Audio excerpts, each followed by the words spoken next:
Chapter 301. Zhuo Hong and the others couldn't help but be shocked by Imperial Monarch Shui Ling's direct olive branch, and Zhou Jie was stunned as well. After hesitating for 2 seconds, Zhou Jie was about to speak when Empress Shui Ling said, "How about this? I'm sure Mr. Zhou Jie, Alliance leaders and the others will be leaving soon, right?" Zhuo Hong and Jin had no problem with that. They had planned to leave the unfettered Sea Star Zone and explore the outer star zones. However, Ran and Yin Tianshui were still hesitant at that time. Ran and Yin Tianshui had been at the Horde leader level for more than 100,000 years, but Ran was antisocial and liked to stay at home. Hence, he had never thought of going to the outer star zones. Yin Tianshui, on the other hand, was unlucky. He had no successor. In order to maintain the status of the Sky Sea Cosmic Nation, he had not left. Now that Monarch Shui Ling said this, although Ron still didn't really want to go to the Outlands, because Monarch Shui Ling had mentioned the Sky Sea region, it seemed like she had a clear destination. He didn't know why, but he suddenly had an idea, so he didn't say that he didn't want to go to the Outlands. Zhuo Hong and Jin Yingji nodded. Zhuo Hong said, "To be honest, I was thinking of asking you about the outer star zones." Empress Shui Ling nodded slightly when she heard Zhuo Hong's words. Then, she said, "Then I'll tell you about the outer star zones. Then Mr. Zhou Jie, Alliance leader and the other two can consider joining our Sky Sea domain." After saying this, Monarch Shui Ling suddenly smiled and said, "Ha! Why didn't I think of returning to my hometown star field to recruit people? This seems like a good idea." Zhuo Hong and the others were speechless. Empress Shui Ling continued, "First of all, you may not know this, but the unfettered Sea Star Zone can be considered an energy-barren star zone. Hence, your cultivation is more difficult than most people in the outer star zones. This directly causes it to be extremely difficult for peak horde leaders to break through in the unfettered Seas Star Zone." Zhuo Hong and the others were surprised. Zhuo Hong could not help but ask, "How can that be? The star zones are so huge. Even if the cosmic energy is unbalanced, it shouldn't be a difference of an entire star zone, right?" Empress Shui Ling actually began to answer Zhuo Hong's question. "I knew that you would be surprised. In fact, when I left the unfettered Sea Star Zone, I felt the change in cosmic energy when I left it. I was surprised, but I thought it was just a local phenomenon, so I did not pay much attention to it.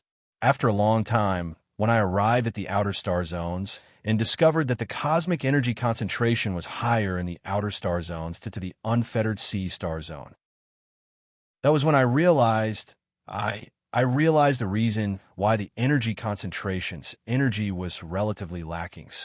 S2 to B to this to the about to the 2 to 2's to find S. There are 6 star zones adjacent to the unfettered Sea Star Zone.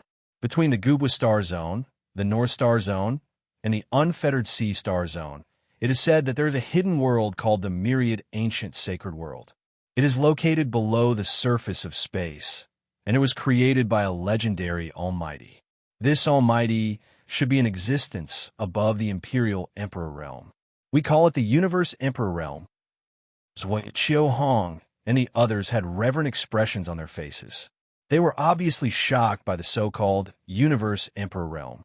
They only knew that above the Suzerain Realm was the Imperial Emperor Realm. As for the realms after that, they did not know. They had never imagined that there would be a powerhouse like the Universe Emperor Realm who could open up a spatial world. On the other hand, Zhou Jie was naturally much calmer. After all, not to mention the Universe Emperor Realm, he knew about the Transcendent Realm. He had even seen the dead Transcendental Tower powerhouses, Yi Fan and Zhou Tianwu. It was precisely because he had come into contact with Transcendent Realm and Universe Emperor Realm powerhouses. Zhou Longwei and the others were all in the Universe Emperor Realm. That Zhou Jie did not feel that the Universe Emperor Realm was terrifying. Instead, he felt more threatened by Imperial Emperor Realm powerhouses. As an Imperial Emperor Realm powerhouse, Imperial Emperor Shui Ling had a deeper understanding of existences above the Imperial Emperor Realm. When he mentioned the Universe Emperor Realm, he had a yearning and emotional expression. He paused for a moment before continuing. The reason why the unfettered sea star region is lacking in energy is because of the myriad ancient sacred world. It is said that the myriad ancient sacred world is extremely huge and exists below the surface of the void. It needs to absorb an incomparably huge amount of energy from the surface of the universe in order to maintain its normal operation. The myriad ancient sacred world has a few channels that it relies on to absorb energy from the outside universe. Moreover, there's more than one such channel. However, the main channel is located at the border of the unfettered sea star region. Therefore, a lot of the energy in the unfettered sea star region has been absorbed by the myriad ancient sacred world. After that, the energy in the unfettered sea star region has been absorbed by the myriad ancient sacred world for a long period of time. This period of time has caused the energy in the unfettered sea star region to fall even lower. Following that, Imperial Emperor Xueling patiently pointed to the general direction of the myriad ancient sacred world's main channel. At this moment, Hong and the others suddenly realized something. They had all been to the unfettered seas star region before. Every time, they would feel that the level of energy in the unfettered sea star region was slightly lower than the central region. Therefore, they had secretly thought that the central region of the unfettered sea star region was a good region, where the energy was relatively concentrated. Now, it seemed like the best region was actually the other side of the border of the unfettered sea star region. P.S. Imperial Emperor Golden Flame broke through to the Imperial Emperor realm at that border. He also felt the difference in the level of energy in the universe. Therefore, he went into seclusion there for a few thousand years.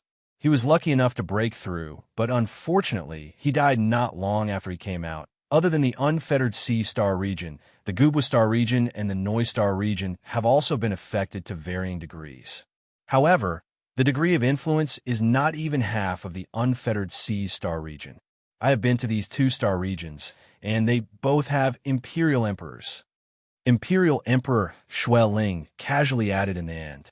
At this moment, Jean Inha suddenly asked, Senior Xueling, this junior would like to know if there are many imperial emperors in the other star regions? Hearing Jean Inha's question, Imperial Emperor Xueling could not help but sneer and immediately said, How is that possible? There are not many imperial emperors in any star region, other than the special situation in the unfettered seas star region. An ordinary star region only has 2 to 3 imperial emperors.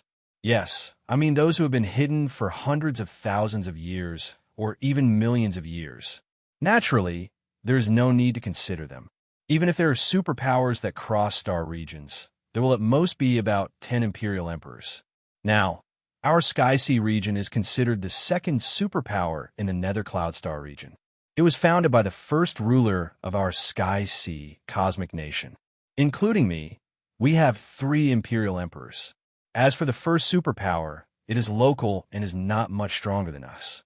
It also has 3 imperial emperors, but it is deeply rooted and its influence is greater than our Sky Sea region. After saying that, Imperial Emperor Xueling glanced at Zhou Jie and the other 3 and asked again, How about it? Now, consider whether you want to join our Sky Sea region. If you are willing to join, as we are all from the same hometown, I can recommend you to directly take on important positions. Especially Zhou Jie. If you're willing to join, I will definitely recommend you to my big brother to be the Deputy Region Master. Zhou Jie was at a loss when Imperial Emperor Xueling offered such generous treatment. He was stunned for a moment and then replied, Thank you for your kindness, Senior Xueling.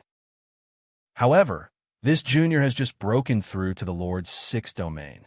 There are still some things to deal with in my hometown, so I am not ready to leave for the time being. Indeed, even though Zhou Jie had planned to leave the Wanton Ocean Star region not long ago, he hadn't thought it through completely. At this moment, he was afraid that Imperial Emperor Xueling would take him away after a few days if he agreed. Then, he would be a little reluctant, so he only replied in this way after thinking for a moment. Imperial Emperor Xueling was slightly stunned by Zhou Jie's tactful refusal, but then he smiled faintly and didn't get angry. Instead, he said, That's right.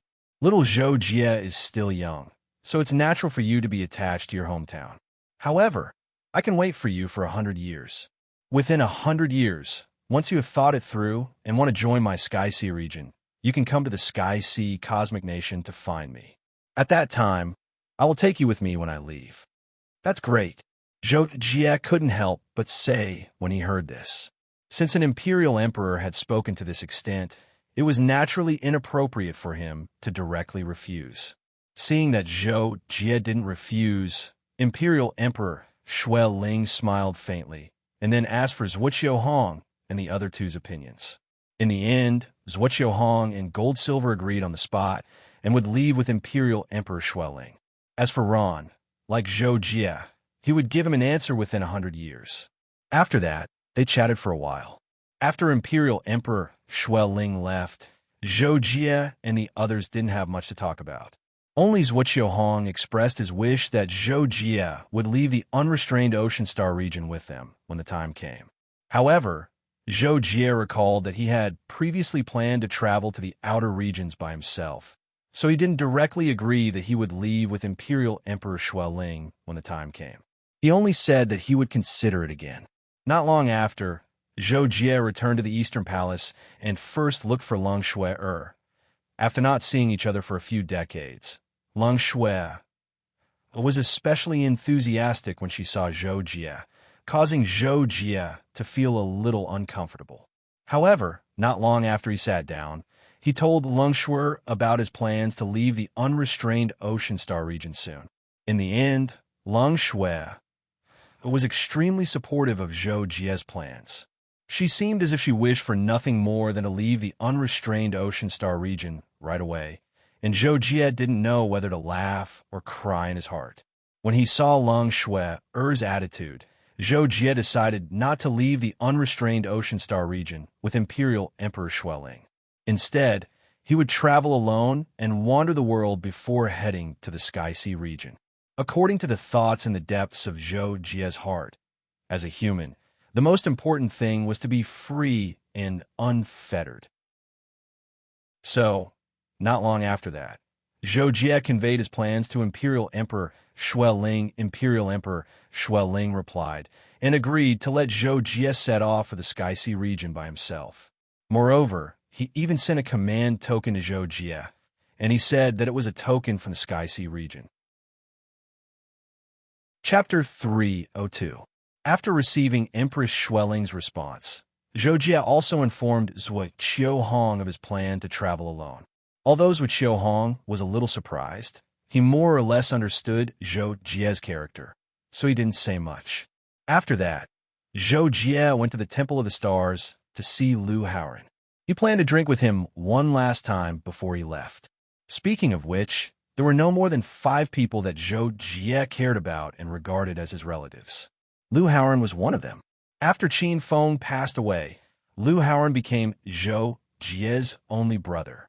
Even though Zhou Jie was already a peak feudal lord, Lu Haoran didn't feel any surprise or restraint when he saw Zhou Jie. Zhou Jie also didn't mention his current strength and status. He chatted and laughed with Lu Haoran like a long time ago. After that, they ate and drank together.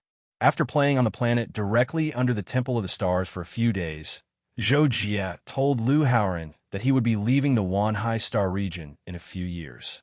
He didn't know when they would meet again in the future. When Lu Haoran heard this, he just smiled faintly and said, "It's fine. There will be a time when we meet again." Then he looked at the sky and didn't say anything. Not long after, Zhou Jie bade farewell to Lu Haoran and returned to the Star Sword continent. When he returned to his room and opened the door, Zhou Jie's breathing instantly stopped because he couldn't accept the scene in front of him for a while. He saw Leng Shui sitting on the carpet on the floor opposite the door. Her long legs were stretched out in front of her, and Kakashi was sitting on her calf. The two of them were playing a game of you take one, I take two. They were having a lot of fun. 2 seconds after Zhou Jie opened the door, Leng Shui and Kakashi glanced at Zhou Jie during the interval of the game.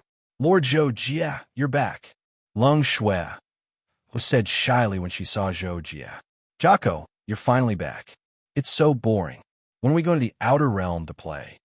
Kakashi asked with a bored and irritated expression as he patted Lung Shue's snow-white thighs. Zhou Jie, I can see that you guys are bored enough. Let's eat first. I bought some food. Kakashi, you can eat whatever you want. Because of Kakashi, Zhou Jie bought food in tons. Usually, Kakashi could eat for 1 or 2 years, and this time was no exception. Kakashi was so happy when he heard that there was food. He jumped 3 feet high and rushed to Zhou Jie excitedly. Zhou Jie was already used to Kakashi's behavior. He took out piles of food from his space ring and said to Lung Shui, Miss Shui, what do you want to eat? I'll find it for you. Pa. Kakashi, who had just fallen in front of a pile of food, suddenly raised his head and looked at Zhou Jie with resentment in his eyes. At this time, Lung Shui said, No, I'm fine with anything. I'll eat the same as Kakashi. Okay. Zhou Jie heard this and then saw Kakashi's resentful eyes. He was stunned for a moment, and then he couldn't help but ask, Kakashi, why are you looking at me like that? Kakashi immediately pretended to sob and said after being asked by Zhou Jie, Sure enough, men forget their friends when they see women. Miss Shui's position in Jaco's heart has surpassed mine so quickly. Boo-hoo! Kakashi's performance made Zhou Jie feel dizzy. When he came back to his senses, he was speechless. Lung Shui blushed when she heard Kakashi's words. She couldn't help but spit. Kakashi, what nonsense are you talking about? When Zhou Jie saw this, he let out a sigh of relief and realized the reason. Thus, he helplessly said to Kakashi, All right, what do you want to eat? I'll find it for you too. Hearing this, Kakashi immediately put on a smile, faster than flipping the pages of a book. As expected, Jaco still loves me.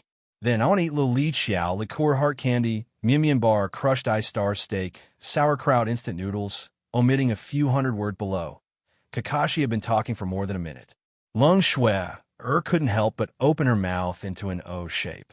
After listening to Kakashi calmly, Zhou Jie was silent for 2 seconds. He only said one sentence. Forget it, you should find it yourself. There should be everything. Wah, Jaco really values women over friends. Jaco doesn't love me anymore. Woo-woo. Kakashi immediately wailed again. This time, Zhou Jie directly ignored him. Lung Shui on the side couldn't help but cover her mouth and snicker. 10 minutes later, Zhou Jie and the other two sat in front of a piece of food and began to eat and chat. Of course, at the beginning, it was inevitable that Zhou Jie would talk about business. It was about how they were going to leave the wantonly sea star zone soon for an extremely long interstellar journey. After Zhou Jie talked about some travel precautions, it was Kakashi's turn to speak at the right time. He began to talk about what he and Zhou Jie had experienced during their hundreds of years of travel in the wantonly sea star zone. Zhou Jie also listened with great interest and recalled with him. Lung Shui also seemed very interested and listened very carefully. From time to time, she would ask questions and interact with Kakashi, completely ignoring Zhou Jie.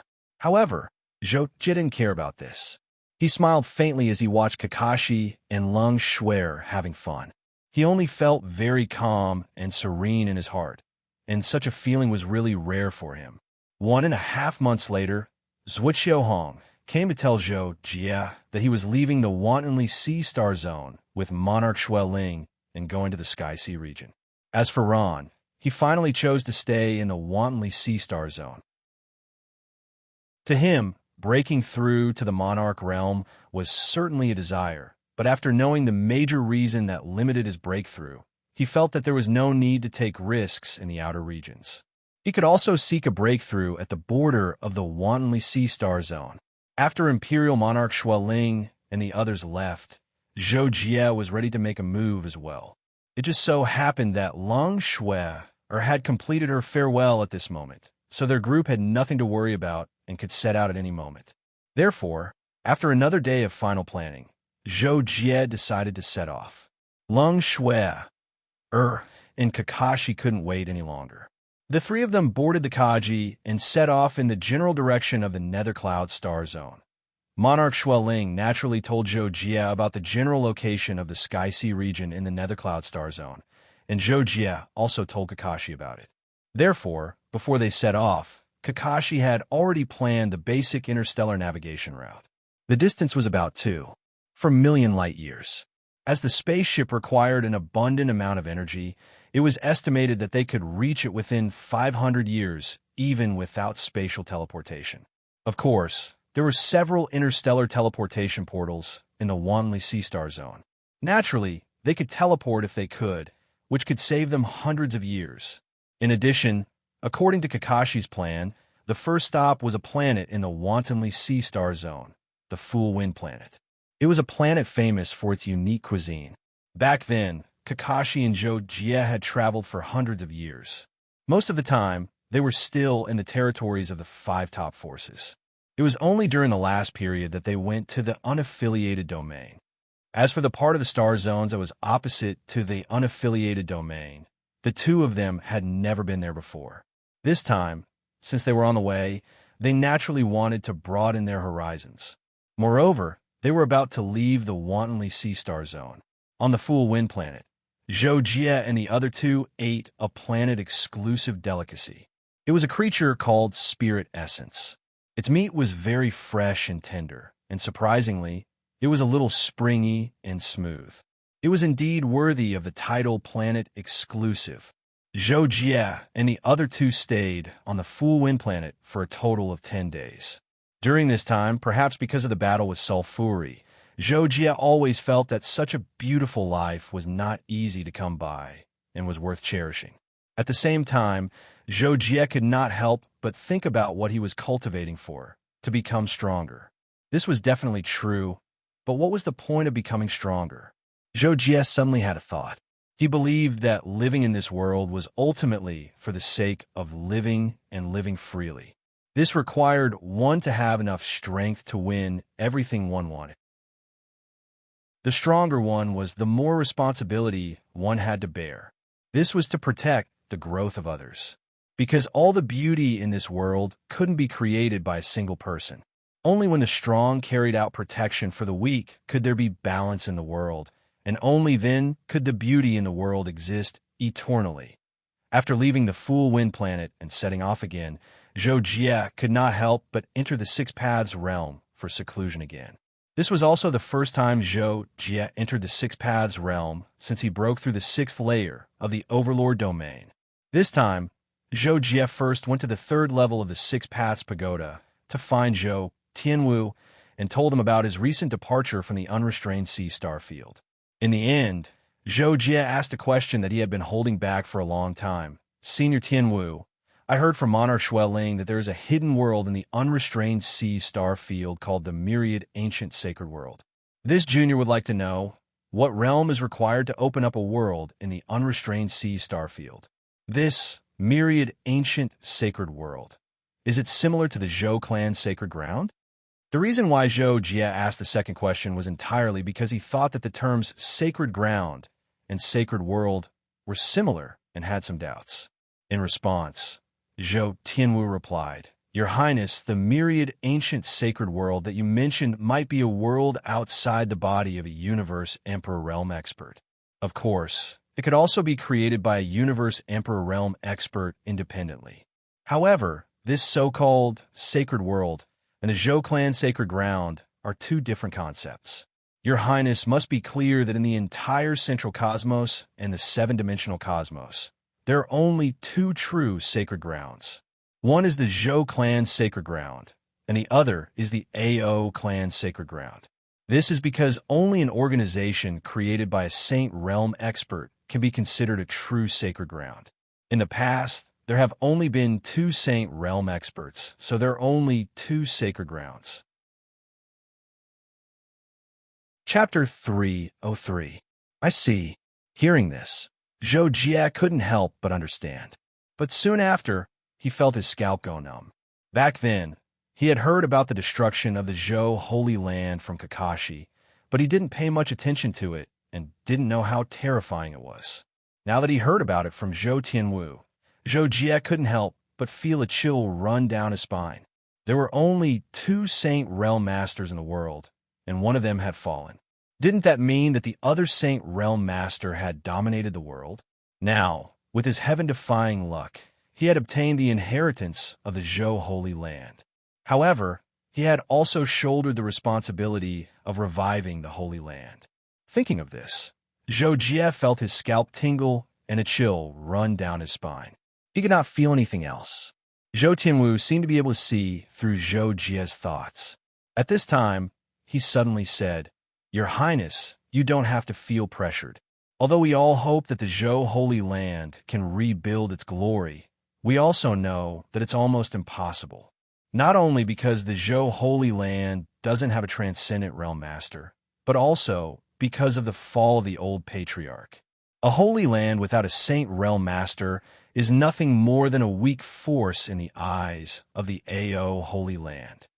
After saying this, Zhou Tianwu and Zhou Jie looked at each other and continued, "Your Highness only needs to cultivate well and strive to gather the scattered Zhou Holy Land Masters one day, so that the Zhou Holy Land Saint blood can continue to grow."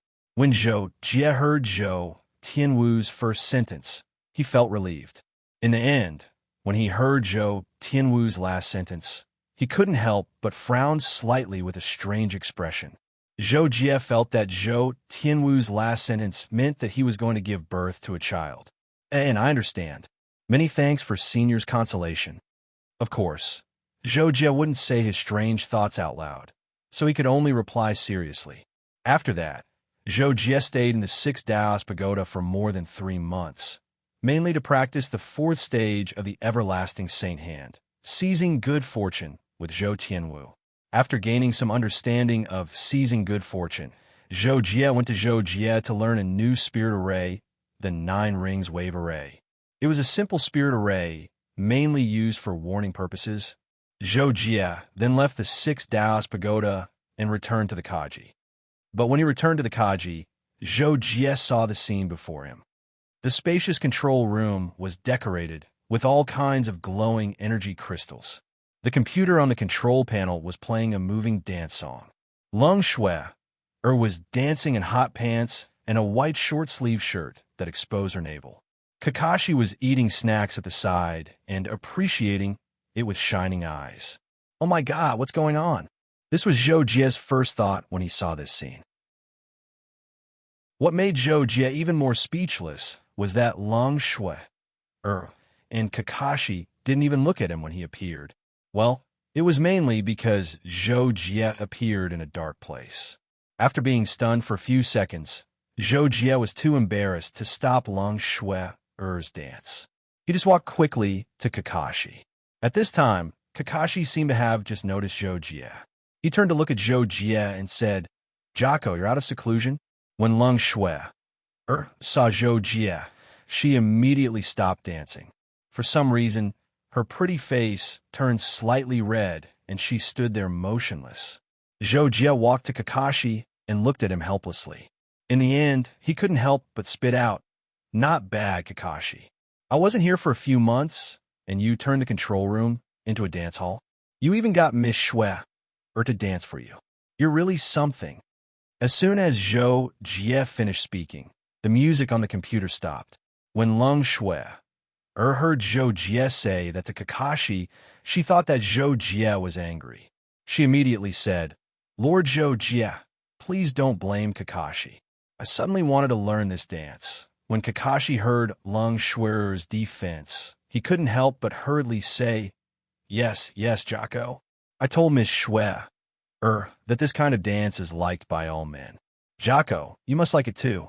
Then Miss Shui started to learn, right, Miss Shui? When Lung Shui heard Kakashi's words, she immediately became anxious. "Kakashi, what nonsense are you talking about? I just want to learn on a whim." When Zhou Jie heard this, he turned to look at Lung Shui. Seeing her pretty face blushing and her eyes drifting, he immediately understood something. He immediately sighed and said, "Okay, you guys continue. I'll join too." When he heard Zhou Jie's sudden change of heart, Kakashi couldn't help but be excited. "Wow, Jocko, you're here too? Do you know how to dance?" Who knew that when Zhou Jie heard Kakashi's words, he reached out and flicked his little head. "Go away. I'm here to watch Miss Shui dance."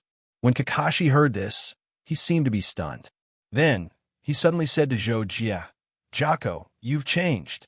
Zhou Jie. For a moment, Zhou Jie didn't know what Kakashi meant, but he didn't want to understand it. So, he simply sat down beside Kakashi and said to Leng Shui, "Miss Shui, can you dance again? I want to watch too." Leng Shui's face turned even redder at Zhou Jie's serious request.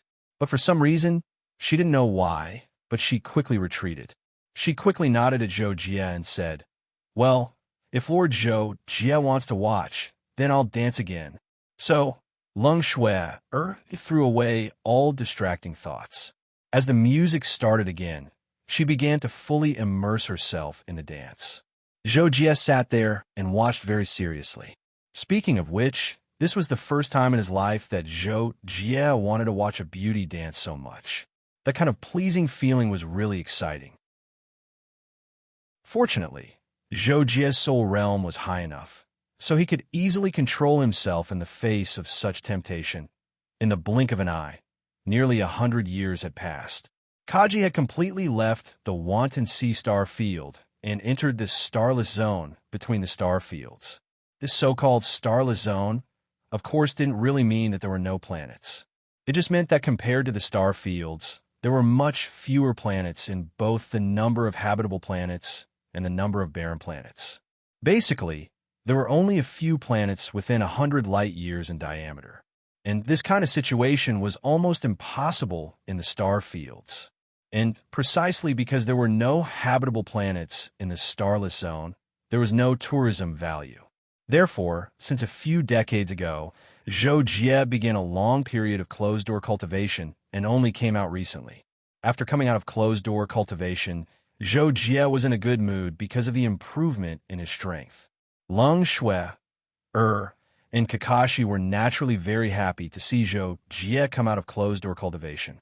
So, the three of them held a party in the control room. Leng Shui performed many of the new dances that Zhou Jie learned during his closed-door cultivation, which really made Kakashi and Zhou Jie feast their eyes. Speaking of which, Zhou Jie and Leng Shui had directly interacted for several months in the past 100 years. Zhou Jie saw Leng Shui's performance. Plus, Zhou Jie wasn't a fool, so he naturally had some guesses about Leng Shui's thoughts. But what kind of person was Zhou Jie? Back then, he was quite attracted to Yuan Rong, but in the end, it was Yuan Rong who confessed first, and Zhou Jie accepted the two of them. Now, the gap between Zhou Jie and Leng Shui's status in the past was obvious. Leng Shui still called Zhou Jie Lord from the beginning to the end, and Zhou Jie also called Leng Shui Miss from the beginning to the end. Under such circumstances, even if Zhou Jie did have a kind of affection for Leng Shui after spending a long time with her, Zhou Jie couldn't possibly confess to Leng Shui. The same was true for Leng Shui. Since she first met Zhou Jie a long time ago, she had some admiration for Zhou Jie. Later, she unconsciously liked Zhou Jie. Otherwise, she wouldn't have chosen to wander the world with Zhou Jie. Up to now, Leng Shui's feelings for Zhou Jie could be said to be deep, but out of the status gap that she had been used to for a long time, she still didn't dare to show her feelings, lest Zhou Jie think that she had an ulterior motive from the beginning. At the same time, she was also afraid that Zhou Jie actually didn't like her and only took care of her out of guilt. In this way, the relationship between Zhou Jie and Leng Shui became more and more like good friends, and there was no tendency for them to develop into a romantic relationship at all. Kakashi saw this and was anxious in his heart. However, he couldn't figure out Zhou Jie's thoughts, so he didn't have a chance to talk to Zhou Jie about this matter. When Zhou Jie came out of seclusion this time, the matter was left unsettled. After the party, Zhou Jie asked Kakashi how long it would take for them to reach the Nether Cloud Star Zone. After receiving the answer, he decided to give Leng Shui some pointers in her cultivation. Leng Shui naturally couldn't ask for more. Although Zhou Jie had never seen Leng Shui cultivate before, in fact, when Zhou Jie wasn't around, Leng Shui spent a lot of time cultivating every day. Now, she was already a Samsung Star Master. At Leng Shui's age, Although her cultivation as a Samsung Star Master was not very outstanding, it was definitely not bad. After all, being able to become a Samsung Star Master already showed that she was very talented in cultivation. Zhou Jie spent a few days teaching Lang Shui some tricks in cultivation, as well as the beginner's method of soul cultivation. After that, he made a cultivation plan for Lang Shui, which was very useful to Lang Shui. In the blink of an eye, more than 3 years passed. It was only about a month away from the time Kakashi told Zhou Jie that they would arrive at the Nether Cloud Star Zone. Everything was very peaceful at first, but suddenly, Kakashi ran to Zhou Jie and told him that he had accidentally captured a signal. According to the energy of the signal, he inferred that the signal was sent from nearby. Receiving a signal from space was not a big deal in itself, but the problem was that Kakashi was still in the starless zone. According to Kakashi, receiving a signal meant that there was a life planet within a few dozen light years. Such a discovery was a little exciting. They hadn't seen a life planet for 100 years. How could they not be excited? Chapter 304. So Zhou Jie said to Kakashi without hesitation, "Lock onto the signal source. Let's go take a look. If it's a planet with life, let's go and relax for a while." "Hee, Jocko knows me the best," Kakashi said happily, then turned and ran back to the control room. Lang Shui, who was meditating, naturally heard the conversation between Zhou Jie and Kakashi. She could not help but say, "Can we finally go and relax? I've been on the spaceship all this time. It's really suffocating." Zhou Jie could not help but shake his head and smile. He casually told Lang Shui, to continue meditating while he went to the control room, intending to discuss the matter with Kakashi. "Kakashi, I know you want to go to the planet with life to buy food, but the problem is that I don't know if the currency of the Wanhai Star Zone can be used on that planet. Energy crystals can't be traded there either. What do you plan to do?" Zhou Jie came to the control room and asked Kakashi this question. Kakashi chuckled and said, "I'm already prepared for this. There's still a lot of toys in the Holy Heritage Temple. Anyway, Jocko, you don't need them anymore. Just sell them all. I want to exchange them for food for a spaceship." Zhou Jie. Okay. In the next 10 days, Zhou Jie mainly meditated in the control room, while Kakashi kept an eye on the computer from time to time, continuing to update and broadcast the approximate distance to the signal source. Until one day, Kakashi laughed loudly and woke Zhou Jie up from his meditation. "I see that planet, Jocko. It's really a planet with life," Kakashi shouted after laughing.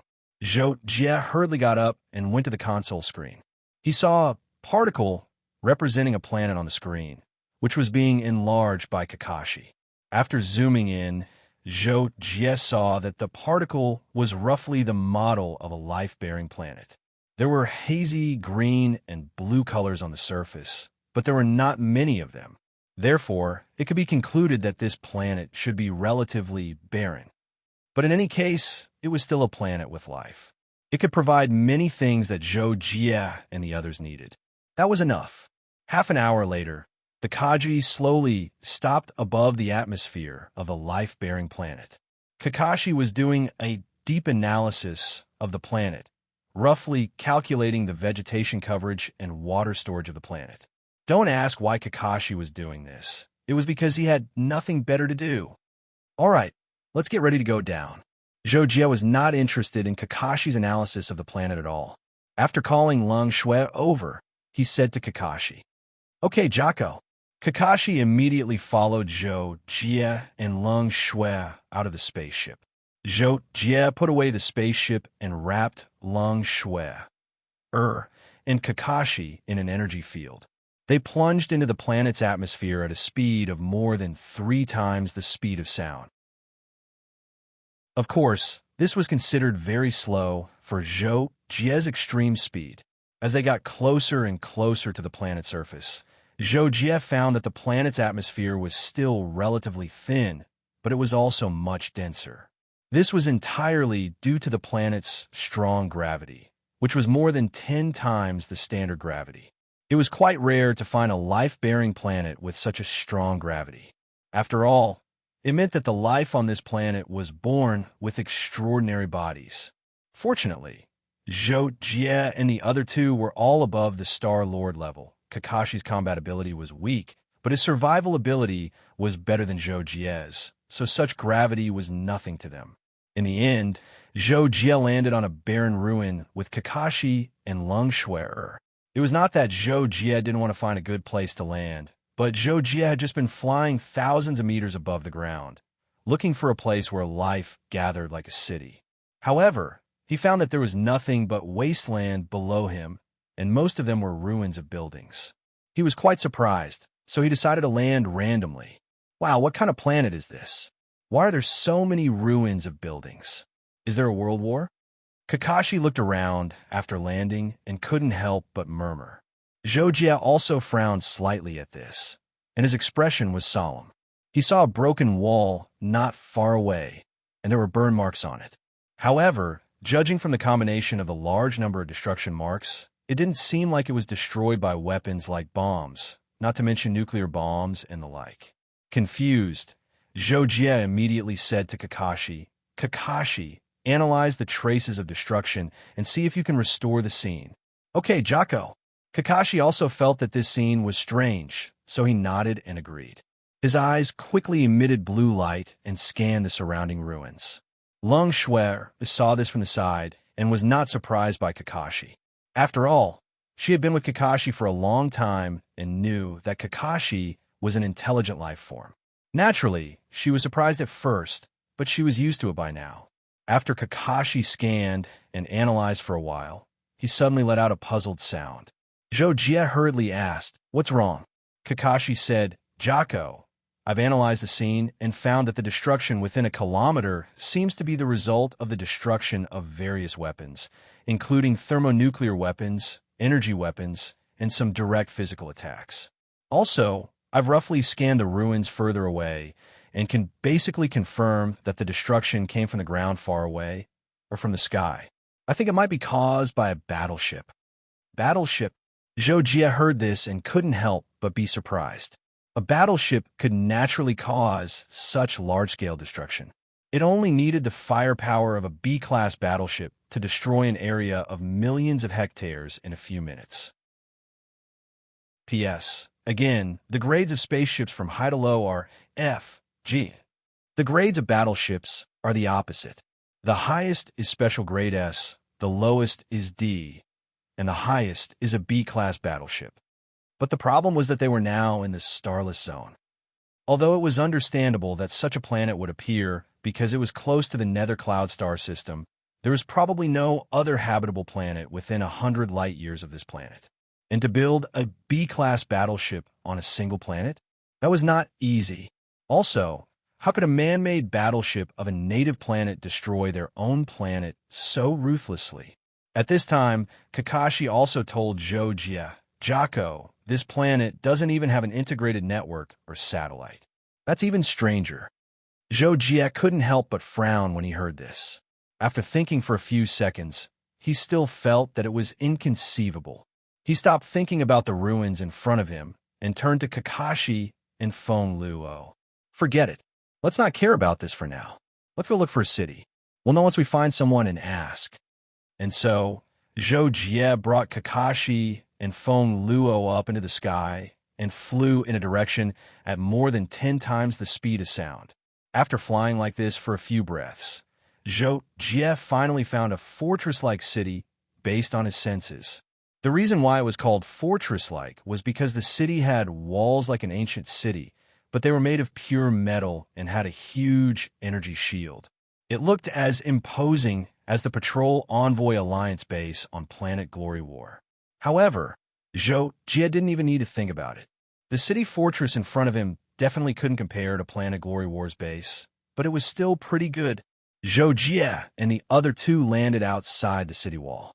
Someone on the city wall, which was dozens of meters high, immediately noticed them. However, Zhou Jie had already sensed the people on the city wall a few seconds ago with his senses. At this moment, he could even see their bodies and appearances. According to their similarity, they were definitely humans, just that their bodies were thicker, but they weren't that tall. On average, they were no more than one. 8 meters, and their eyes were basically blue. Just as the people on the city wall were alerted by the appearance of Zhou Jie and the other two, Kakashi said to Zhou Jie, "Jocko, this city has its own low-end network. I've already hacked into it, and am reading the information. I finished translating their language."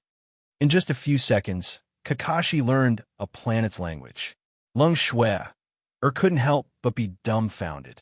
Zhou Jie was used to this, and just said to Kakashi, "Then input the translated language into the electronic bracelet for me and Shui." At this time, Zhou Jie suddenly called her Shui instead of Lung Shui.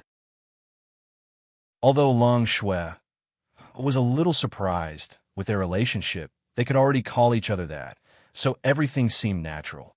"Okay, Jocko," as Kakashi said, he had already begun to do as Zhou Jie said. At the same time, he was still reading the information. He immediately said, "Jocko, now I know why this planet is like this." Hearing this, Zhou Jie asked, "Oh, what's going on?" In this regard, Kakashi immediately said, "This planet is called Scion Star. Originally, its development was quite normal. Its development level was roughly equivalent to a B-class planet. But later, a person named Dr. K appeared on this planet. He developed a lot of super terrifying androids and wanted to rule Scion Star with them. But he didn't expect that there was a very mysterious race on this planet called Scion. Well, it seemed a little complicated. The people on this planet can be called Scion, but in fact the Scion race is the real Scion. Do you understand?" Hearing this, Zhou Jie nodded and said, "Understood, go on." So, Kakashi continued. The Scion race is a prince called Vegeta. Facing the androids' destruction of Scion Star, he led the Scions to fight against the androids. Now, the battle between them and the androids has lasted for more than 10 years. Vegeta and his people have killed a total of 15 super androids, and the rest of the ordinary androids are innumerable. However, Vegeta's people have also suffered great losses because of this. With the appearance of Super Android 16 and 17, the Scions have been able to preserve less and less Scion territories. The city fortress in front of us is a human territory, and there are only 27 territories like this left on the entire Scion Star. Chapter 305. Hearing this, Zhou Jie was about to say something, but this time, the guards on the city wall saw Zhou Jie and others standing 200 meters away without moving. So they took out a loudspeaker and shouted at them, "Who are you three? Where did you come from? What are you doing there?" Zhou Jie and Lung Shui hadn't received the bracelets that Kakashi was using to record Scion's language system, so they naturally couldn't understand what they were saying. Kakashi immediately translated, "Jocko, they're asking us what we are doing here. How should we answer them?" Zhou Jie thought for a moment and said, "Tell them that we are Scions and have come to help them. I hope we won't be exposed." So Kakashi listened to Zhou Jie's words and loudly shouted in reply to the guards on the city wall, "We are Scions and have come to help you." After shouting this, Kakashi had just finished recording the 2 bracelets and gave them to Zhou Jie and Lung Shui, respectively. After the 2 received the bracelets and put them on, Zhou Jie said, "Let's directly enter the city and see their reaction." With Zhou Jie's strength, he naturally had nothing to fear on Scion Star. Lung Shui and Xia naturally followed Zhou Jie's lead and immediately flew towards the city wall under Zhou Jie's lead. Hearing Kakashi's words, the guards on the city wall were a little dumbfounded. It was the first time they had encountered such a situation. Scions had come to their door to help. Usually it was the upper-class people who did such things. Seeing Zhou Jie's trio flying over, the guards were horrified because on Scion Star, flying so easily was not something an ordinary person could do. Only a small number of practitioners on Scion Star could do it, and not all Scions could do it. However, these guards were just guards after all. Without receiving instructions from their superiors, they didn't dare to open the protective shield to let Zhou Jie and the others in. Immediately, one of the guards shouted, wait a moment. I'll report this to my superiors. We can only let you in if they agree." Zhou Jie flew to a place more than 10 meters away from the protective shield in front of the city wall with Kakashi. Only then did he realize the problem of the protective shield. Just now, Zhou Jie directly ignored the protective shield. Even Leng Shui couldn't stop it, so how could Zhou Jie pay attention to it? However, in order to avoid trouble, Zhou Jie listened to the guard captain and said, "All right, I'll wait for you here. Please hurry up." Zhou Jie's voice was transmitted through the translation bracelet. The guards on the wall heaved a sigh of relief after hearing it. After a while, the deputy leader of the city received the news and quickly rushed to the city wall. Along with him were two men with bright yellow skin and dark yellow hair. When Zhou Jie saw the two yellow-haired men, he guessed that they should be Scions. Scion Star, regardless of male or female, had a relatively sturdy figure. Even if they were 1.8 meters tall, they didn't look very tall. However, these two men with bright yellow skin were more than 1.8 meters tall. Moreover, unlike the sturdy figure of the average Scion, they looked very lean, which was the main reason why they looked taller. At this time, Zhou Jie was slightly embarrassed because the Scion's appearance was too distinctive. His bronze skin and black hair were completely inconsistent with it. As for Leng Shui and Kakashi, there was no need to talk about them. Zhou Jie's guess was also correct. The two yellow-haired men beside the deputy leader were Scions. When they heard that people of the same race had come, they were very surprised. When they saw Zhou Jie's trio, they were surprised. What kind of Scion are they? Have they mutated? So, after a brief moment of surprise, the two Scions told the deputy leader that Zhou Jie's trio was 100% not their Scions. Deputy Leader Roger nodded his head to show that he understood. Then, he waved his hand. The guards on the city wall immediately raised their guns and pointed them at Zhou Jie's trio. Seeing this, Zhou Jie was also very helpless. Just as he was about to say something, Roger opened his mouth and asked, "You three, if you are not Scions, why did you pretend to be here? Which city are you from?" Hearing this, Zhou Jie was dumbfounded. Kakashi understood the situation and immediately replied, "You are Deputy Leader Roger of City 7, right? We are from City 22, and we are really Scions.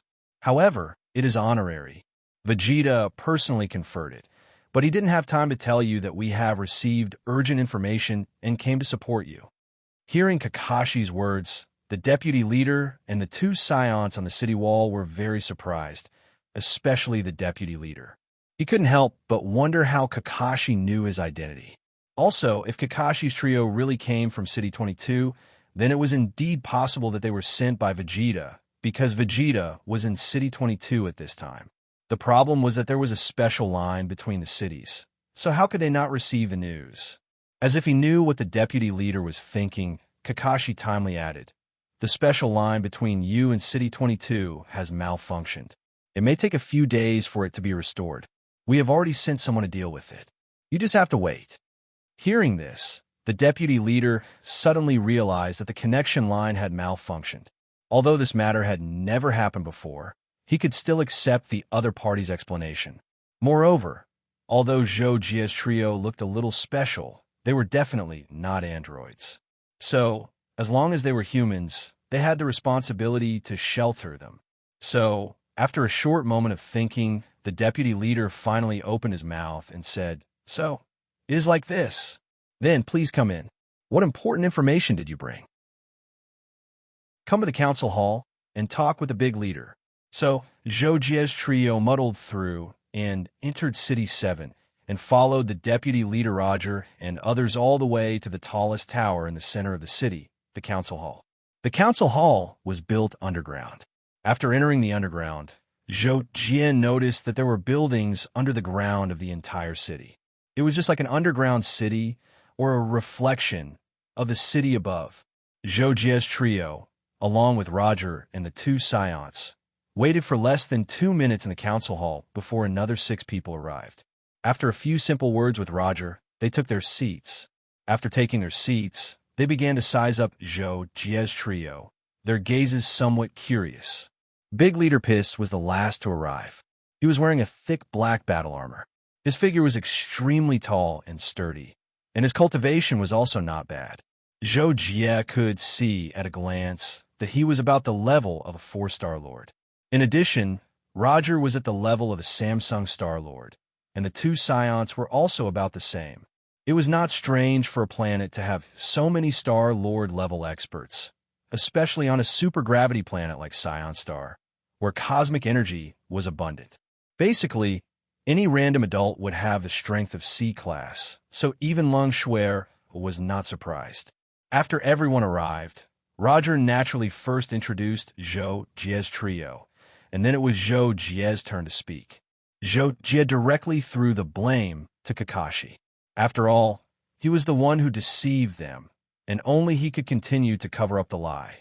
As for Kakashi's claim that the communication line between City 22 and City 7 was malfunctioning, it naturally didn't exist, but if Kakashi said it did, then it naturally did. After all, he could easily invade the other party's network and cause damage. In addition, Zhou Jie was very clear about this point, so he didn't question Kakashi. Lung Shuo also didn't dare to ask at that time, but later on the way to the city, she asked and understood. After receiving Zhou Jie's signal, Kakashi had long been prepared for this moment, so he immediately said, "It's like this. Some of our people have detected the movements of androids 16 and 17, and there's a high probability that they will attack City 7. So Vegeta sent us. Well, it's mainly Jocko." "What? Android 16 and 17 can attack at the same time?" Pierce was shocked after hearing Kakashi's words, because in the past wars, it was often the case that a single super android would lead to the destruction of a city. Of course, now that there were fewer and fewer cities, it also meant that the individual strength of the cities was getting stronger. However, the super androids, from Android 1 to Android 17, were all stronger than Android 1. Every time one of them appeared, they needed to spend a lot of effort to destroy it. Last time, Android 16 was besieged by them and luckily escaped. So, when Android 17 was born, it was still alive. As for the other androids, they were all destroyed. However, although Pierce and others were shocked, they also noticed that Zhou Jie's strength was unfathomable at this time, and they immediately calmed down a lot. Now, among all the Scions and Scions, only Scion Prince and Leader Vegeta could fight against the current super androids alone. Since Vegeta knew about this and only sent Zhou Jie and the other two, then in the eyes of Pierce and others, it meant that they and Zhou Jie could resist the possible threat of the androids. Hearing Kakashi's words, Zhou Jie was also a little speechless. He just thought that Kakashi had some good idea, but he didn't expect him to deceive so casually without any skill. But on second thought, Kakashi said, maybe, and if it was possible, then it wouldn't happen. So there was nothing wrong with it. At this time, Kakashi also said, "Don't worry, with our Jocko here, no matter how many androids come, for our Jocko, it is just a drop in the ocean." Hearing Kakashi's flattery, Zhou Jie was speechless, while Lung Shuer on the side was already laughing in her heart. As for Pierce and others, after hearing Kakashi's words, they all expressed their reliance on Zhou Jie, and someone immediately proposed to hold a banquet tonight to welcome Zhou Jie and the other two. In this regard, Kakashi was naturally overjoyed and hurriedly said, "Okay." But at this time, an ear-piercing alarm sounded in the corridor outside the meeting hall. "Not good. The highest level alarm. The super androids have come?" Pierce exclaimed. Zhou Jie immediately looked at Kakashi with a puzzled expression, but who knew that Kakashi was also surprised. Seeing Zhou Jie looking at him, he quickly explained, "Jocko, I was just casually saying who knew that the androids would really come." Zhou Jie. Chapter 306. Zhou Jie was speechless, but he was also happy to see this. Since he had come to Scion Star and happened to encounter Scion Star facing a disaster, he was going to help. Therefore, he needed to eliminate all the androids. This time, the super androids had come to his door, which could be considered as saving him a little effort. At this time, Piss had already asked Zhou Jie how to deal with the attack of the super androids. Hearing this, Zhou Jie only replied, "I will take care of it." Seeing this, Kakashi also quickly helped and said, "Hee, Our Jocko alone is enough. You can ask people to prepare a banquet. It can also be considered a celebration banquet. Hearing this, Piss and others were inevitably stunned, but since Kakashi said so, and Zhou Jie was even calmer, they could not say anything and could only choose to believe. With everyone following, Zhou Jie quickly arrived at the city wall and found that the protective shield outside the city wall had long been broken, and a large section of the city wall had also been broken. Some parts had even completely collapsed, and more than a dozen guards on the city wall had died. In the distance, missiles and anti-aircraft guns were constantly bombarding a black-clothed man not far away, but the black-clothed man's figure was like a ghost, and most of the attacks missed. When Zhou Jie appeared, he only saw a missile hit him, and the black-clothed man was only thrown back dozens of meters. Soon, he flew back unscathed and continued to release terrifying energy rays from his hands, destroying the city wall and killing the guards on the city wall. Jocko, this is Android 16. Kakashi transmitted his voice behind Zhou Jie. Zhou Jie didn't care much after hearing this, and immediately took action. His figure flashed, and he appeared in front of Android 16. Android 16 reacted very quickly. When he saw Zhou Jie appear, his figure fiercely pulled back, and at the same time, his eyes focused on Zhou Jie and quickly completed a scan. Beep beep, warning, the enemy's energy index seriously exceeds our side. He is an extremely dangerous target. Method of handling, retreat immediately. When number 16 received the information from the scan, he immediately turned around and flew away without another word. Zhou Jie originally wanted to see what was so special about this super android, but who would have thought that he would be scared away as soon as he appeared? He shook his head slightly. It was not until Android 16 had flown nearly a kilometer away that he moved his feet, leaving behind an electric arc in the air. The next moment, he was already in front of Android 16. Then, without waiting for number 16 to change direction, Zhou Jie punched number 16 right in the face. Bang! Number 16's head directly shattered, and many metal fragments burst out from it. However, there were also fragments of flesh and brain tissue. However, what surprised Zhou Jie even more was that number 16 did not stop moving after his head was destroyed. His body continued to move to the left, albeit at a slightly reduced speed. Zhou Jie had no choice but to chase after him, and with a palm, he also directly destroyed number 16's body into countless fragments, completely destroying him. After confirming that number 16 was dead, Zhou Jie quickly returned to the area where Kakashi and others were at the top of the city wall. Kakashi was the first to greet him and flatter him. "Oh, Jocko, you are so handsome, so cool." Zhou Jie had long been accustomed to Kakashi's random flattery and almost ignored him. However, Piss and others also followed closely behind, each with a pleasantly surprised look on their faces, and they expressed surprise and praise to Zhou Jie one after another. At the same time, in an underground experimental base on Scion Star, a handsome man who looked no more than 30 years old was looking at something in front of the main control computer screen. Suddenly, he heard a beep sound, and his complexion slightly changed. He quickly walked to a metal container similar to a coffin not far behind him and looked at it. "This, number 16 is dead. How could it be so fast? It shouldn't be. It should have only arrived at City 7 for less than a minute. Could it be that his luck was so bad that he was ambushed?" This handsome man was Dr. K. At this moment, he looked at the dimmed indicator on the container in front of him and said with a frown. But soon, Dr. K no longer thought about the destruction of android number 16. Instead, he turned and walked to the coffin container on the side and muttered, "But it just so happens that number 18 is almost done. Number 18 is a big breakthrough. Let's test it first." On the other side, while Zhou Jie and others were preparing to have a banquet in City 7 and planned to eliminate Dr. K the next day to save Scion Star, City 22 was once again facing a large-scale attack by the androids. A handsome young man, who was about 1.8 meters tall, with golden hair facing the sky and bulging muscles all over his body, stood on the top of the city wall Looking at the hundreds of androids in the distance pressing down on the city wall, his face as calm as an ancient well. This young man with golden hair, facing the sky, was the prince of the Scion race, Vegeta. The situation of the Android Legion, 100 androids are counted as a legion, attacking major cities used to happen once or twice every 2 or 3 months on average, and recently it seemed to be more frequent.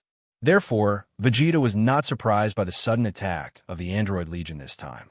However, Vegeta had been worried for a long time about when he could find Dr. K and destroy his stronghold. Otherwise, these ordinary androids would be mass-produced by Dr. K. In the past 10 years, they had destroyed thousands of ordinary androids, but there were still many androids left, while the Scions and Scions were decreasing day by day. If they did not find Dr. K's stronghold as soon as possible, then the extinction of the Scions and Scions in the future was almost certain. As the Android Legion arrived at the city wall, the guards on the city wall scattered and gathered in large numbers. All kinds of specially developed heavy weapons were aimed at the Android Legion, waiting for the moment when the androids attacked to open fire. But Vegeta was not in a hurry to take action because he was waiting for the super androids to appear. Generally, when the Android Legion appeared, the super androids would also appear. Sure enough, just as the ordinary androids flew towards the city wall and the guards on the city wall opened fire one after another, a beautiful figure shot straight into the sky. This figure was Android 17, a female android. She had an extremely delicate face and an extremely hot figure, but she was emitting an ice-cold and austere aura, causing people to be intimidated at first sight. Vegeta moved and directly flew towards Android 17, the energy erupting from his body, forming a layer of pale golden protection on the surface of his body. Android 17 immediately wanted to destroy the city wall with the laser weapon in her palm, but she quickly noticed Vegeta, so she immediately changed her target and raised her hand to shoot the laser at Vegeta. It was not the first time that Vegeta had fought with Android 17, so he immediately reacted very quickly and dodged the laser in advance, and greeted Android 17's head with his bare hands. Android 17 also chose to fight in close combat. Her seemingly slender body erupted with incredible power, and every collision with Vegeta shook the universe, as if bombs were constantly exploding in the air. Boom, boom, boom. Vegeta's fighting style was extremely wild, and his attacking speed was getting faster and faster. While dodging and moving, he used both his hands and feet, seemingly completely occupying the upper hand. But in fact, Android 17 steadily received Vegeta's attack every time, and was constantly collecting data on his fighting style, comparing it with the last time. Soon, Android 17 finished comparing the data, and after confirming that Vegeta's attacking style had not changed, she immediately began a powerful counterattack. In a few moves, she destroyed Vegeta's attacking rhythm, causing him to quickly fall into a passive situation of being beaten. However, it was naturally not the first time that Vegeta had encountered such a situation. Last time, he chose to transform into a Super Saiyan to counterattack and quickly beat Android 17 away, but he was unable to catch up to and kill Android 17. This time, he had a plan. He did not choose to transform immediately, but dodged as much as possible to alleviate Android 17's attacks. All along, Vegeta's battles had been focused on attacking, and he was extremely ferocious. Now that he had switched to dodging and retreating, Android 17 was suddenly at a loss, and her attacks began to show signs of stuttering. Seeing that this method was effective, Vegeta dodged and fought at the same time. Suddenly, it became difficult for Android 17 to exert pressure on him, and she had no choice but to reanalyze Vegeta's fighting style. But at this time, Vegeta chose to transform Super Saiyan. Boom! Vegeta's body suddenly burst out with a terrifying pale golden energy radiance, forming a protective light barrier around his body. At the same time, the muscles all over his body tightened and swelled up, and his golden hair, which was originally standing up towards the sky, suddenly became straight as if it was going to fly into the sky. After Vegeta transformed, his energy index immediately reached Android 17's warning range. Android 17 quickly changed his fighting style, wanting to dodge and fight at the same time. But after Vegeta transformed, he immediately rushed in front of Android 17, and before Android 17 had time to react, he smashed Android 17 to the ground with a punch. Boom! After transforming into a Super Saiyan, Vegeta's strength had doubled, and this punch directly knocked Android 17, who was not on guard, into the ground. Naturally, this was just the beginning. Immediately after, Vegeta took advantage of the situation and punched Android 17, who was about to fly out of the ground, back down, directly clearing a deep pit in the ground. Then, Vegeta launched a crazy attack on Android 17 in the pit. During this period, a few ordinary androids wanted to come to his aid, but they were all killed by the concentrated firepower of the other people in the 22nd city. After confronting Vegeta for a while, Android 17 finally fell into a situation where he was completely beaten up and he immediately wanted to escape. But how could Vegeta give Android 17 a chance to escape again? The space under the ground was only so big, and Android 17 did not have any extra space to dodge, let alone escape. Finally, after a few minutes of fierce fighting, Android 17 was successfully destroyed into pieces by Vegeta. Vegeta looked up to the sky excitedly and roared on the spot. The rest of the ordinary androids were not robots that only knew how to attack and kill. As soon as Android 17 died, they began to retreat one after another, but by this time, they had already lost more than 1/3 of their number. After that, under Vegeta's leadership, everyone in the 22nd city chased after and killed these ordinary androids again, until they destroyed more than 90% of them, and then retreated because they could not catch up. Chapter 307. Dr. K was instilling the final instructions into Android 18 when he suddenly heard another beep behind him, and his body suddenly froze. How is this possible? Android 17 is also dead? Dr. K couldn't believe it. He turned around and went to the cabinet belonging to Android 17 to take a look. After confirming that it was true, he couldn't help but feel a little angry. How could this be? Android 16 and 17 died one after another? Dr. K obviously couldn't accept this situation and couldn't help but think over and over again. But in the end, Dr. K couldn't think of a reasonable reason. He only felt that something was fishy, so he decided to send Android 18 as soon as possible to figure out the situation. The news that Vegeta killed Android 17 was naturally quickly transmitted to the other cities by City 22, but because of Kakashi, the communication between City 22 and City 7 was blocked. After discovering this, Vegeta immediately went to City 22 in person. In the past, there was only one reason for the communication failure, and that was that the corresponding city was captured by the androids and the communication-related equipment was destroyed. But when Vegeta arrived in the sky above City 7 that night, he found that in the largest square of City 7, there were actually singing and dancing and many tables of food and wine, as if a celebratory banquet was being held. This stunned Vegeta, and he thought, what's going on? So Vegeta landed on the side of the city's protective shield and asked the guards to let him in. These guards all knew Vegeta, so although they were surprised by his arrival, they didn't dare to let him wait for the report. They directly let him in first, and then contacted Piss to inform him. At that time, Piss was toasting Zhou Jie again, and suddenly found that his communicator lit up. After the toast, he quickly looked at it and was immediately shocked. What, Prince Vegeta is here? As soon as Piss's voice fell, Zhou Jie's table fell into a deadlock, and Vegeta happened to arrive at the table. Leader Piss, what's going on? After Vegeta appeared, he looked at Piss and asked coldly. Piss was stunned when he heard the question. For a moment, he didn't know what Vegeta meant by this, so he couldn't answer for a while. At this time, Kakashi quickly reminded Zhou Jie. After hearing this, Zhou Jie immediately stood up and walked towards Kakashi. Prince Zhou Jie, I have something to tell you.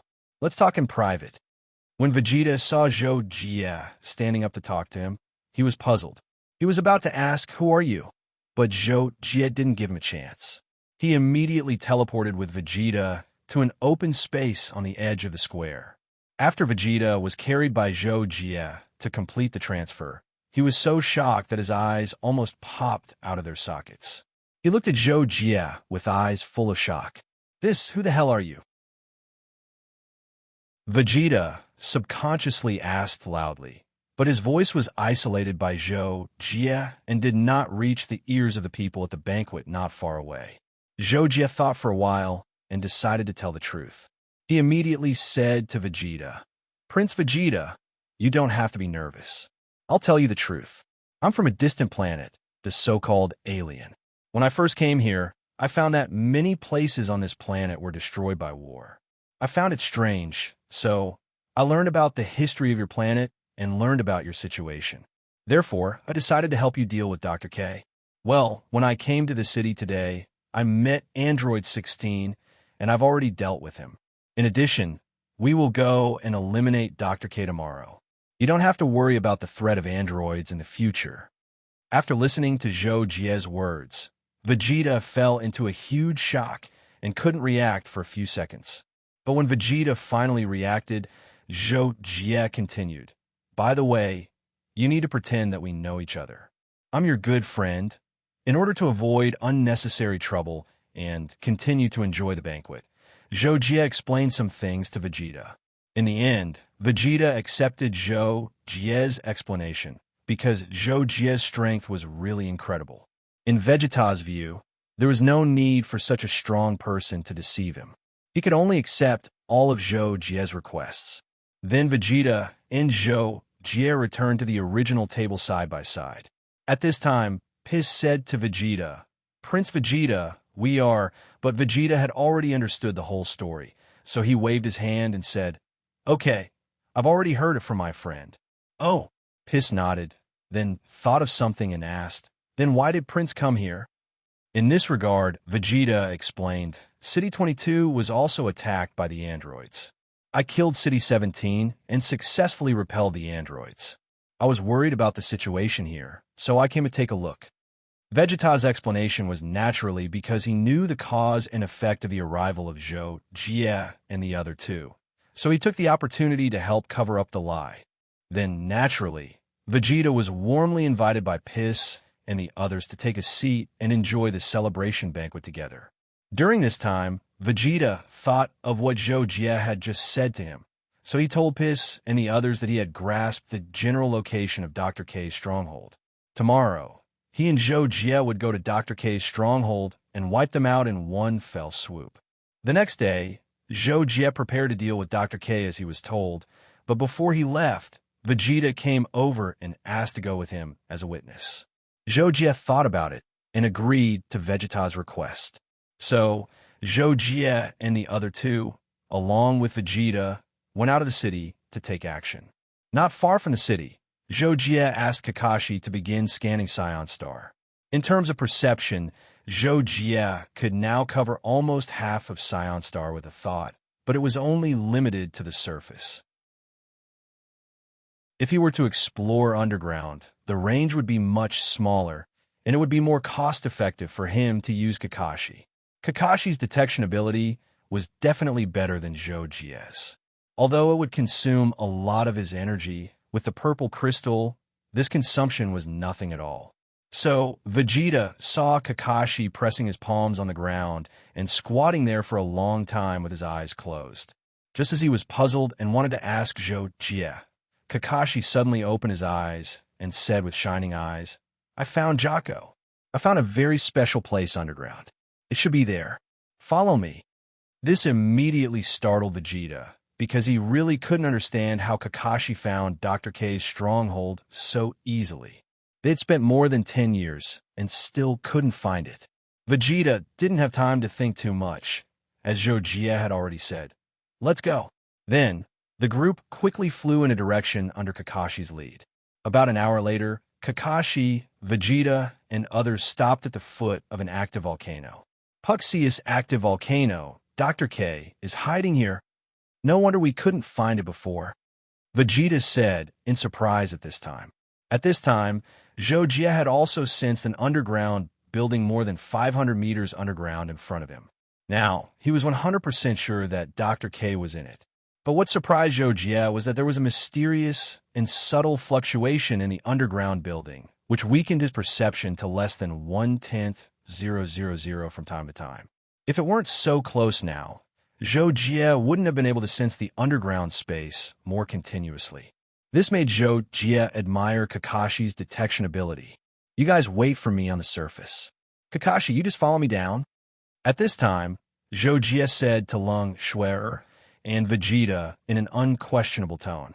Vegeta naturally wanted to follow, but for some reason, when Zhou Jie's words sounded like a command, he suddenly felt an inexplicable fear, making him unable to open his mouth to object no matter what. So, Zhou Jie chose to directly break through the surface and escaped underground with Kakashi. Soon, they arrived at the underground laboratory where Dr. K was. Dr. K was performing the final test on number 18 when he suddenly heard the alarm. This made his face change dramatically, and he quickly went to the main computer screen on the side and pulled up the video to see how did these two people avoid the alarm I set and break in. Dr. K saw Zhou Jie and Kakashi who had just come in on the screen and was shocked. But in the next second, Zhou Jie and Lung Xuer disappeared without a trace on the screen. While Dr. K was surprised, he heard a series of loud noises outside. It was the sound of the protective door being broken continuously. Oh no! Dr. K was so scared that his face turned pale. He quickly ran to number 18, removed the restraining equipment on her, and woke her up. When no. 18 opened her eyes. Dr. K immediately ordered her, kill the two people outside. As soon as his voice fell, the door of the core laboratory where Dr. K was located shattered, and Zhou Jie and Kakashi stepped into the room. Number 18's eyes suddenly lit up and locked on Zhou Jie and Lung Xuer.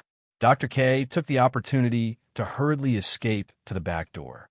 Then number 18 launched an attack on Zhou Jie like a bolt of lightning. Boom! With a low, loud noise, number 18, who had just come out of the furnace for a few seconds, lost the possibility of being remolded and turned into a pile of rotten iron and minced meat scattered all over the ground. Dr. K had just opened the back door at this time. Before he could enter, he was swept by the aftermath of the collision between Zhou Jie and number 18. The entire mechanical skeleton in his body was shattered, and he screamed and fell in front of the back door. But at this time, Zhou Jie's gaze changed slightly. He skipped over Dr. K and looked directly behind the half-open back door. What's behind the door? Zhou Jie was surprised because when Dr. K opened the back door, he found that his perception was suddenly forced back, as if he was facing a great enemy. Immediately after, Zhou Jie killed Dr. K with a casual attack, and then said to Kakashi, Kakashi, come with me to take a look behind the door. There's something strange. Jocko, I also noticed it. There seems to be treasure behind the door.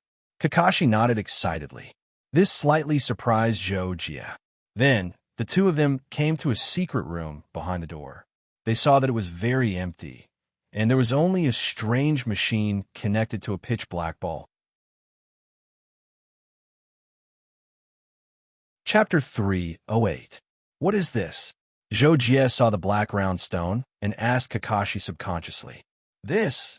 Kakashi asked and carefully looked at the black round stone, but he didn't know what it was. Seeing this, Zhou Jie thought Kakashi didn't know anything about it and was about to step forward and take the black round stone in his hand, but he was suddenly startled by Kakashi's exclamation. Wait, could this be? When Kakashi said this, he covered his mouth with an incredulous look on his face. Zhou Jie was also dumbfounded. You know this thing? Zhou Jie asked immediately.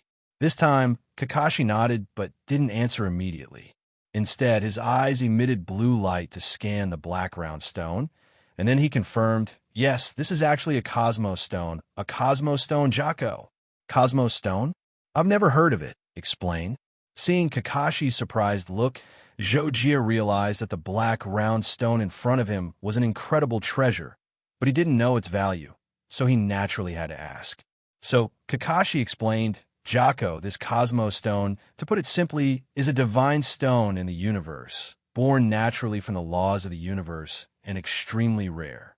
Its main value is that it can help practitioners better sense the laws. In addition, the Cosmos Stone itself contains incredible energy and can constantly replenish itself. It can be said to be an inexhaustible source of energy.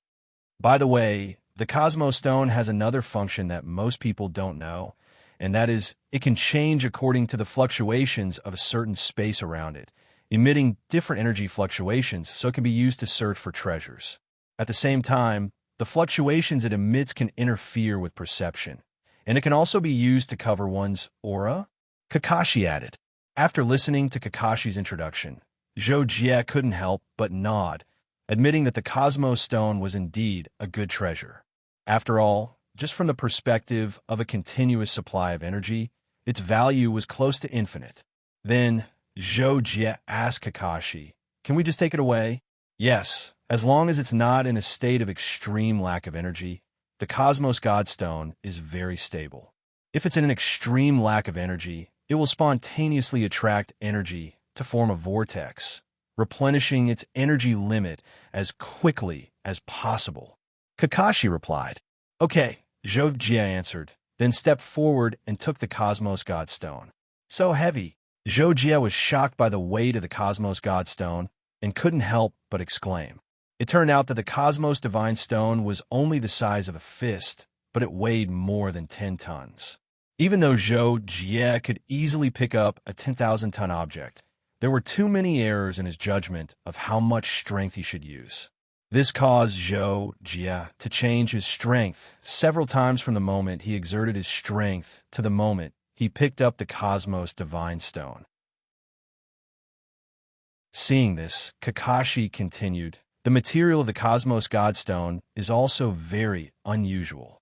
It's said that a Cosmos Emperor Realm powerhouse once used it to forge a life-bound divine weapon.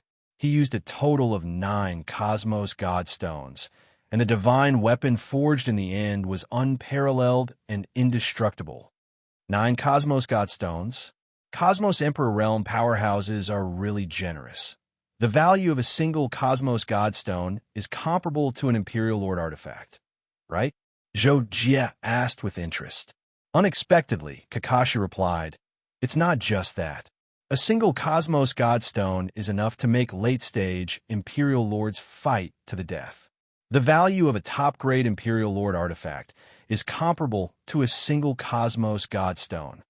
Late-stage Imperial Lords fight to the death? Then I've really picked up a great bargain." Jie couldn't help but smile faintly when he heard Kakashi's words. The Imperial Lord realm was divided into the initial, middle, late, and perfection stages. The gap between each stage was huge, practically equivalent to a whole new realm. Jie thought that the reason late-stage Imperial Lords fought over the Cosmos Godstone was probably because of its auxiliary effects. Meanwhile, the perfection stage of the Imperial Lord realm was only a step away from the Cosmos Emperor realm. Generally, it was because of the limit of a law that the Cosmos Godstone was stuck at. Even the Cosmos Godstone wouldn't have any effect. Therefore, to perfection stage Imperial Lords, although the Cosmos Godstone was similarly valuable, it wasn't to the point of fighting to the death. Yeah, I confirmed that it was a Cosmos Godstone back then. I was stunned. Kakashi agreed with Jie. "Okay, let's go up." Jie put away the Cosmos Godstone and said to Kakashi. In response, Kakashi responded and followed Jie back to the path they came from. But after just a few steps, Kakashi pointed to the wall at the side and said to Jie, "Jako, there's still a lot of ordinary androids behind. How do we deal with them?" In response, Jie responded, "I'll take care of it before we go up." After a while, Jie finished dealing with Dr. K's underground experimental base and returned to the surface with Kakashi. Seeing Jie and Roland come out, Vegeta immediately greeted them and asked about the situation. Jie told him that Dr. Vegeta had been killed by him and that the androids in his experimental base had also been destroyed by him. In the future, everything on Saya would be restored to its original state. Learning this news, Vegeta suddenly looked a little excited. He thought for a few seconds, but in the end, he still didn't know how to thank Zhou Jie. So he invited Zhou Jie and the other two to have a big meal after they go back, and hoped that Zhou Jie and the other two would like to have anything they want, so that he could express his gratitude. Zhou Jin naturally didn't care much about this, but considering that their original purpose of coming to Saya was nothing more than to eat, drink, and have fun and relax, under Kakashi's instigation, Zhou Jie expressed to Vegeta their desire to eat all the delicacies on Saya. Vegeta naturally agreed to Zhou Jie's effortless request, and after everyone returned, he specifically notified the major cities to prepare ingredients and wait for him to take Zhou Jie and the other two to taste the local delicacies. In this way, Zhou Jie and the other two ate, drank, and had fun on Saya for nearly a month, but because most of the places on Saya were destroyed by the flames of war, there was no good place to go. Zhou Jie and the other two couldn't have fun, so soon after eating the delicacies of various cities, they chose to leave Saya. After returning to the Kai and heading towards the Nether Cloud starfield, in the control room, Kakashi suddenly said to Zhou Jie, "Jocko, take out the Cosmos Godstone. I want to verify something." Hearing this, although Zhou Jie was surprised, he didn't say anything and took out the Cosmos Godstone and threw it to Kakashi, and then casually asked, "What do you want to verify?" Kakashi took the Cosmos Godstone and immediately covered it with his hand, carefully sensing it, and at the same time answered Zhou Jie's question. The Cosmos Godstone has the function of treasure hunting, which means that it can sense very deep space fluctuations and produce different fluctuations accordingly. Later, I carefully compared it with the database and found that the fluctuations of the Cosmos Godstone that day seemed to be somewhat unusual, so I came to take a look. Oh, hearing this, Zhou Jie also became interested. After watching Kakashi's perception for a few seconds, he couldn't help but ask, "What was the result?" "Jocko, it's really this fluctuation. It means that there's a special place nearby, such as a secret realm hidden under the surface of the void. However, the sensing range of the Cosmos Godstone is not small, and there will be a specific fluctuation even a few light years away, and the closer we get, the stronger the specific fluctuation," Kakashi said. "Then let's find the source of the fluctuation according to the intensity of the fluctuation. Maybe we can find something valuable," Zhou Jie said, because he had always relied on absolute strength to crush those of the same level. Zhou Jie didn't have any special desire for treasures.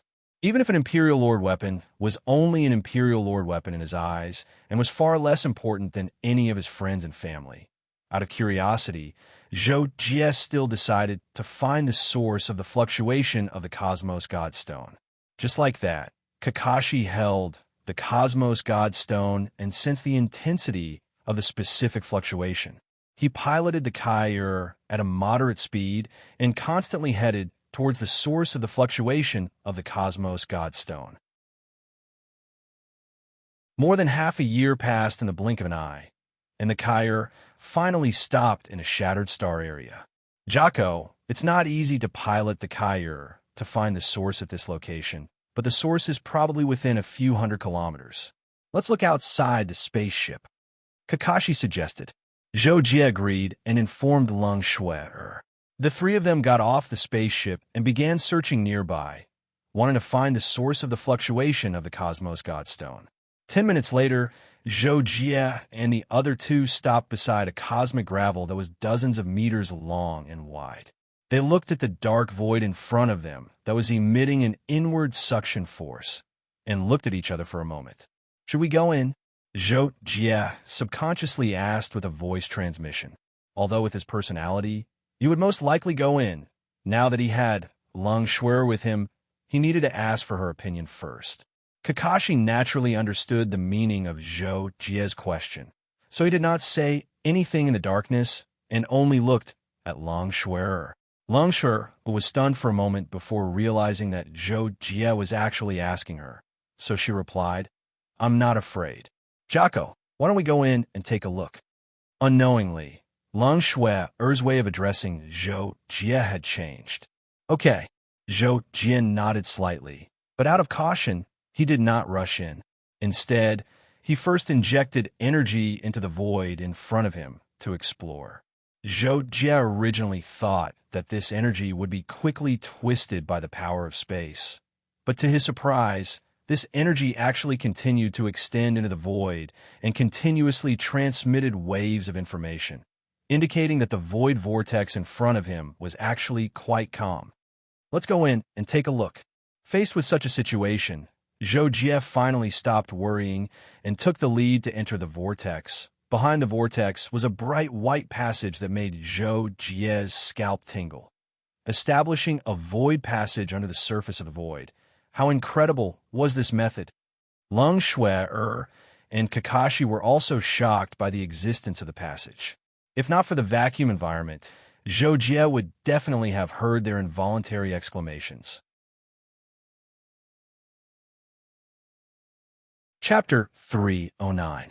Zhou Jie and the other two walked along the bright white passage until they crossed a light wall at a certain point in time. In an instant, Zhou Jie felt the back of his body being pushed forward by a huge force. He couldn't help but fall forward. If he didn't react fast enough, he might have fallen flat on his face. When Zhou Jie's vision and senses recovered, he immediately heard Kakashi scream. Ah!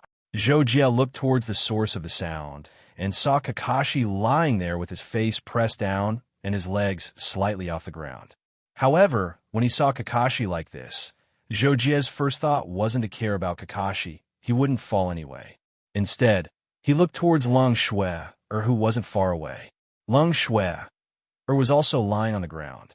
Fortunately, her hands were stretched out in front of her, and her face didn't touch the ground. At this moment, she just got up, and her gaze naturally met with Zhou Jie's. Zhou Jie hurriedly went to Leng Shui's side and helped her up. He asked, "Shui, are you all right?" "I'm fine." Leng Shui was helped up by Zhou Jie. She took the opportunity to get closer to Zhou Jie. At this moment, Kakashi flipped over and sat on the hard black ground. When he saw Zhou Jie and Leng Shui being so intimate with each other, he immediately cried in his heart. Zhou Jie quickly noticed Kakashi's incomparably bitter eyes. He immediately pulled away from Leng Shui and pretended to be calm as he walked towards Kakashi. At the same time, he looked around and asked the world hidden under the surface of the void. Could this be the myriad ancient sacred world? When Kakashi saw this, although he was still a little emotional, he knew Leng Shui's feelings for Zhou Jie. Therefore, he quickly put away the unnecessary thoughts. After looking around, he agreed with Zhou Jie's guess and said, "It's very possible, Jocko." However, at this moment, Zhou Jie's mind was no longer on his guess. He was staring at the white tunnel exit behind them with his brows furrowed. Seeing this, Kakashi couldn't help but look at the white tunnel they came from. It was a huge whirlpool-like exit with a diameter of hundreds of meters and more than 100 meters above the black land under their feet. At this moment, it was slowly spewing out pure world energy. As for the place where Zhou Jie and the others were at, there was an endless stretch of hard black ground beneath their feet, like hardened black soil. There were black mountain ranges rising and falling in the distance, but there was nothing else. The sky was pale blue like a chaotic flocculate. Only the white tunnel exit and its edge were bright white. "I have an ominous premonition," Zhou Jie suddenly said, causing Kakashi and Leng Shui to be taken aback. Before Kakashi and Leng Shui could ask why, Zhou Jie had already flashed to a position less than 10 meters in front of the tunnel exit. Then Zhou Jie stretched out his hand and tried to send a stream of energy into the tunnel, but he found that the energy couldn't move an inch when it was 8 or 9 meters away from the tunnel. He had no choice but to increase the energy intensity, but after pushing it less than a meter, it couldn't move an inch. Seeing this, Zhou Jie couldn't help but frown even more. Is it true? In the end, Zhou Jie even rushed directly to the exit tunnel, but he was blocked by a huge repulsive force more than 5 meters away from the exit, and he couldn't move an inch. Although Zhou Jie didn't use his full strength at this time, he clearly realized that they couldn't go back the way they came. Kakashi and Leng Shui also realized this when they saw this from afar. Their faces changed, and the excitement they had when they came in for the adventure was instantly swept away. Not long later, Zhou Jie flew back and said to Kakashi and Long Shui with a serious expression, "We can't go back the way we came. What should we do?" Kakashi was a little flustered. Zhou Jie was also helpless about this, and he could only say, "Let's not worry about this for now. Let's see what's in this myriad ancient sacred world." Zhou Jie thought that this place could very possibly be the myriad ancient sacred world, and it could very well be a world opened by a universe emperor realm expert. He was very curious about the difference between this place and the outside universe. The attraction of the unknown was always hard to resist. With Zhou Jie's words, Long Shui and Long Shui had no choice but to listen. They immediately followed Zhou Jie and strolled around the boundless black land. Other than the energy system in the myriad ancient sacred world being very different from the outside world, the other environmental conditions were similar to a normal life planet. There was air, and the oxygen content was very high. Other than that, the energy was shockingly abundant. It was just that there wasn't a corresponding cultivation system, so it was more difficult to absorb and transform the energy. The two factors offset each other, and Zhou Jie believed that his cultivation speed here wouldn't be faster than the outside world for a short period of time. Zhou Jie and the other two flew in a certain direction, and soon they flew into a stretch of black mountain range. But what made Zhou Jie feel helpless was that along the way, he sensed that there wasn't a single life form within a few tens of thousands of miles. There wasn't even any special energy wave. Could the myriad ancient sacred world be like this? Zhou Jie couldn't help but feel puzzled. But coincidentally, just as Zhou Jie had this thought, he looked at a mountain in front of him. From the gap between the mountains, he noticed a black dot extremely far away. For some reason, Zhou Jie felt that it was a place different from the Black Mountain Range. Perhaps there would be a new scenery there. Therefore, Zhou Jie pointed at the direction of the black dot to Kakashi and Long Shui and said, "There seems to be something there. Let's go take a look." After saying that, Zhou Jie brought Kakashi and Long Shui with him and sped up. They approached the black dot at more than 10 times the speed of sound. But when Zhou Jie was a few tens of thousands of meters away from the black dot, he suddenly slowed down and hurriedly landed on the ground. "What's wrong, Jocko?" Kakashi felt that it was strange and hurriedly asked. After Zhou Jie brought the two of them to the ground, he said with a serious expression, "I found a life form." "Huh?" Kakashi was shocked when he heard this, and he looked confused. Long Shui was also very surprised. She couldn't help but ask, "Where is it, Jocko?" However, Zhou Jie's answer surprised the two of them even more. "It's the black dot that we just approached. It's an extremely terrifying creature. It's very huge. We were at least 100 miles away from it just now, but I've already sensed the pressure that it didn't deliberately emit." When Kakashi heard Zhou Jie's words, he was horrified. "My goodness, that's so scary. Jocko, you can sense the aura that it emits from so far away. And it's so huge? Then could have sensed us?" In response, Zhou Jie raised his head and looked at the black dot on the horizon. Then he said, "I don't think so. It might be sleeping. Otherwise, it wouldn't be motionless until now. Such a huge creature should have an extremely long lifespan. It's normal for it to sleep for hundreds or thousands of years. Let's not wake it up. But I want to go over and see what it looks like," Kakashi said at this time. When Long Shui heard that, she thought that Zhou Jie would stare at Kakashi or something. The result was out of her expectations. Zhou Jie looked at Kakashi and actually said, "And I think so too. The creatures in this myriad ancient sacred world are so terrifying. It's good to go and take a look. As long as we hide our aura, we shouldn't be discovered by it." Since Zhou Jie said so, Long Shui had nothing to say. She could only agree silently. More than half an hour later, Zhou Jie brought Kakashi and Long Shui close enough to see what the black dot in the distance looked like. It was a terrifying existence that was hundreds or thousands of times bigger than a mountain. It looked like a western dragon. Its body was covered in pitch-black scales, and its head was like a snake's. It was lying flat on the ground. Its neck wasn't very long compared to its body, but it was still tens of thousands of meters long. At this time, this huge black beast was indeed sleeping. Its two front legs were pressed against its chest, and its back legs were bent on the ground. However, the back half of its body was raised up. It was hundreds of thousands of meters tall. It was no wonder that Zhou Jie could see it from afar. As the huge black beast breathed, a terrifying wave spread across the surface of the ground and back again. The gravitational force and aura it produced were sensed by Zhou Jie from hundreds of kilometers away. Zhou Jie and the other two stood at a distance where they could roughly see the appearance of the huge black beast and observe for a while. After satisfying their curiosity, Zhou Jie continued to lead Kakashi and Leng Shui in a direction. Just like that, Zhou Jie and the other two flew in a direction on the Black Land for more than half a day.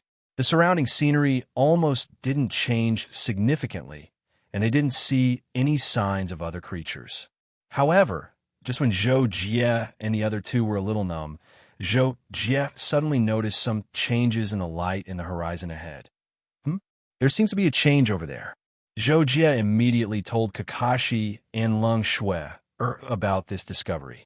Kakashi and Leng Shui hurriedly looked forward carefully and soon recognized it. Kakashi was even more excited. It's true, Jocko, there's clearly a boundary in the light wave over there. It seems that we're coming to the end. I'll speed up. Zhou Jie was also a little excited when he heard this. He quickly said, and then rushed forward with Kakashi and Leng Shui at an even faster speed. Zhou Jie flew at close to the limit for a few minutes with the two of them, and finally figured out the reason for the change in the horizon they just saw in the distance. Zhou Jie and the other two flew more than 1,000 meters away from the black ground. At this moment, they could already see the end of the black ground in the distance. Beyond the edge of the black ground was a vast expanse of white space. Within it, there was an extremely rich energy radiance that flowed wantonly. It was like lightning that had accumulated in the dark clouds and intertwined with each other. In the end, Zhou Jie and the other two stopped at the edge of the Black Land, less than 3 meters away from the white void in front of them. Jocko, this is the end. What should we do? Kakashi looked at the vast expanse of white void in front of them and couldn't help but ask Zhou Jie.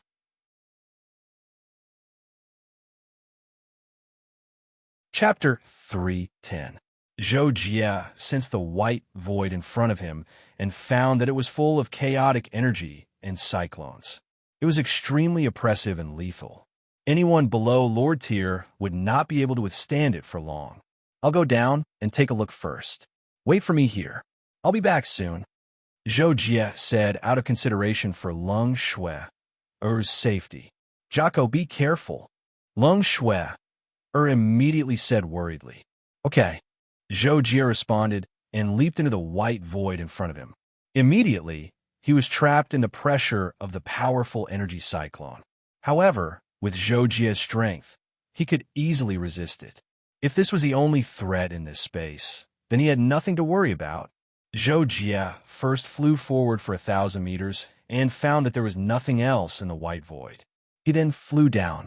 After flying down for a while, Zhou Jie found that the pressure was gradually decreasing. This made him curious, so he continued to fly down for a while. Zhou Jie estimated that he had descended for 20 to 30,000 meters. The pressure around him had obviously decreased by a level compared to the beginning, and the whiteness around him had also become lighter. It could be said that it had changed from a near milky white to a slightly gray white. However, at this time, Zhou Jie still could not find the landing point. At this time, he was worried about Kakashi and Leng Shui waiting for him above, so he gave up on continuing to go down and flew back the way he came. After a while, Zhou Jie flew back to the edge of the Black Land and reunited with Kakashi and Leng Shui. How is it, Jocko? Is there anything down there? Kakashi asked as soon as Zhou Jie landed. Facing Kakashi's question, Zhou Jie shook his head and replied, I didn't find anything. It's just that the further down we go, the less pressure this white void has. I'll bring you down to take a look. Kakashi and Lung Shui had absolute trust in Zhou Jie. They did not have any more questions and nodded in agreement. Zhou Jie then took out a gray chain. This was a law treasure left to Zhou Jie by the Dark Shadow Emperor. It was called the Frost Chain. It had the enchantment effect of freezing. Previously, Zhou Jie did not use it because he could not use it. Zhou Jie used the Frost Chain to chain himself and Kakashi together. They were less than 3 meters apart. And then Zhou Jie flew into the white void with the two. After descending for more than 2 hours in the white void, Zhou Jie sensed that the turbulent energy and cyclone outside were getting smaller and smaller. It had reached the point where even Lung Shui could easily resist it. Moreover, the visibility around them was much higher, and many thick gray clouds appeared. With more and more curiosity, Zhou Jie and the other two continued to descend, and their speed was getting faster and faster. After less than 10 minutes, Zhou Jie and the other two found that there were gray clouds everywhere below them. It was as if they had just entered the atmosphere from outer space and had now reached the altitude of the stratosphere. At this time, the chaotic energy around them had also become much more normal. There were no more cyclones, and the pressure outside had reached a point that even ordinary people could recognize. It was just that the temperature was about 0. Zhou Jie had naturally removed the energy protection. After all, for them, a few degrees below 0 was not a threat at all. On the contrary, it was refreshing. After that, Zhou Jie and the other two continued to descend for thousands of meters, and they actually began to see the planet's landscape, which was the scenery of mountains and rivers. This time, everyone was a little excited. At least they could see some normal scenery. After Zhou Jie and the other two descended for another few thousand meters, they were less than 3,000 meters away from the surface. With their abilities, they could roughly see many sceneries on the ground, so they found that below them in the sky was a huge mountain range that stretched for at least hundreds of miles. There was no end in sight. Just as Zhou Jie was thinking about whether to fly out of this mountain range and see where to land, the smoke in the jungle at the foot of the mountain caught his attention. There's a fire there. It seems like there are traces of life. Let's go take a look. As Zhou Jie spoke, he did not wait for Kakashi and the other two to agree, and directly flew in that direction. The distance between the burning jungle and Zhou Jie's location was about 3,000 meters. When Zhou Jie rushed to a distance of a few hundred meters, the smoke that he saw at that time had already pervaded the area of several hundred meters. Many trees in the center of the fire were crackling, charred black. Don't chase. Putting out the fire is more important. Just chase away the scarlet fire beasts. In the thick smoke, a brawny human shouted, but he used a language that Zhou Jie did not understand. With Zhou Jie's strength, he was able to see everything in the thick smoke clearly. There were 22 humans present, all wearing clothes made of animal skin.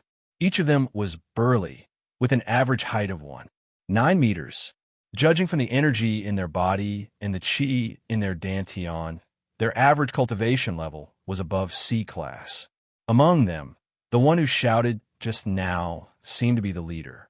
His cultivation level was the most outstanding, actually reaching S class. In addition, about 100 meters away from this group of people, there were more than 10 strange creatures that looked like wild boars. Their fur was like needles, and they had a temperature of several hundred degrees. Obviously, this fire was caused by these wild boars. Although Zhou Jie did not understand the leader's words, he saw the group of people who were originally chasing the wild boars stop to put out the fire around them after the leader shouted. He immediately understood the leader's meaning. Without saying anything, he put out the fire within a radius of 100 meters. The group of people who were putting out the fire were instantly stunned. They were all dumbfounded as they stared at the fire that suddenly disappeared in front of them. They looked at each other, not knowing what to do. Zhou Jie and the other two walked out at the right time and came into the sight of the group of people.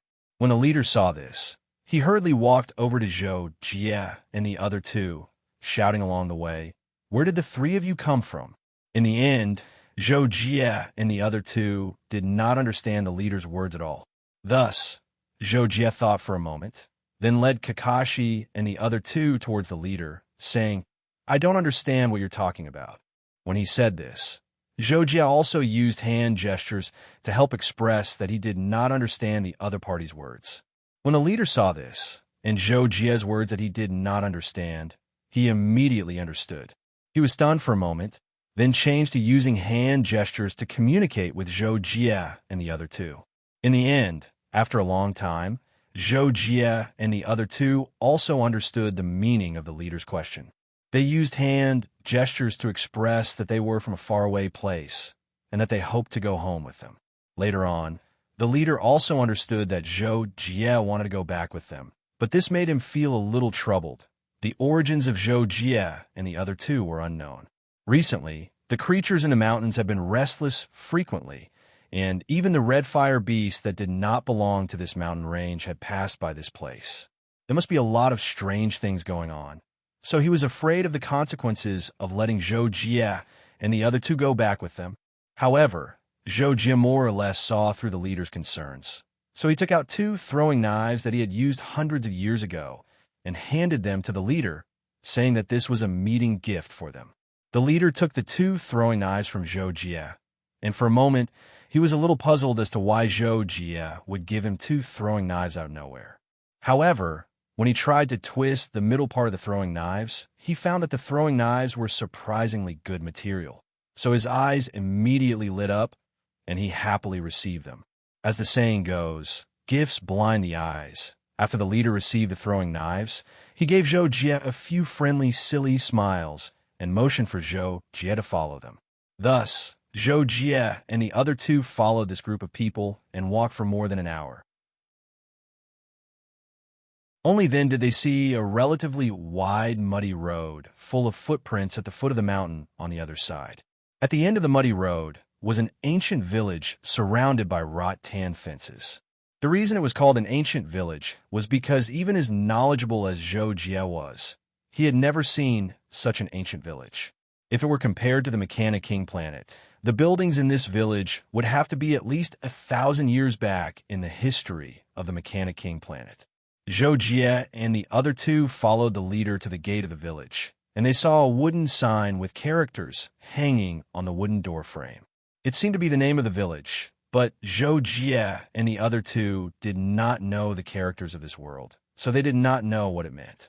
After entering the gate of the village, the leader asked Zhou Jie and the other two to wait for a while he went straight into the depths of the village. At this time, Zhou Jie sensed the entire village and realized that the village was built next to a mountain. The back and side of the village were all mountains, and half of the other side was also surrounded by mountains. The whole village was not very big, less than 20,000 square meters. There were only about 70 houses, and there were less than 200 villagers. Zhou Jie sensed that the leader went straight to a house on the left side of the main street of the village. There was only one person inside, and his cultivation was also grade S, but his life force was not strong. Obviously, he was old. After a while, the leader rushed back with a thin, white-haired old man. On the way, he pointed at Zhou Jie and the other two and spoke to the old man, clearly explaining the origins of Zhou Jie and the other two. The white-haired old man noticed Zhou Jie at first glance. With his many years of experience in distinguishing people, he immediately knew that Zhou Jie was the kind of person who was at the level of unfathomable to him. In other words, he was a strong person that their village could not afford to offend. Therefore, the white-haired old man nodded repeatedly as he listened to the leader's words. In the end, he should have heard enough, so he said a few words to the leader and indicated that he did not need to speak anymore. Then, he went straight to Zhou Jie with a kind smile on his face. The white-haired old man came in front of Zhou Jie and said something. Zhou Jie felt that it was probably a welcome or something. Then, the white-haired old man reached out to shake hands with Zhou Jie. Zhou Jie was stunned at that time, but he did not think much and reached out to shake hands with him. Unexpectedly, the white-haired old man's grip was so strong that it was enough to crush a piece of iron stone. Based on the white-haired old man's strength, This grip was at least 70 to 80% of his strength.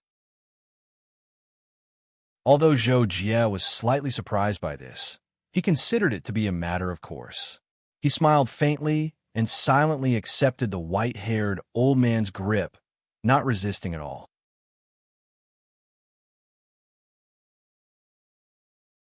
Chapter 3:11. The white-haired old man discovered that even though he was forcefully grasping Zhou Jie's hand, Zhou Jie wasn't gripping it tightly. Moreover, Zhou Jie's hand seemed to be forged from metal and stone. His skin and flesh were extremely tough, actually causing the white-haired old man's palm to hurt. The white-haired old man couldn't help but slightly change his expression. He raised his eyes and saw Zhou Jie calmly looking at him. He immediately realized his own stupidity and hurriedly loosened his grip on Zhou Jie's hand before withdrawing it. "Since you've come from afar, why don't you rest in our village?" The white-haired old man quickly followed up. Although the meaning of his words was directed at Zhou Jie's group, he also knew that Zhou Jie's group wouldn't understand. Thus, he actually said it for the surrounding villagers to hear. "Sure who, bring our 3 esteemed guests to find an empty room and clear it out for them to stay. Then, tonight, kill 2 firebirds and send it to them." The white-haired old man turned to the side and said to the leader beside him. Clearly, his position was even higher than this one called Sure Who. Seeing this, Zhou Jie also realized that the white-haired old man in front of him should have the highest position in the village. He was almost certain that he was the village chief. In fact, this was indeed the case. The white-haired old man's name was Ishida, and he was the village chief of Stone Village. As for Sure Who, he was the vice-village chief and also Stone Village's #1 warrior. Not long after, Zhou Jie's group of 3 followed Sure Who to a thatched hut at the very edge of the village. They watched as Sure Who and 2 other large men from the village cleared out the miscellaneous items in the hut. Then, they quickly moved in a short wooden bed and 2 thin animal skin quilts that appear to be very old. After Sure Who's group of 3 finished cleaning up the hut, they indicated for Zhou Jie's group to move in. At the same time, they couldn't help but bow a few times to them. Their meaning was obviously, "I'm sorry, there are no other empty rooms in the village. I'll have to trouble you to stay here." Regarding this, Zhou Jie's group of 3 didn't really mind. After all, they didn't need to sleep or anything. Having a shelter like this was enough for them. After Sure Who's group of 3 left, Zhou Jie closed the door and turned to Kakashi and said, "We have to first learn this world's language, but this world doesn't seem to have the internet. Kakashi, what do you think?" Kakashi heard this and said, I've just scanned a large area. This world really doesn't have the internet. In that case, learning their language will take some time. But don't worry, Jocko. I'll definitely learn it in less than 5 days. I'll definitely learn it. Then I'll teach you guys it." Zhou Jie couldn't help but nod. He was quite clear about Kakashi's learning ability. For him and Long Schwerer, learning a language would take at least a month or 2, under the circumstances where there was no specialized instruction.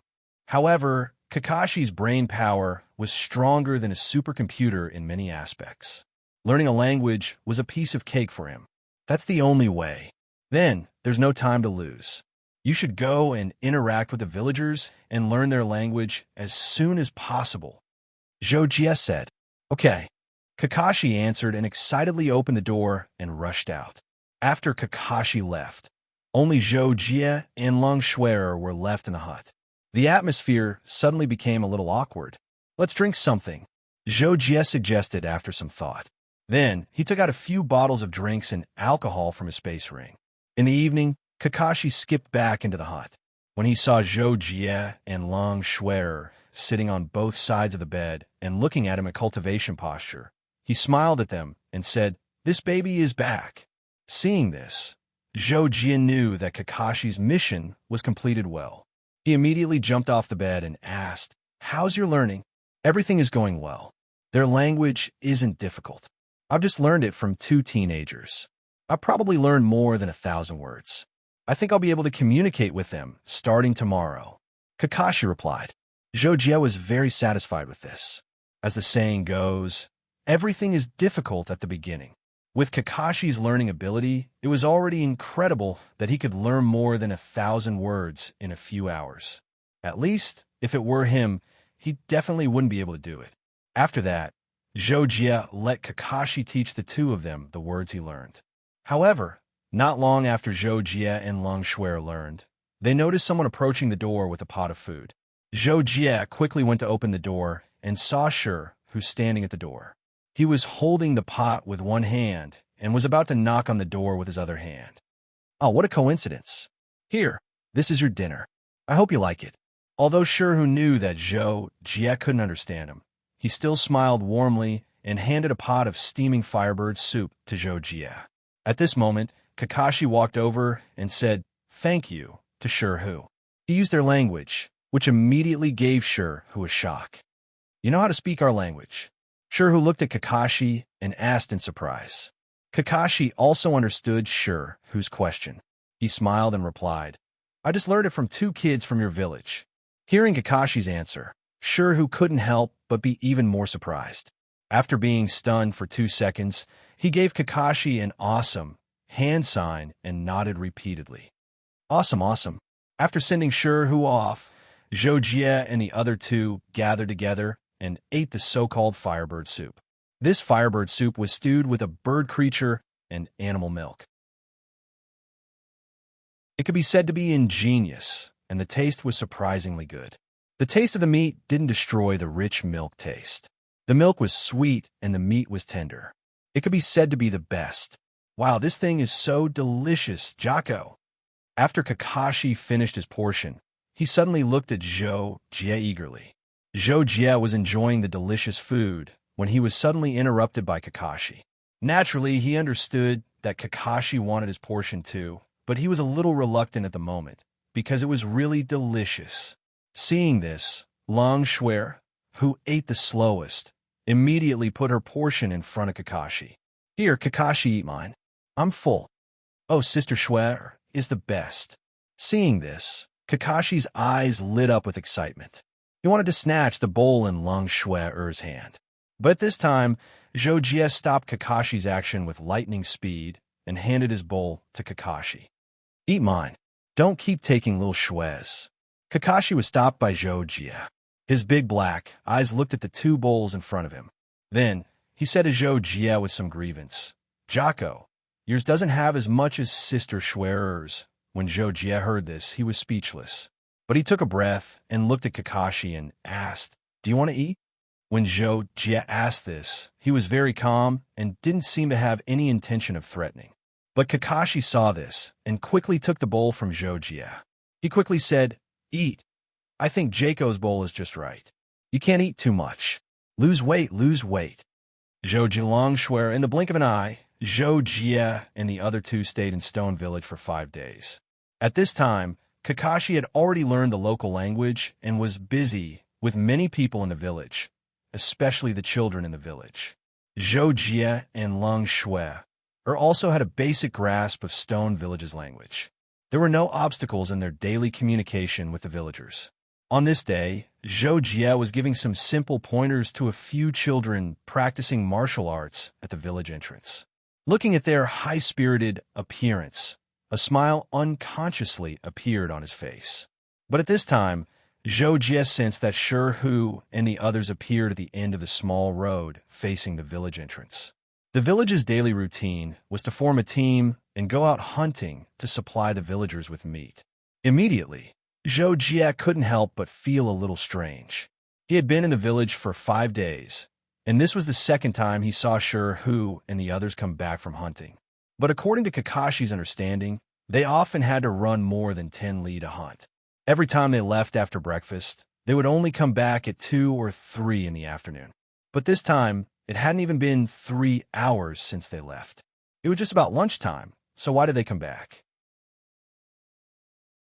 But closely following that, Zhou carefully sensed and understood the reason. Shi's group of 12 people this time actually had 4 people who were not lightly injured. There was also one who was seriously injured and had lost a lot of blood. They obviously came back for the injured. As for prey, they didn't even catch a single one. Not long after, Sherhu and the others carried a few injured people into the village entrance. As Sherhu entered the village, he burst out cursing. Mother of Asterisk-Ker, why would a gold-splitting tiger appear in our area? It hasn't been seen in history for tens of years, and we actually ran into it. Unlucky. Not far away, Zhou Jie watched Sherhu and the others enter the village's treatment room. His eyebrows unconsciously frowned slightly. He remembered that in the past 2 nights, he sensed a few unusual creatures passing through the vicinity of Stone Village. But he wasn't sure if the gold-splitting tiger that Sherhu mentioned counted as one of those unusual creatures. Afterwards, Zhou Jie returned to the house to find Kakashi. He asked him to go forward and help treat the 4 injured villagers. At the same time, he also asked him to spy for information. 10 minutes later, Kakashi returned and told Zhou Jie and the present Lung Shui about the situation. Sherhu said that around the day they met us, many ferocious beasts that shouldn't have appeared in the vicinity of their village began to appear. This kind of situation is very rare. He guessed that the king of beast-level ferocious beasts might have been born in the nearby mountain range. These ferocious beasts were either driven away or gathered, causing them to leave their original habitat and pass by the vicinity of their village. Regarding this, Zhou Jie expressed his helplessness, because if these ferocious beasts were just passing by, it wouldn't be good for him to kill them all. Therefore, he can only give up for now. But what Zhou Jie didn't expect was that on this night, something that surprised him happened.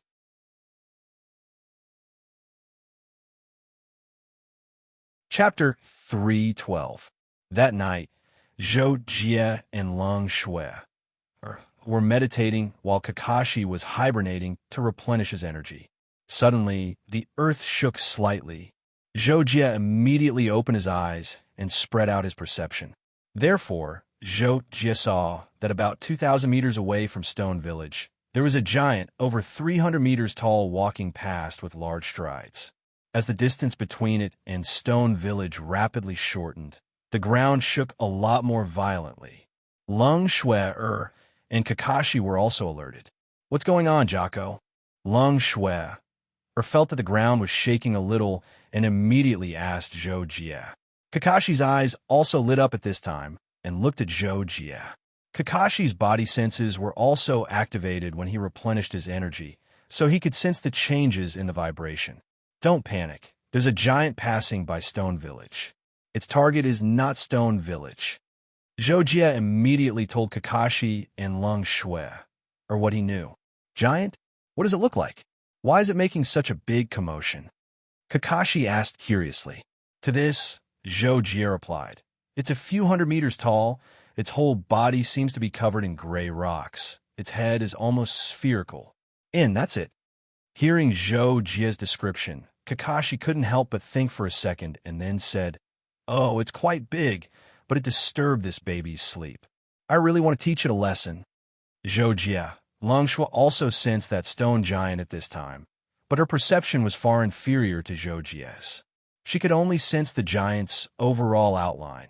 As for its specific appearance, she couldn't distinguish it. Within a few seconds, the stone giant gradually walked away, and the shaking of the ground also gradually disappeared. But just as Zhou Jie and the other two were about to leave this matter unsettled, Zhou Jie suddenly sensed something and immediately frowned. Another one. When Kakashi heard Zhou Jie's sudden words, he subconsciously thought that another rock giant had appeared. However, Zhou Jie continued, but this time, it's a giant bird with a body length of more than 200 meters and a wingspan of more than 300 meters. Its whole body is fiery red, and there are flames burning on its head. Hearing Zhou Jie's description, Kakashi was speechless. Why were there all kinds of monsters in the middle of the night? Kakashi was speechless. The giant bird that Zhou Jie had just described had already reached a height of 1,000 meters above Stone Village. One of its wings practically covered half of Stone Village below. However, in the next second, it swept past Stone Village and flew towards a stone giant that had just passed by. At this time, the rock giant was already 4 to 5 li away from Stone Village, but the fiery red huge bird caught up to him in the sky in less than a breath's time and alarmed the rock giant. Cry! The rock giant raised his head to look at the sky. When he saw the fiery red, huge bird, he let out a threatening roar. His voice was extremely low and strange. Gee! Facing the rock giant's threatening roar, the fiery red, huge bird responded with a roar, not to be outdone. Cry, cry. The rock giant seemed to have been angered by the fiery red, huge bird because of this. He violently roared twice and brandished his fists as if he wanted to have a big fight with the fiery red, huge bird. However, the fiery red, huge bird circled in the sky above him. As if it was ridiculing him, it continuously screeched, completely ignoring the rock giant's clamor. The rock giant was so angry that he smashed his fist towards the side of the mountain wall. Immediately, it caused the mountain to tremble. Countless boulders slid down, smashing the earth and causing it to shake. Even Stone Village was faintly affected. When Zhou Jie sensed all of this, he couldn't help but wrinkle his brows. He thought to himself, "It's so late at night. Can't you let other people have a good rest?" Therefore, in the next second, Zhou Jie released his incomparably powerful aura, completely one-sidedly rushing towards the rock giant and the fiery red huge bird. The rock giant was in a frenzy and wanted to destroy the place to vent his anger. However, when he suddenly sensed Zhou Jie's oppressive aura, he was so scared that he didn't dare to move an inch. The fiery red huge bird was originally circling in the sky, provoking. The moment it sensed Zhou Jie's aura, it suddenly let out a mournful cry and fled into the distance, completely ignoring everything else. Seeing the fiery red, huge bird flee, the rock giant knew why it was fleeing. He immediately scampered off in the direction the fiery red, huge bird fled in, quickly disappearing without a trace. I think I heard something, Jocko?" Kakashi doubtfully asked a second before Zhou Jie released his aura.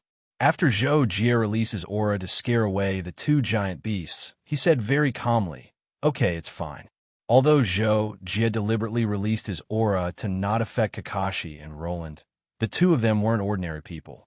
At such a close distance, they could still sense the energy fluctuations on Zhou Jie's body. Therefore, when Zhou Jie restrained his aura and said, "It's fine," Kakashi and Roland suddenly understood that Zhou Jie had settled the matter. "Jocko, did you teach them a lesson?" Kakashi couldn't help but ask at this time. "No, I just released my aura to scare them away. If I was a bit late, I really would have been scared that they would have fought." Zhou Jie casually replied, and then added, "Okay, sleep." Originally, Zhou Jie was just casually saying, so he didn't say cultivate, and instead said sleep. But after Kakashi heard Zhou Jie's words, he actually looked at Zhou Jie with surprise, and then looked at Lung Shuer at the side and said, "Sleep? Jocko, do you need me to leave for a bit?" After this night, for 3 consecutive days, Zhou Jie intentionally or unintentionally discovered that within a few hundred li of Stone Village, there would occasionally be incomparably powerful vicious beasts passing by. Groups of vicious beasts from other sides would even pass by the mountain range surrounding Stone Village, one after another. Stone Village's people sensed this kind of situation and determined that something big must have happened in the nearby mountain range. Because of this, Stone Village Chief Ishida decided to seal off the village's periphery and announced that Stone Village would enter a state of full alert. He also stopped the hunting team formed by Shi Hu and the others from going out to hunt. Fortunately, Stone Village had its own food storage, and it was specially prepared to deal with this kind of situation. So even if they didn't go out to hunt, Stone Village's people could still survive for more than half a month. After Zhou Jie and the other two found out about Stone Village's measures, Kakashi was very angry.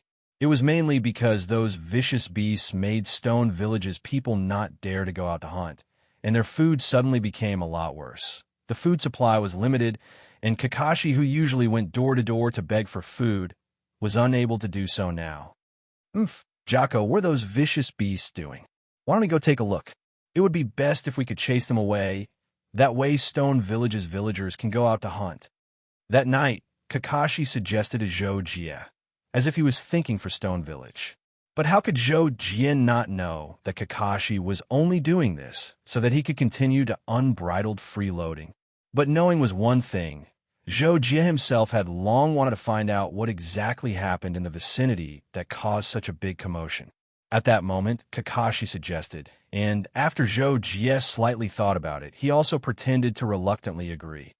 Okay, we'll go take a look tomorrow morning. Tonight, I'll deduce the laws. Yay, long live Jocko. Seeing Zhou Jie agree, Kakashi immediately said excitedly.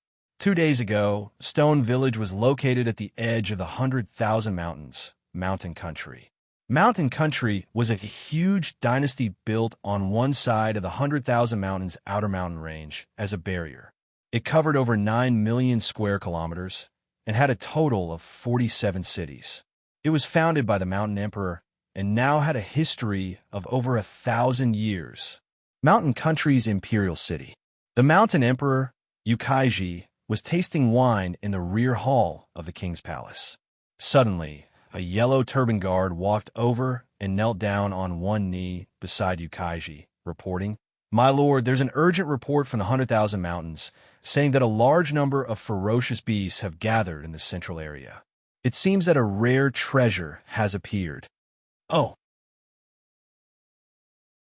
Yukaiji raised his eyebrows slightly, and a smile suddenly appeared on his dignified and solemn face. "I just happened to have some free time recently. Go call General Mu over. This emperor wants to go take a look." In the vicinity of the 100,000 Mountains, other than a mountain country, there were 2 other countries and forces that were not weaker than the mountain country. They were the Li country, the Bhutan country, and the mountain god sect. Li country. "My lord, there's an urgent report from the 100,000 Mountains saying that there's a ferocious beast riot gathering, and it seems that a rare treasure has appeared. What do you think?" Rare treasure? That's a good thing. After so many years of peace, this king is about to fall sick from boredom. This time, it's a good time to go and have some fun. If we can obtain the treasure, our elite country can also prosper. Bhutan country. Oh, there might be a rare treasure in the 100,000 Mountains? Huh, how can this king be left out? Go and prepare. We'll set off immediately. Of course, similar things happened in the mountain god sect. However, the main force of the mountain god sect was in the 100,000 Mountains. Therefore, they knew about the gathering of ferocious beasts earlier than the other 3 countries. Therefore, their team had set off early. Early this morning, Zhou Jie followed his promise to Kakashi last night and quietly left Stone Village with him and Longshuo to search for the source of the recent frequent migration of ferocious beasts. According to Zhou Jie's observation these days, the ferocious beasts were migrating in 2 almost completely opposite directions. Among them, the rock giant and the giant redbird, which were relatively more powerful, were all heading to the south of Stone Village, while those small groups of ferocious beasts were basically heading north. From this, Zhou Jie guessed that something might have happened somewhere in the mountain range to the south of Stone Village, causing many powerful ferocious beasts to gather. Most of the weaker ferocious beasts in that area, in order to avoid being affected, chose to leave their usual habitat and migrated to the north of Stone Village. But Zhou Jie was also a little puzzled. This situation had been going on for many days, which meant that the matter in the south of Stone Village was not over yet. But what kind of matter could make the ferocious beasts continuously gather there?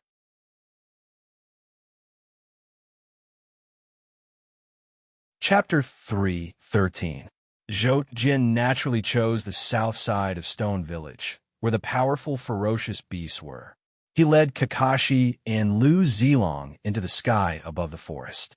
Not long after flying out of Stone Village, Zhou Jie saw that there were many traces of destruction in the canyon in front of him. Zhou Jie immediately thought of the origin of these traces. Wasn't this the night when the rock giant and the fiery red great bird encountered each other? The rock giant was provoked and angered, so it smashed a large part of the canyon's mountain wall, causing the ground to be filled with large depressions and cracks. What Zhou Jie wanted were the rock giant's footprints. He immediately followed the footprints and flew unhurriedly for almost half an hour before he sensed the destination. The reason why he said it was the destination was because Zhou Jie had discovered dozens of powerful, ferocious beasts in the area. Most of them were even more terrifying than the rock giant. They were of different sizes. The smallest was only a few meters long, while the largest was almost 1,000 meters long. The rock giant was nothing compared to them. Zhou Jie then led Kakashi and Lu Zilong to land and said, "Found it. What we want to know should be right in front of us." Zhou Jie then looked around and discovered that there was an open space surrounded by mountains.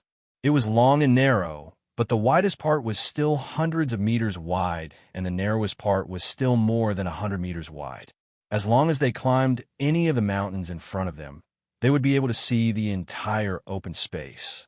However, Zhou Jie also sensed that there were ferocious beasts occupying the mountainsides and peaks of several nearby mountains. Moreover, the ones that could stay here alone were all powerful, ferocious beasts. The strongest among them had even reached 9-star lords. Although Zhou Jie wasn't afraid of these ferocious beasts and could even completely disregard them, he merely wanted to know the reason why these ferocious beasts had gathered here. He didn't want to complicate matters, let alone start a massacre. Therefore, after Zhou Jie thought for a while, he said to Kakashi, "How about this? I think I've discovered the reason why these ferocious beasts are gathered here. Let's go there and see what it is." Zhou Jie's sudden words couldn't help but make Kakashi and Kakashi scratching their heads. However, Zhou Jie didn't want to explain too much. He immediately led Kakashi and Li Yundong into the open space in front of them with a shadow shift. He aimed at a big crack on the cliff on the side of the open space and disappeared into it. With Zhou Jie's strength, he was naturally able to prevent the many ferocious beasts that were constantly paying attention to the crack from noticing his arrival and entry. However, when Zhou Jie entered the cave within the crack, he was immediately attacked. It was a withered yellow vine. It seemed withered and weak, but the speed at which it lashed out and the energy it contained shocked Zhou Jie. Yes, even Zhou Jie was shocked because this was a suzerain-level attack. Moreover, it was at the level of a 5th-layer domain suzerain. In an instant, Zhou Jie, who had been very relaxed all this time, had a flash of light in his eyes. He shot out like lightning and accurately caught the vine and quickly turned it into dust. Boom! Following that, Zhou Jie released his force field and protected Kakashi and Li Yundong behind him. He was caught off guard by such a powerful attack and didn't dare to be careless. However, what surprised Zhou Jie was that there was no second vine that attacked. Instead, an extremely old voice sounded in his ears. "Who are you?" Zhou Jie was stunned when he heard the question. At this time, he clearly saw where the withered vine that attacked them came from. There was a cold pool in the deepest part of the cave ahead.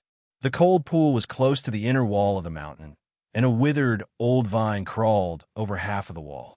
There was also a part of its body that was immersed in the cold pool, as if it was absorbing the water in it. Zhou Jie was naturally very surprised that an old vine could speak. However, he soon realized that it was not an old vine, but a light green and yellow gourd hidden at the bottom of the cold pool. The cold pool was very thick, and the gourd was good at hiding its aura. Before Zhou Jie came in, he only sensed an unusual aura in the cave. After entering, he only noticed the gourd's existence after about 2 seconds. Seeing that the other party did not attack again, Zhou Jie was not in a hurry to counterattack. In response to the gourd's question, Zhou Jie could not help but ask, "What are you? Why are you here?" Upon hearing the question, the gourd was silent for a while. Then it replied through telepathy, "I'm just an ancient gourd life form. I was nurtured and protected by my master until today. However, in the War of the Gods 10,000 years ago, my master fell. I was also severely injured and fell to this land. After that, I was rescued by the master of a force and became its guardian. After 10,000 years, my life is finally coming to an end. I can no longer protect that force.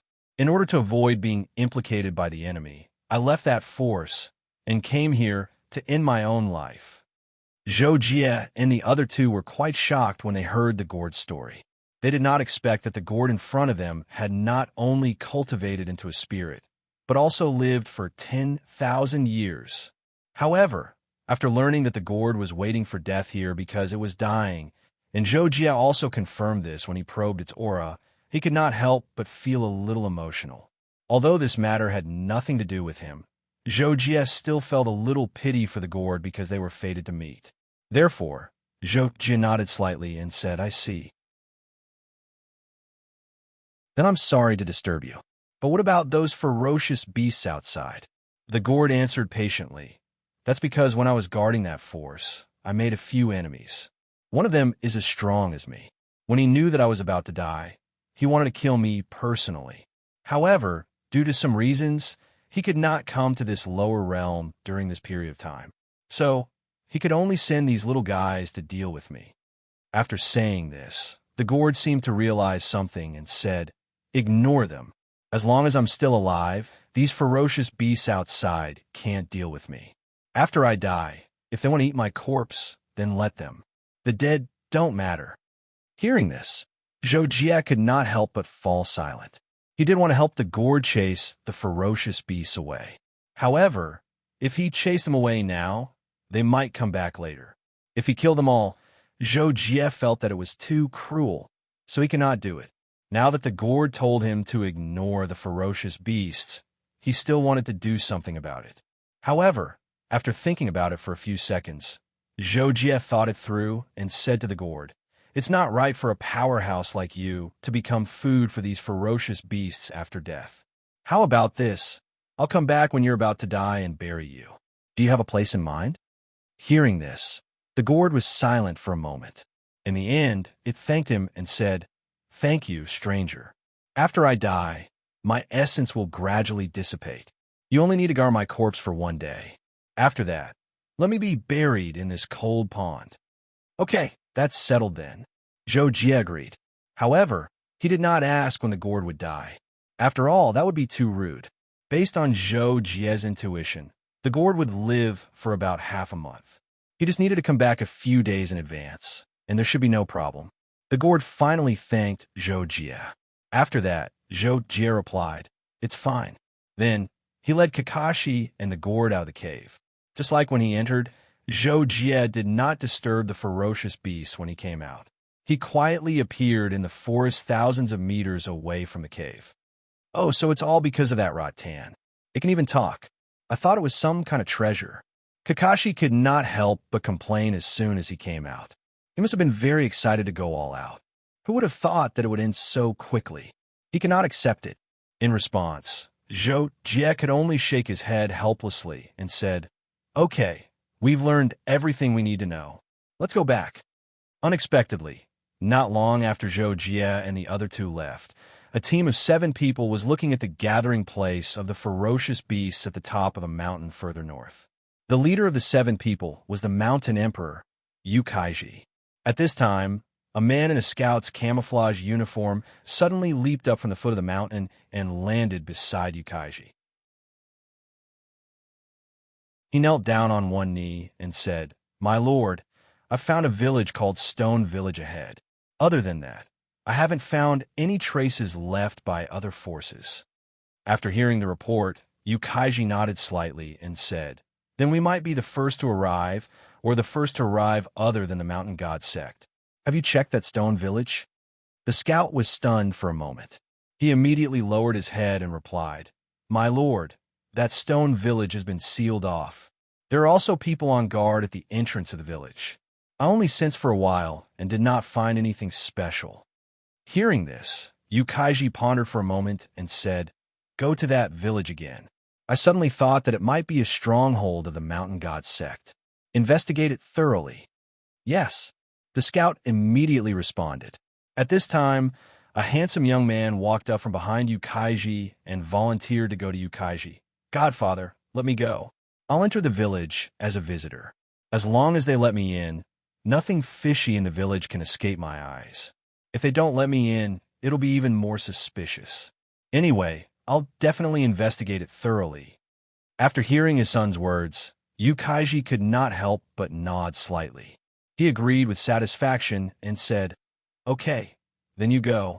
Let Elder Zhao go with you." "Thank you for your trust, Godfather." The young man was immediately delighted. He then turned and walked to a white-haired old man. Seeing this, the white-haired old man, Zhao Ying, nodded at the young man and said with a smile, "Then I'll go with your highness."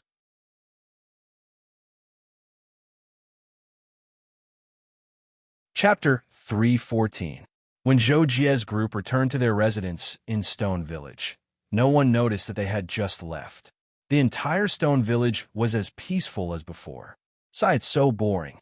We can't go eat and drink anymore. Jocko, when are we leaving? Let's go play somewhere else.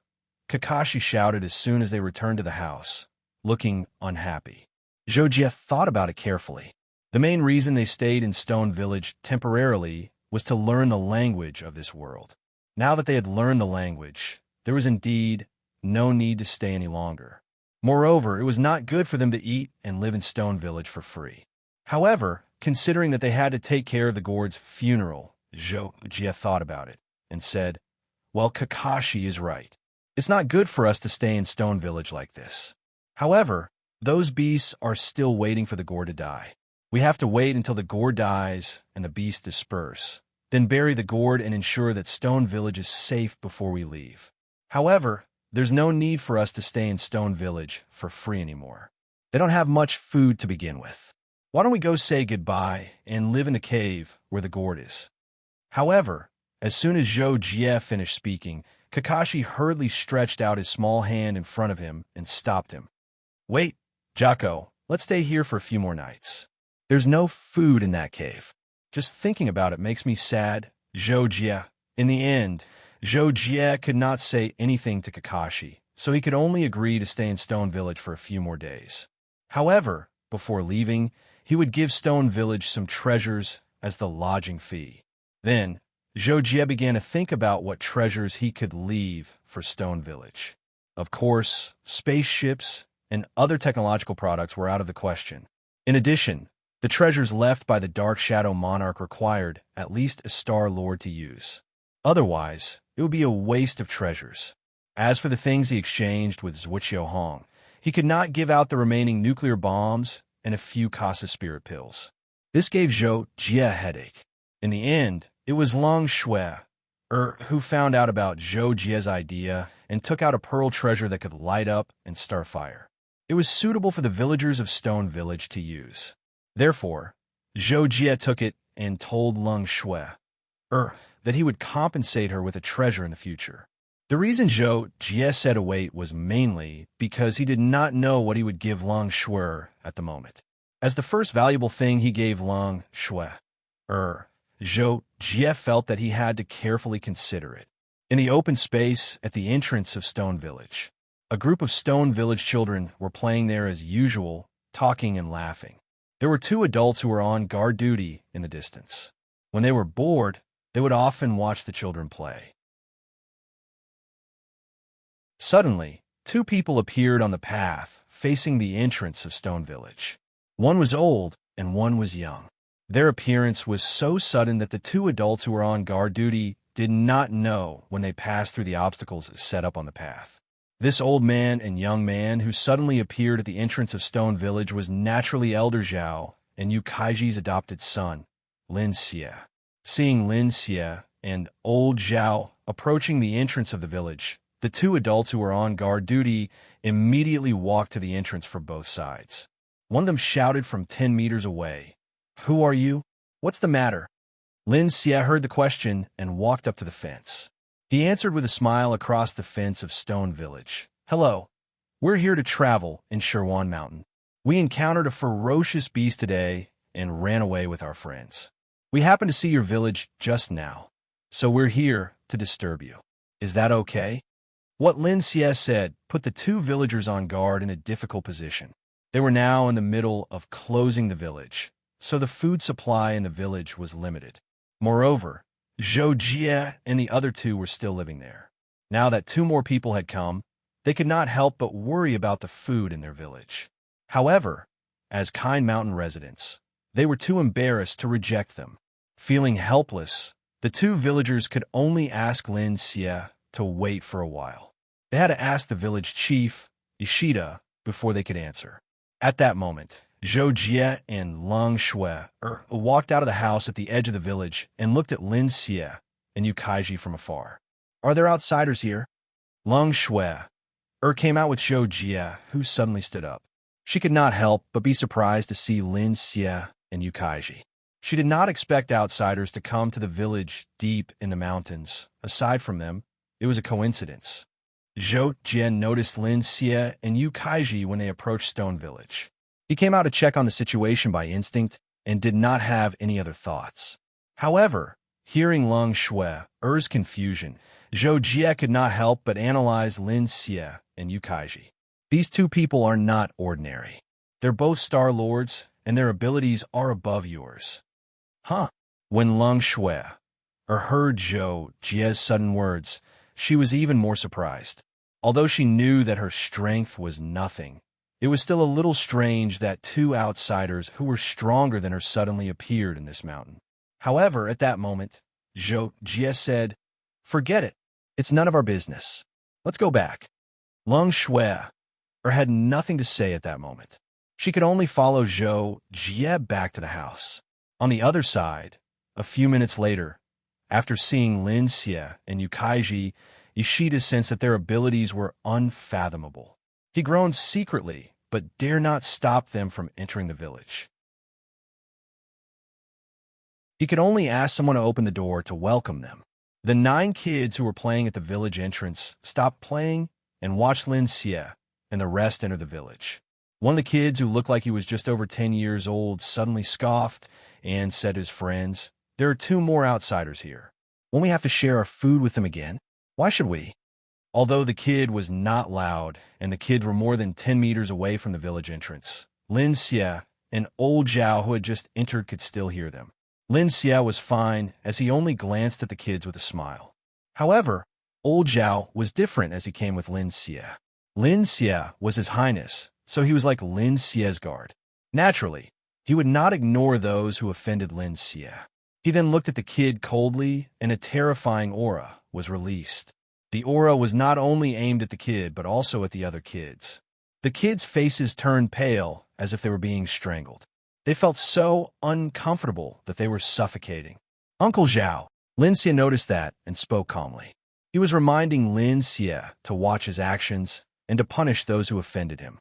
Of course, old Zhao understood that. He then released the aura after oppressing the kids for about 3 seconds. He then scoffed at them and stopped. Seeing that, Ishida vaguely felt that something was wrong. However, his cultivation base was too low, and he could not figure out what was going on. He could only continue to smile at Lin Xie and old Zhao and chat with them. When Elder Zhao made his move just now, Zhou Jie was naturally aware of it. However, because he was not paying attention, he did not have the time to stop the pressure from descending on the group of children. When he was about to stop it, he suddenly thought of something and decided not to reveal his identity for the time being. Fortunately, Elder Zhao only gave a slight punishment in the end, so Zhou Jie did not take it too seriously. However, after being oppressed by old Zhao, the kids became angry, especially the kid who was so angry that smoke almost came out of his nose. However, after witnessing old Zhao's ability, he could only swallow his anger. After Lin Xie and old Zhao left, he then said to the rest of the kids, "They're too much. They're too much. How dare they stare at us?" Hearing that, the youngest of the 9 kids, who was about 5 or 6 years old, blinked his eyes innocently and said in a baby voice, "That's right. I want to teach them a lesson." Little one, what are you going to do?" The kid was shocked when he heard that, but he lowered his head and asked curiously. Towards the words of little guy, the group of children did not feel that it was funny. Instead, they all acted like strong children and were very interested, because they all knew that although little guy was the youngest among them, his strength was very terrifying. He was the #1 cultivation genius in the history of Stone Village. This year, at the age of 6, he was already stronger than a 12-year-old child. The hermit has his own brilliant plan. Xiao Budian replied in a childish voice again, looking somewhat complacent. I have faith in you. However, you have to be careful. Don't let them find out that you're doing something bad." The kid thought about it and encouraged him.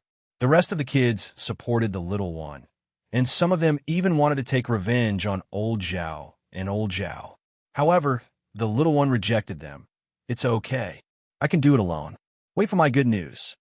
Under Ishida's arrangement, Lin Xie and old Zhao stayed at the opposite side of the village entrance where Zhou Jie and the other two were staying.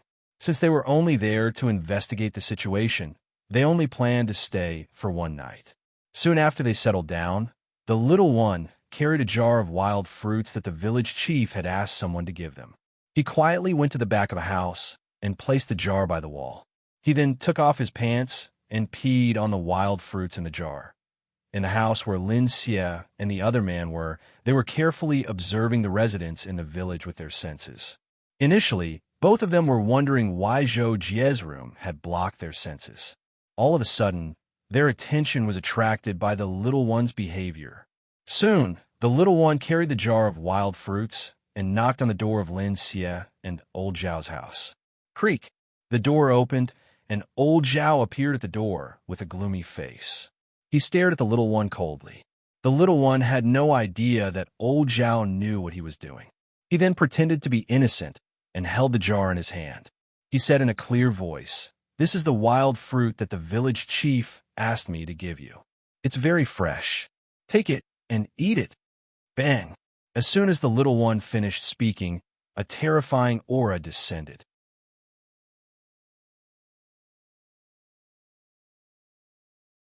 Chapter 315. Tiny Thing instantly fell to the ground due to the terrifying aura released by old Zhao. The mudstone jar in his hand also shattered on the ground. "How dare you give us the wild fruit that you pissed on?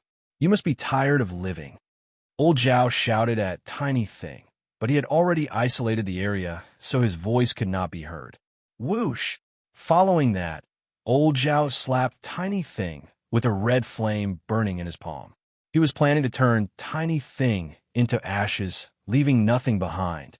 However, just as Elder Zhao's palm reached its highest point and was about to land on Xiao Budian, a black shadow silently appeared behind Xiao Budian and pressed out with his palm, directly hitting Elder Zhao's chest. At that moment, old Zhao felt as if he was struck by lightning. His entire body arched and flew backward. Fresh blood spurted all the way through the air as if he did not care about his life. Finally, he crashed into Lin Xie, who was in the house. Lin Xie, who was caught off guard, was also knocked out. The person who attacked at that critical moment was, of course, Zhou Jie. At that moment, he stood coldly behind Tiny Thing with his hands behind his back, staring at Lin Xie and old Zhao who were in the house. Xiao Budian was so scared that his soul almost flew out of his body. He thought that he was dead for sure, but in the blink of an eye, Elder Zhao, who had attacked him, was sent flying. This caused Xiao Budian to be extremely shocked. He immediately raised his head and looked back. Seeing Zhou Jie standing behind him, he could not help but be stunned. Zhou Jie and the rest had stayed in Stone Village for a few days. Tiny Thing could still recognize him. Previously, the group of children, including Tiny Thing, got along well with Kakashi. In addition to the ample food in the village, they did not think that Zhou Jie and the rest were freeloading in Stone Village. They even ignored them. At that moment, Zhou Jie's appearance in such a situation deeply shocked Tiny Thing. He could not help but think that this big brother was so powerful. He actually sent that terrifying old man flying in the blink of an eye. Therefore, Little Munchkin worshipped Zhou Jie at this moment. At that moment, he even vaguely swore in his heart that he would become a powerful person like Zhou Jie. Lin Xie was stunned when old Zhao fell on him all of a sudden. When he got up, he saw that old Zhao's face was pale and his mouth was full of blood. He looked like he was out of breath as he laid against the wall. Chills ran down his spine as he turned his head to look at Zhou Jie, who was outside the door in fear. Lin Xie and Zhou Jie looked into each other's eyes, and their souls trembled all of a sudden. It was as if he had seen a devil god the moment he saw Zhou Jie. His aura was extremely terrifying, and his aura was unparalleled. However, in reality, Zhou Jie did not release much of his aura. The reason why Lin Xie felt that Zhou Jie's aura was terrifying was purely because Zhou Jie had interfered with his soul. Yes, sir. Lin Xie could not get rid of his fear of Zhou Jie at that moment, so he was stuttering when he spoke. However, Zhou Jie ignored Lin Xie and looked at old Zhao, who was next to him. At that moment, old Zhao forcefully supported his body and half knelt on the ground. His face was as pale as a sheet, and he looked terrified as well. He endured his injuries and crawled to Lin Xie. He said to Zhou Jie, Sir, this must be a misunderstanding. This child dared to pee in the wild fruits that he gave us and offended His Highness. That's why I attacked him in anger and punished him slightly. Please understand, sir. Zhou Jie was waiting for old Zhao to explain himself. However, he scoffed after hearing what old Zhao said and said, slightly punished? Even an adult from a village would have died for what you did to this child. How dare you ask me to punish him slightly? Hearing Zhou Jie's question, Elder Zhao was about to break out in cold sweat. He was extremely terrified, and with a quick thought, he could only bring Yu Kaiji out. Senior, this was actually an impulse of mine. At that time, I wanted to stop. Moreover, you can't blame this old man. This old man was sent by His Majesty the Mountain Emperor to protect His Highness. This child actually dared to be so rude to His Highness, so this old man was a bit impulsive. Rude? When Zhou Jie heard this, he couldn't help but find it funny. He immediately said, I see that you have lived for hundreds of years. Not only can you not forgive such a young child for doing such a thing, but you also completely push the responsibility to such a child. You are really capable. Besides, how can a child do such a rude thing to you for no reason? Why don't you think about what you've done before? Zhou Jie's question almost scared old Zhao out of his wits. He did not have any other thoughts and could only say, yes. You're right, sir. I won't dare to do it again. I hope that you'll let this matter go for the sake of the Mountain King. Elder Zhao originally thought that by bringing out the Mountain Emperor so directly this time, the other party would definitely use this opportunity to let them off. However, who would have thought that Zhou Jie didn't even know who the Mountain Emperor was, nor did he put him in his eyes for the sake of the Mountain King? I'm sorry, I don't buy that. Zhou Jie looked at Lin Xie as he spoke and continued. As the master, you didn't stop him when he did it. You should be punished as well. Break one of your legs as a warning. As soon as Zhou Jie was done speaking, Lin Xie and old Zhao did not have time to say anything before they both screamed in agony and had one of their legs broken. With Lin Xie and old Zhao's abilities, breaking one of their legs was not considered an injury that was difficult to heal. They would recover in a few days, so it was indeed a light punishment. Lin Xie and old Zhao were terrified when they realized that they had no idea how Zhou Jie did it, and their legs were broken. They dared not say anything at that moment, and could only thank Zhou Jie for his magnanimity. Subsequently, Zhou Jie ignored Lin Xie and old Zhao. Instead, he said to the little one next to him, If you're not capable, you'll have to learn to endure everything. I hope you'll remember this when you grow up. The little one was stunned when he heard that. He then nodded in all seriousness. I'll remember it. My name is Shi Tian. What's your name, big brother? You're so powerful. Can I be your disciple? In response, Zhou Jie shook his head and said, I'll be leaving in a few days. I'll give you a gift then. Not knowing why, Zhou Jie felt an inexplicable sense of familiarity when he looked at the boy named Shi Tian. Therefore, he had the idea of giving him a gift. Subsequently, Zhou Jie asked the little one not to tell the village chief and the rest about this for the time being. He then let the little one leave. After Zhou Jie left, Lin Xie and old Zhao immediately flew out of Stone Village in a hurry. They planned to return and tell Yu Kaiji about this. Zhou Jie sensed that Lin Xie and old Zhao had left. He knew that there might be some trouble coming later. He needed to stay for a few days to solve the problem so that it would not affect Stone Village. In a mountain range near the cave where the gourd was, Yu Kaiji was chatting with his people on the ground. I wonder when the treasure will be born. With so many monsters, I'm afraid that it's impossible to snatch it from them. It's useless to come early. It seems like we'll have to fight with these monsters and the few old fellas when the time comes. Yukaiji drank a little wine and said in a seemingly lazy manner.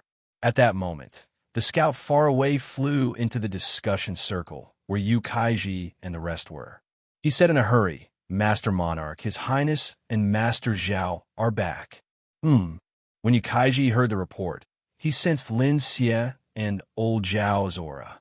He was puzzled. Within a few seconds, Lin Xie and old Zhao appeared in front of everyone. Everyone was shocked when they saw how they looked. "What's wrong with you guys?"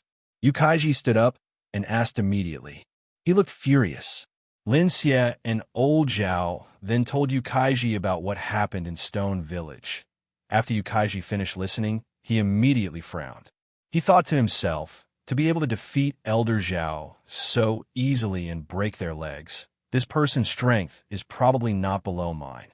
Such an existence actually appeared in an ordinary mountain village. This is really abnormal. Naturally, Yukaiji suspected that Stone Village was an important foothold of the Mountain God sect. However, according to Lin Xie and the other man, apart from one house that they could not check, the rest of the houses in the village could be checked. Moreover, they found out that the rest of the villagers were ordinary villagers. None of them had a cultivation base of Mountain Breaker, Starlord. Interesting. I'll check it out myself. Wait for me here. I'll be back soon. Yukaiji decided to check it out himself in the end. He then left after giving his orders. In Stone Village, Zhou Jie was meditating in the house while Kakashi and Lung Xuer were chatting softly.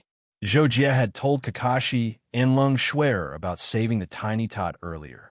Moreover, the Tiny Tot had given them a jar of wild fruits not long ago. Of course, it was not the one that had been peed on. Suddenly, Zhou Jie opened his eyes. He thought to himself, that was fast. He then said, "I'm going out for a while." Then, he disappeared from the house in a flash at the top of the cliff behind Stone Village. Yukaiji had only appeared for a few seconds. He did not even have the time to sense Stone Village properly before Zhou Jie appeared behind him silently.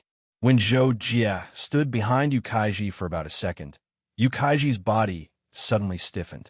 Then he suddenly turned around and saw Zhou Jie looking at him indifferently. Junior Mountain Country's King Yukaiji greets Senior. When Yukaiji discovered that Zhou Jie could silently appear behind him, he knew that Zhou Jie's strength was far above his. He immediately introduced himself, as if he knew who Zhou Jie was and specially came to pay him a visit. "Do you have something to say?" Zhou Jie asked, as if he already knew the answer. Yukaiji immediately replied respectfully, "It's like this, Senior. My adopted son and servant just came to your village and offended you. After I found out, I specially came to apologize to you. It's my fault for not teaching my son well, and I am unable to teach him well." When Zhou Jie heard Yukaiji say this, he did not have the slightest reaction, because this was almost the same as what he had guessed Yukaiji was going to say. And Zhou Jie did not want to say anything more about this matter.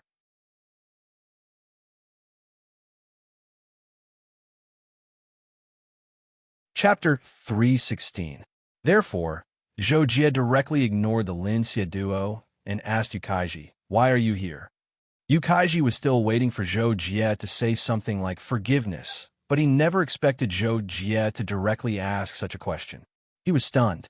Seeing this, Zhou Jie added, "Don't try to lie to me. Tell me the truth." "I dare not," Yukaiji immediately said. After another second of hesitation, he roughly revealed his purpose of coming. "To be honest, I heard that many violent, ferocious beasts have appeared in the 100,000 Mountains area, and many of them are abnormally powerful. They are also gathered in one area. This is very unusual. I suspect that some treasure has appeared, so I brought people here to try my luck. That's all." Yukaiji's explanation was indeed not deceiving at all. Zhou Jie also knew that it was true when he heard it. With Zhou Jie's strength, if Yukaiji was lying, he would also discover the unusual fluctuation of the soul. In addition, what Yukaiji said was consistent with Zhou Jie's guess. Naturally, it would not be false. However, after listening to Yukaiji's explanation, Zhou Jie said lightly, "You can go back." "Huh?" Zhou Jie's words naturally stunned Yukaiji. He was immediately surprised. Zhou Jie did not want to explain everything, so he only said, "I've gone there to take a look. There's no treasure. It's just a plant life that's about to die. I'll bury it when the time comes." Hearing this, Yukaiji was a little shocked for a moment. However, since Zhou Jie said that he was going to get involved, then Yukaiji knew that he could not get involved. He immediately reacted and said, "Thank you for your reminder, Senior. I'll leave with my people now." But what? Zhou Jie could not help but ask when he heard Yukaiji's twist. Yukaiji then told the truth. "It's like this. Other than me, there are probably a few forces that know about this matter. They will most likely get involved with it and have similar thoughts as me. Of course, I can't control them. I'm just informing you." "Okay, I got it," Zhou Jie responded, and then disappeared on the spot. Seeing Zhou Jie suddenly disappear mysteriously, Yukaiji was really frightened this time.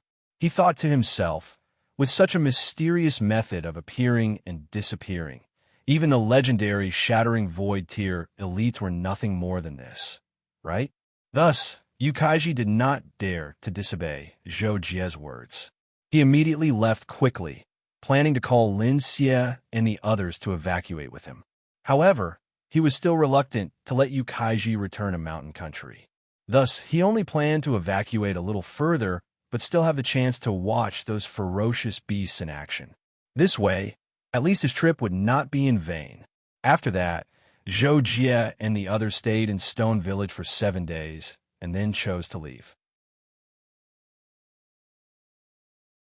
Before leaving, Zhou Jie gave the treasure that Long Shui gave to village chief Ishida, and privately gave Xiao Budian a non-one-time use formation plate. The formation engraved on it was relatively simple. Zhou Jie told Xiao Budian how to activate it, but at that time, Xiao Budian still could not activate it well. Of course, Zhou Jie was not worried that Xiao Budian would never be able to use the formation plate he gave him, because he saw Xiao Budian's talent for cultivation. Giving him the formation plate was to encourage him to cultivate quickly so that he could activate the formation plate he gave him sooner. After Zhou Jie and the others left Stone Village, they naturally went straight, and once again returned to the cave where the gourd was. After Zhou Jie and the others entered the cave, the old and weak voice of the gourd sounded. "You guys are back. It's about time for me to leave." To this, Zhou Jie replied indifferently, "Since I promised to guard your coffin for a day, I will naturally come." Hearing this, the gourd was silent for a while, and suddenly transmitted to Zhou Jie. "Thank you. I can see that this is your sincere intention." Hearing the gourd's words, Zhou Jie could not help but frown, and said, "What does this have to do with my sincerity? It's not like I'm forced to guard your coffin." Hearing Zhou Jie's words, the gourd suddenly let out an old laugh. You're right, but this does have something to do with it. It's just that it's not you, it's me." "What do you mean?" Zhou Jie was suddenly confused, and could not help but ask. Therefore, the gourd explained, "Actually, there's one thing that I didn't tell you clearly. I said that after I die, the energy of my corpse will dissipate in a day.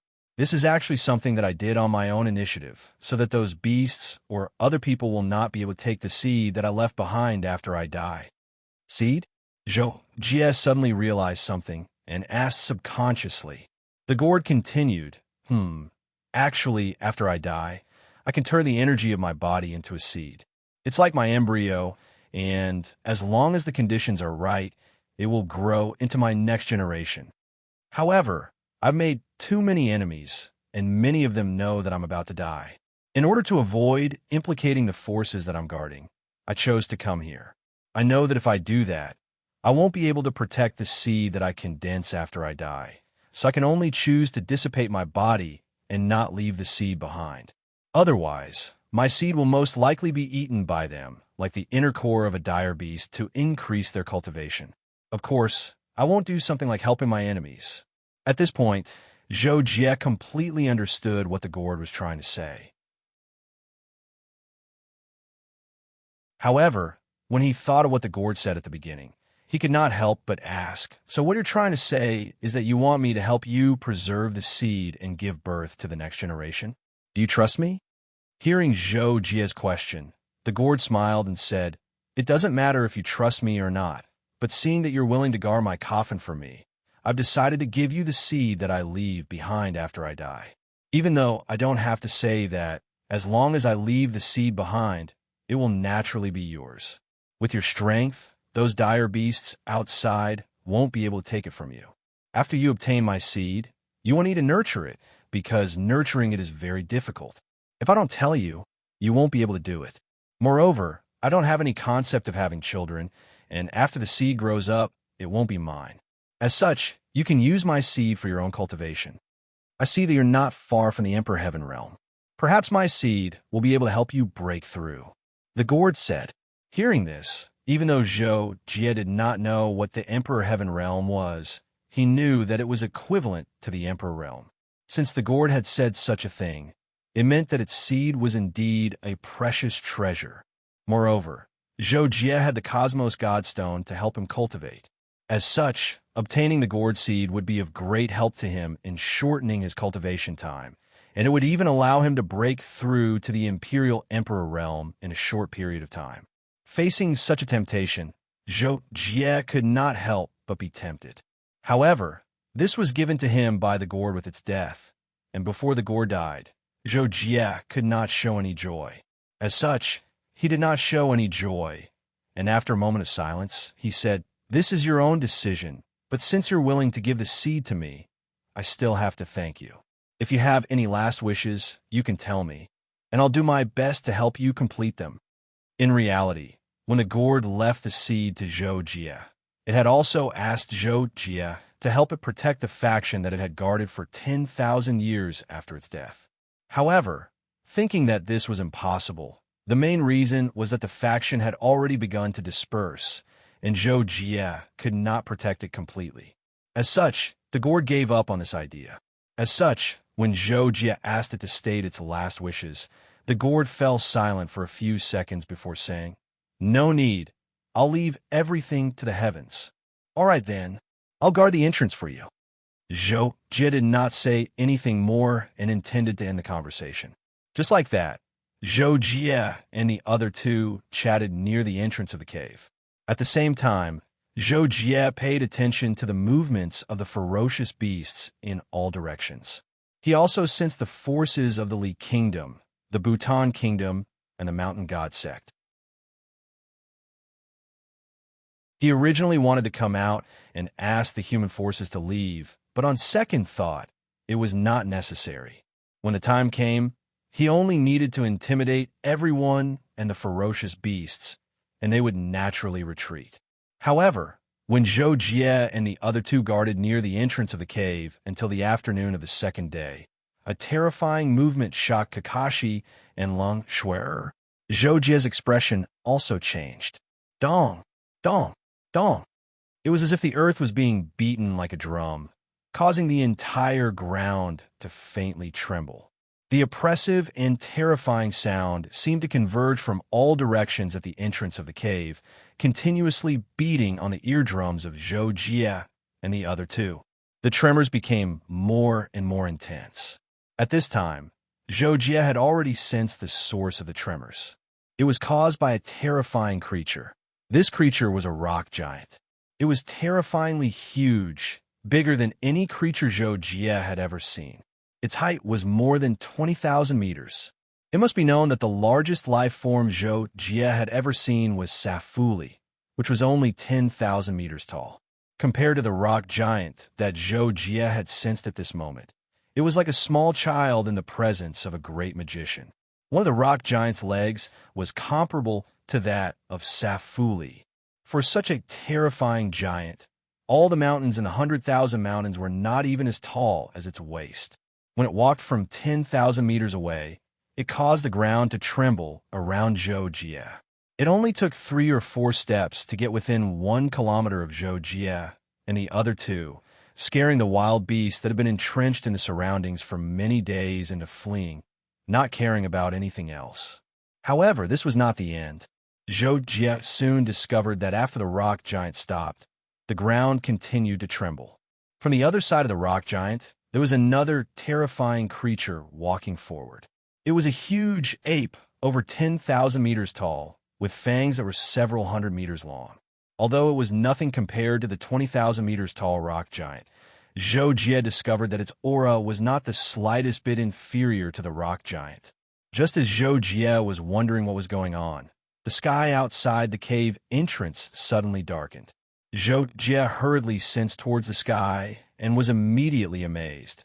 10,000 meters high in the sky, a huge crimson bird with 3 legs and 6 wings was flying among the clouds. All of a sudden, it let out an ear-piercing cry that truly resounded through the clouds. Even Zhou Jie and the other two, who were on the ground, could hear the sonorous cry from 10,000 meters away.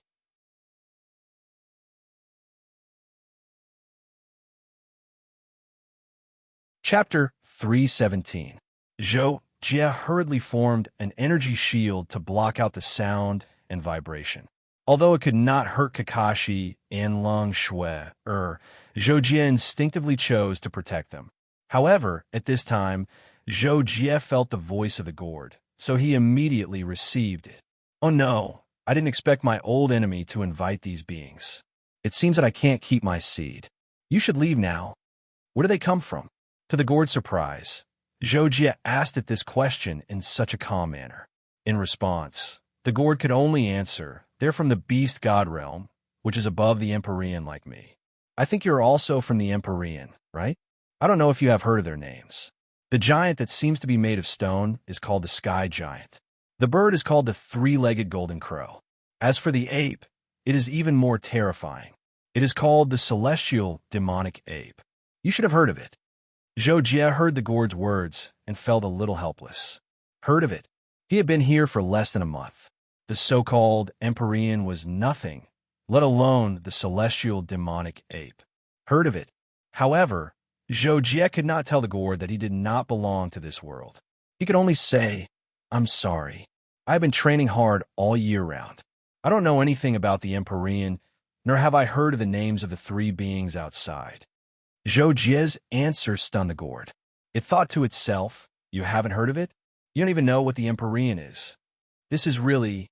Using the word ignorant to describe Zhou Jie seemed too knowledgeable. The gourd had no choice but to say, "Well, it's fine if you don't know, but you should leave now. The 3 of them must be here to fight for my essence after death. They have also received benefits from my old enemy. You should leave now. If you don't leave now, it will be too late." Zhou Jie did not respond to the gourd's words, because his attention had shifted to the outside world. The conversation between the towering giant and the other 2 was actually in the human language. "Monkey, you really came. Today shall be the day you die." The towering giant was the first to speak. His voice reverberated from the clouds to the ground. The rumbling sound shook the clouds and the earth. Every word and action of his was truly imbued with great power. Following which, the celestial emperor demon ape spoke with a sharp and arrogant voice. "Humph. The demonic willow brat invited me here with ill intentions. He only told me that you, the broken stone, would be here. Since we have a grudge, we can settle it today. I didn't expect a stinky bird like you to come as well." Then, the 3-legged golden crow spoke in a low voice. "Humph. Stinky monkey, you should have known this day would come when you plucked my tail feather. Luckily, the demonic willow brat told me. I followed you all the way here. I didn't expect the stone ghost to be here too. Let's fight together."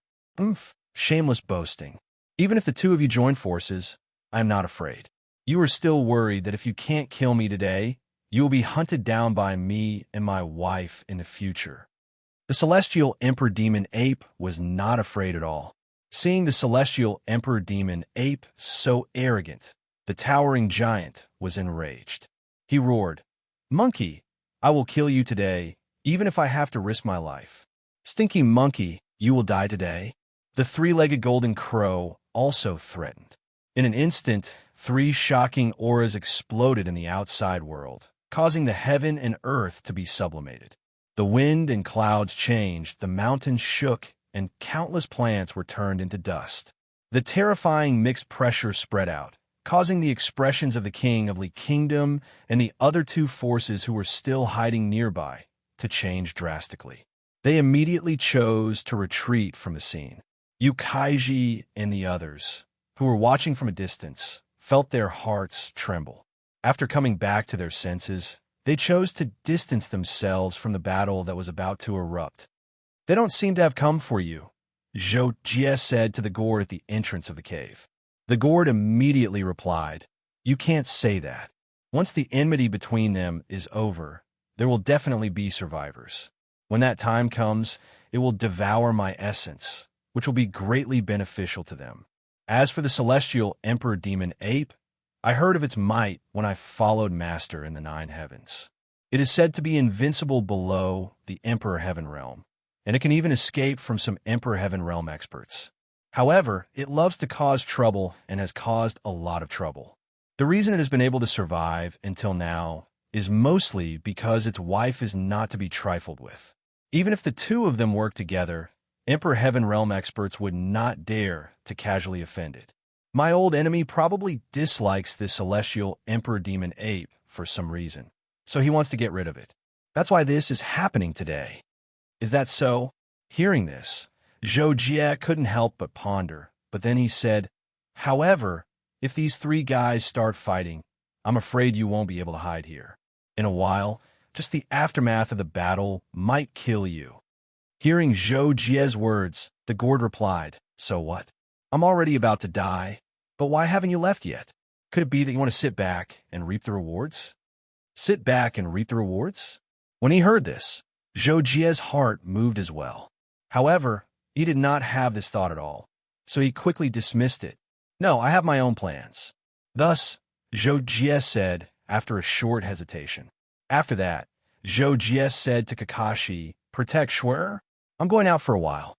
The reason why Zhou Jie asked Kakashi to protect Lung Shui was not that Kakashi's combat strength was stronger than Lung Shui's.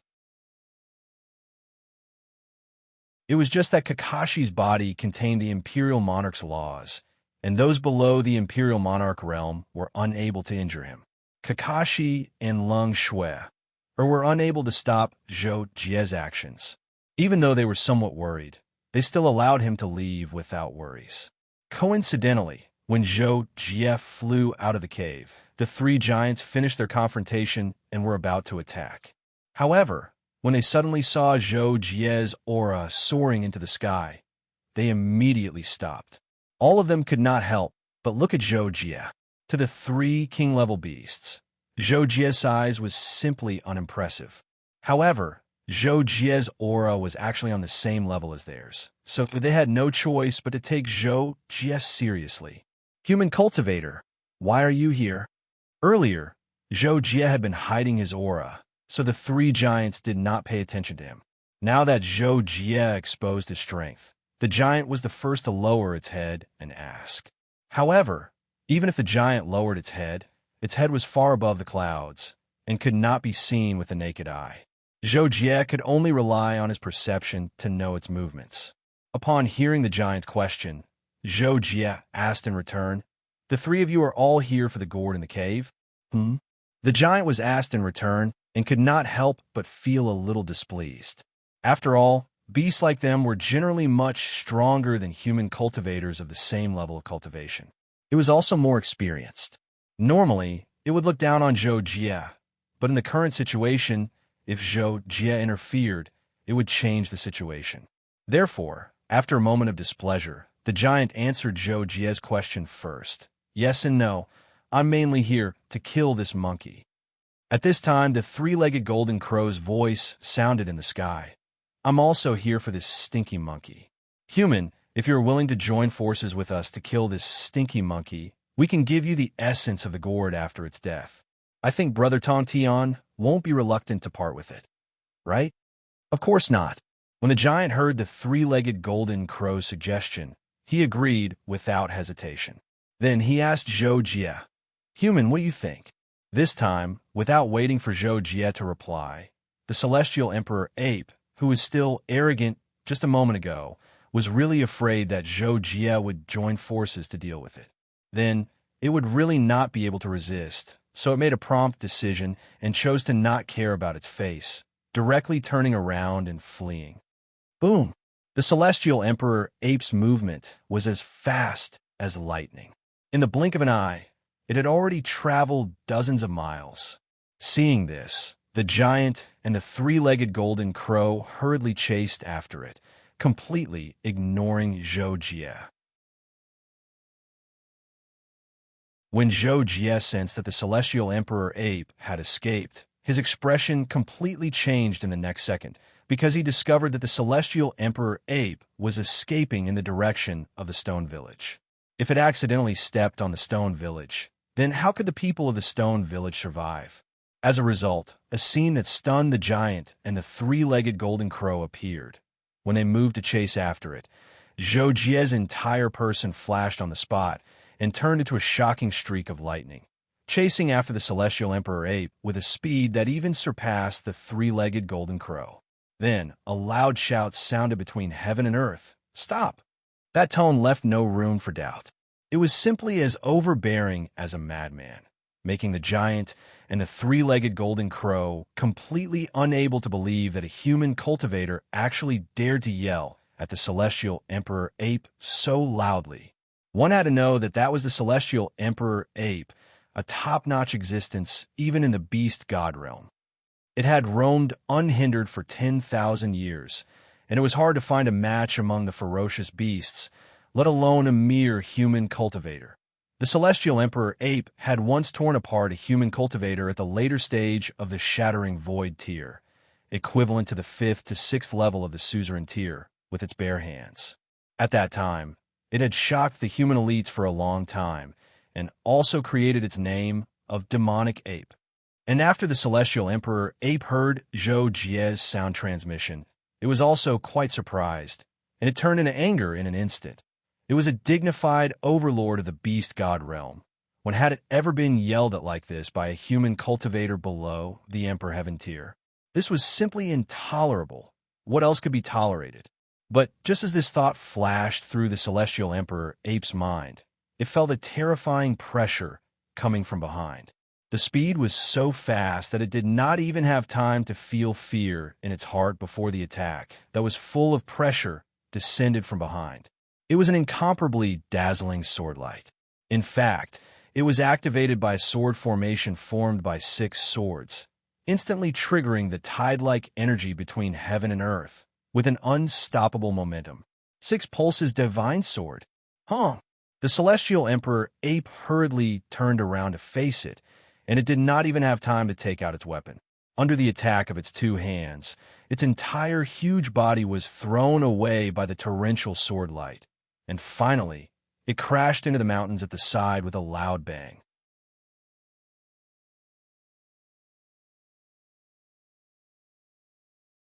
Chapter 3:18.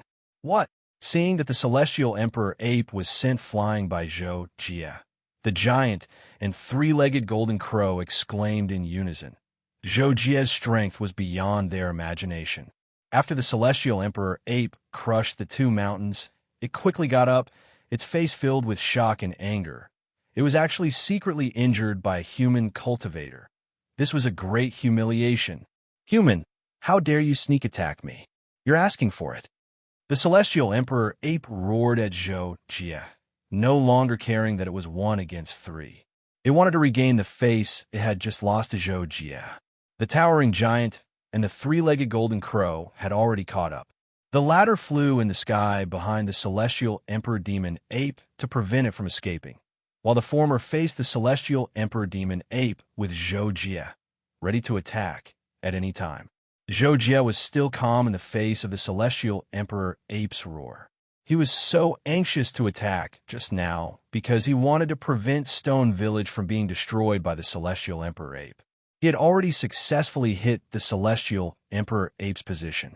Now, even if they were to fight, as long as Zhou Jie was careful not to deliberately land his attack in the direction of Stone Village would not be destroyed by the aftermath of the battle.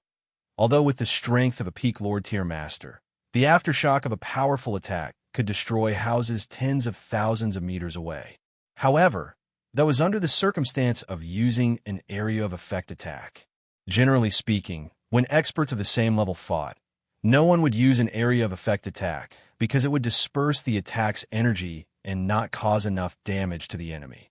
Therefore, even if two peak Lord-tier masters joined forces and had the ability to destroy the entire surface of a planet, when they fought, the damage they caused would not be enough to flatten the surface of a planet. Monkey, you still dare to be so arrogant at this time? Now that the three of us have joined forces, let's see how you deal with it, Dai. The giant roared and charged at the celestial Emperor Ape with huge strides. In fact, the giant only took half a step forward and arrived in front of the celestial Emperor Ape.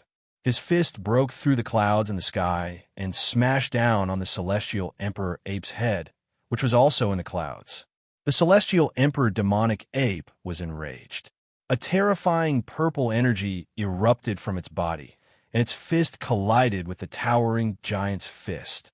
The two fists were more than twice the size of the celestial Emperor Ape's, but when they clashed, the smaller fist of the celestial Emperor Ape had the upper hand.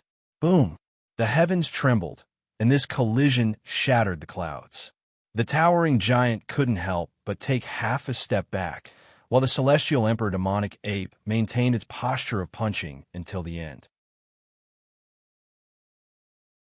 It was obvious who was superior. However, the towering giant was unwilling to give up. Its body emitted a white energy light, and it chose to engage in close combat with the celestial Emperor Demonic Ape again. Boom, boom, boom! After 3 collisions in a row, the noises they caused were as loud as thunder. The clouds where the collisions occurred had long been torn apart, revealing the hideous faces of the two parties. At this time, the 3-legged golden crow also launched the attack that it had been preparing for. As it flapped its wings, countless golden flames descended like the end of the world, and all of them accurately hit the celestial Emperor Demonic Ape's armor, making loud bangs. At the same time, under the attack of the 3-legged golden crow, the celestial Emperor Demonic Ape could no longer hold back. It immediately took out its weapon, a huge dark silver staff that was taller than the celestial Emperor Demonic Ape by a head.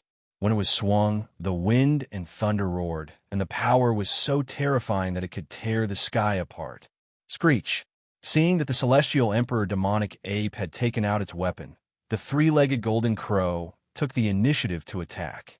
It let out a long cry, and the golden flames on its body soared like a prairie fire. Then, as the 3-legged golden crow spat down with all its strength, the golden flames on its body were suddenly extinguished by more than half.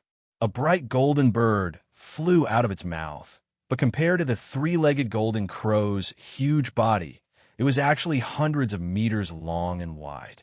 It was aimed at the celestial Emperor Demonic Ape's head like a comet attacking the moon.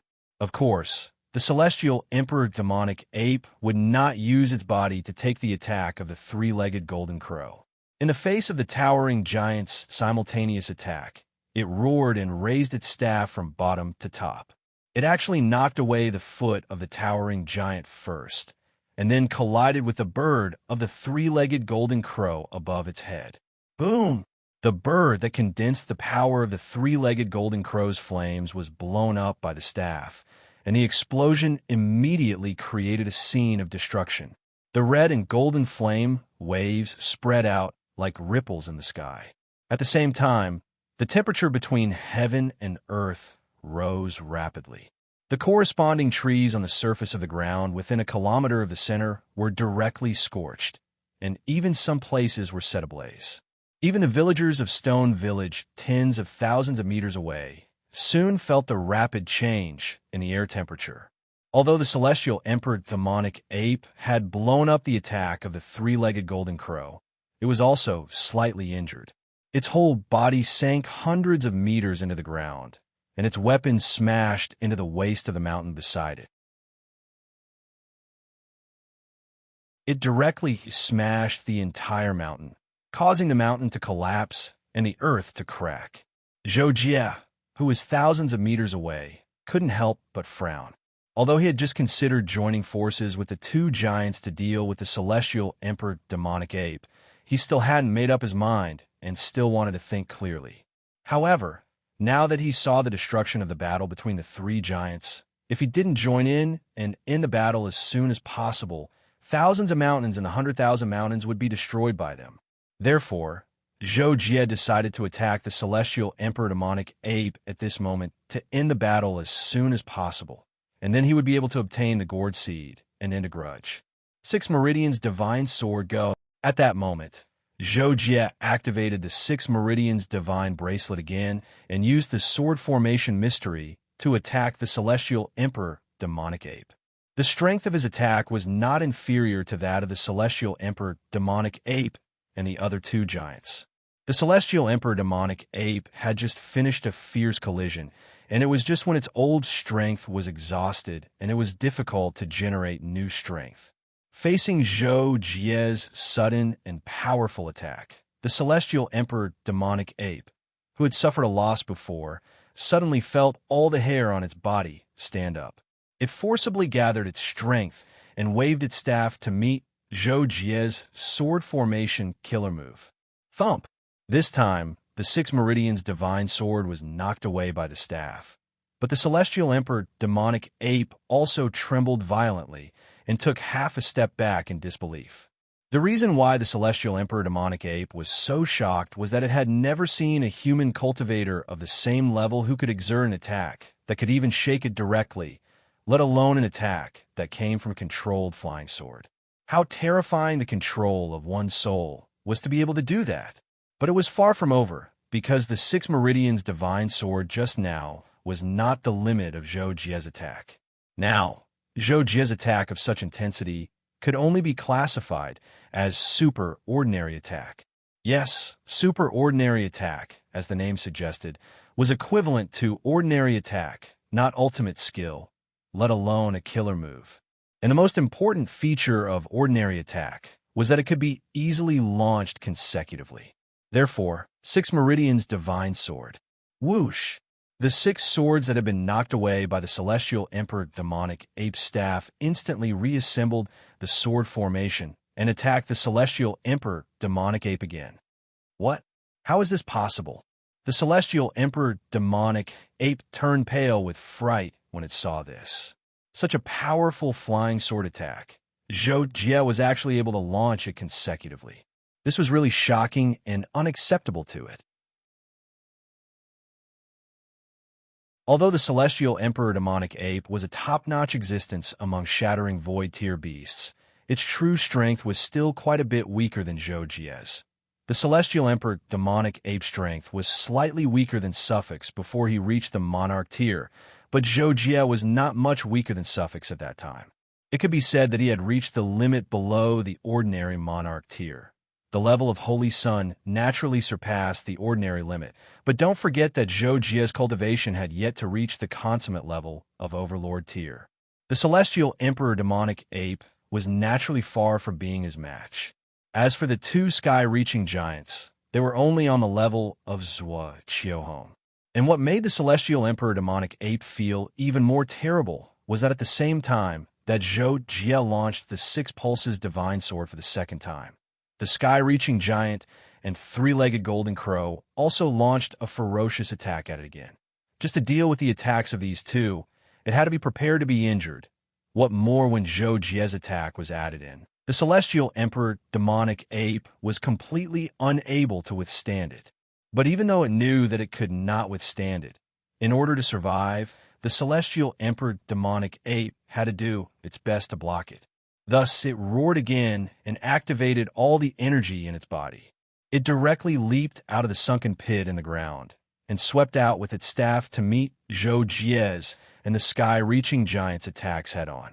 Then, it used the rebound force to sweep back to meet the 3-legged golden crow's attack. The result was that the attacks of Zhou Jie, and the others all caused varying degrees of damage to the celestial emperor demonic ape. In the end, the celestial emperor demonic ape was even knocked to the ground by the 3-legged golden crow's attack, crushing a few more mountain ranges. Roar! The celestial emperor demonic ape's face was filled with despair. It had also fallen into a frenzied state. It quickly got up and swung its staff at the sky-reaching giant. The sky-reaching giant's body was incomparably tough. It directly met the celestial emperor demonic ape's staff with its hands and was knocked back a big step, causing hundreds of mountains to shake and gravel to roll. The three-legged golden crow and Zhou Jie took the opportunity to launch another attack. A stream of golden flames and a stream of light from the Six Pulses' divine sword attacked the celestial emperor demonic ape. Seeing this, the celestial emperor demonic ape became even more ruthless. It ignored the two attacks and directly swung its staff at Zhou Jie. It knew the human cultivators' bodies were generally weak, so it wanted to finish off Zhou Jie with one strike first. But don't forget, Zhou Jie's speed was terrifying. How could the celestial emperor demonic ape's attack completely land on Zhou Jie? However, facing the celestial emperor demonic ape's staff, Zhou Jie did not choose to dodge. Instead, he flipped his palms and hit the celestial emperor demonic ape's staff with his palms. He blocked it with his palms. When the celestial emperor demonic ape saw that Zhou Jie had blocked its weapon with his palms and was still standing there, the shock in its heart could not be any greater. It was so shocked that it almost cried. It was really seeing a ghost. The celestial emperor demonic ape thought. Then, its body, which had taken the attack from Zhou Jie and the three-legged golden crow's attack, trembled, and the force exerted by its weapon on Zhou Jie decreased. So boom. The celestial emperor demonic ape was directly thrown to the ground by Zhou Jie. This caused it to instantly fall into a daze.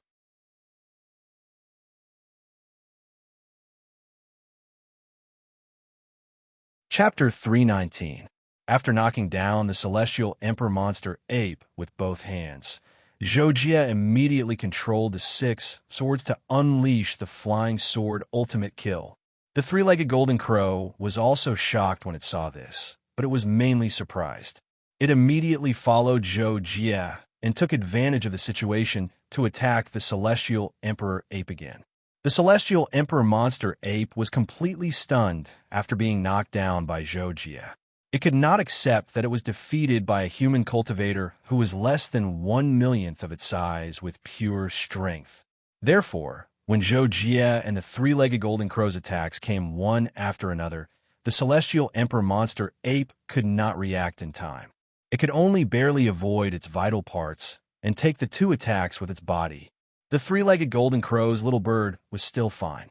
When it hit the armor, it only caused serious damage to the armor, but the damage was not great. However, Zhou Jie's flying sword ultimate kill was different. It was a continuous entanglement of the flying swords. The six swords transformed into thousands of sword chi brilliance, specifically attacking the vital parts of the ape. This caused the celestial emperor monster ape to be in great pain, and its injuries worsened by a lot. However, it was unable to resist Zhou Jie's flying swords.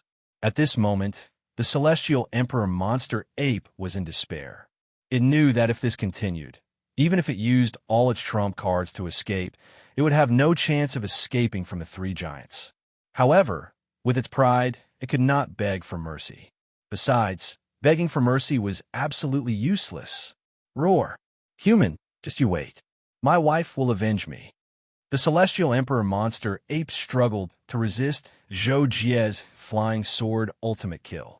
Its injuries kept worsening, but it still did not show any signs of retreating and roared violently. Zhou Jie could not help but frown. He had heard from the calabash that even imperial emperors would not dare to provoke the celestial emperor monster ape and his wife easily. However, since the celestial emperor monster ape was more famous than his wife, it was obvious that the celestial emperor monster ape should be stronger than his wife. Therefore, Zhou Jie naturally felt strange that it thought that his wife could avenge it. However, Zhou Jie did not really care about the threat of the celestial emperor monster ape. Moreover, under the current situation, Zhou Jie was determined to kill the celestial emperor monster ape. Zhou Jie did not feel guilty about killing such a ferocious demonic beast.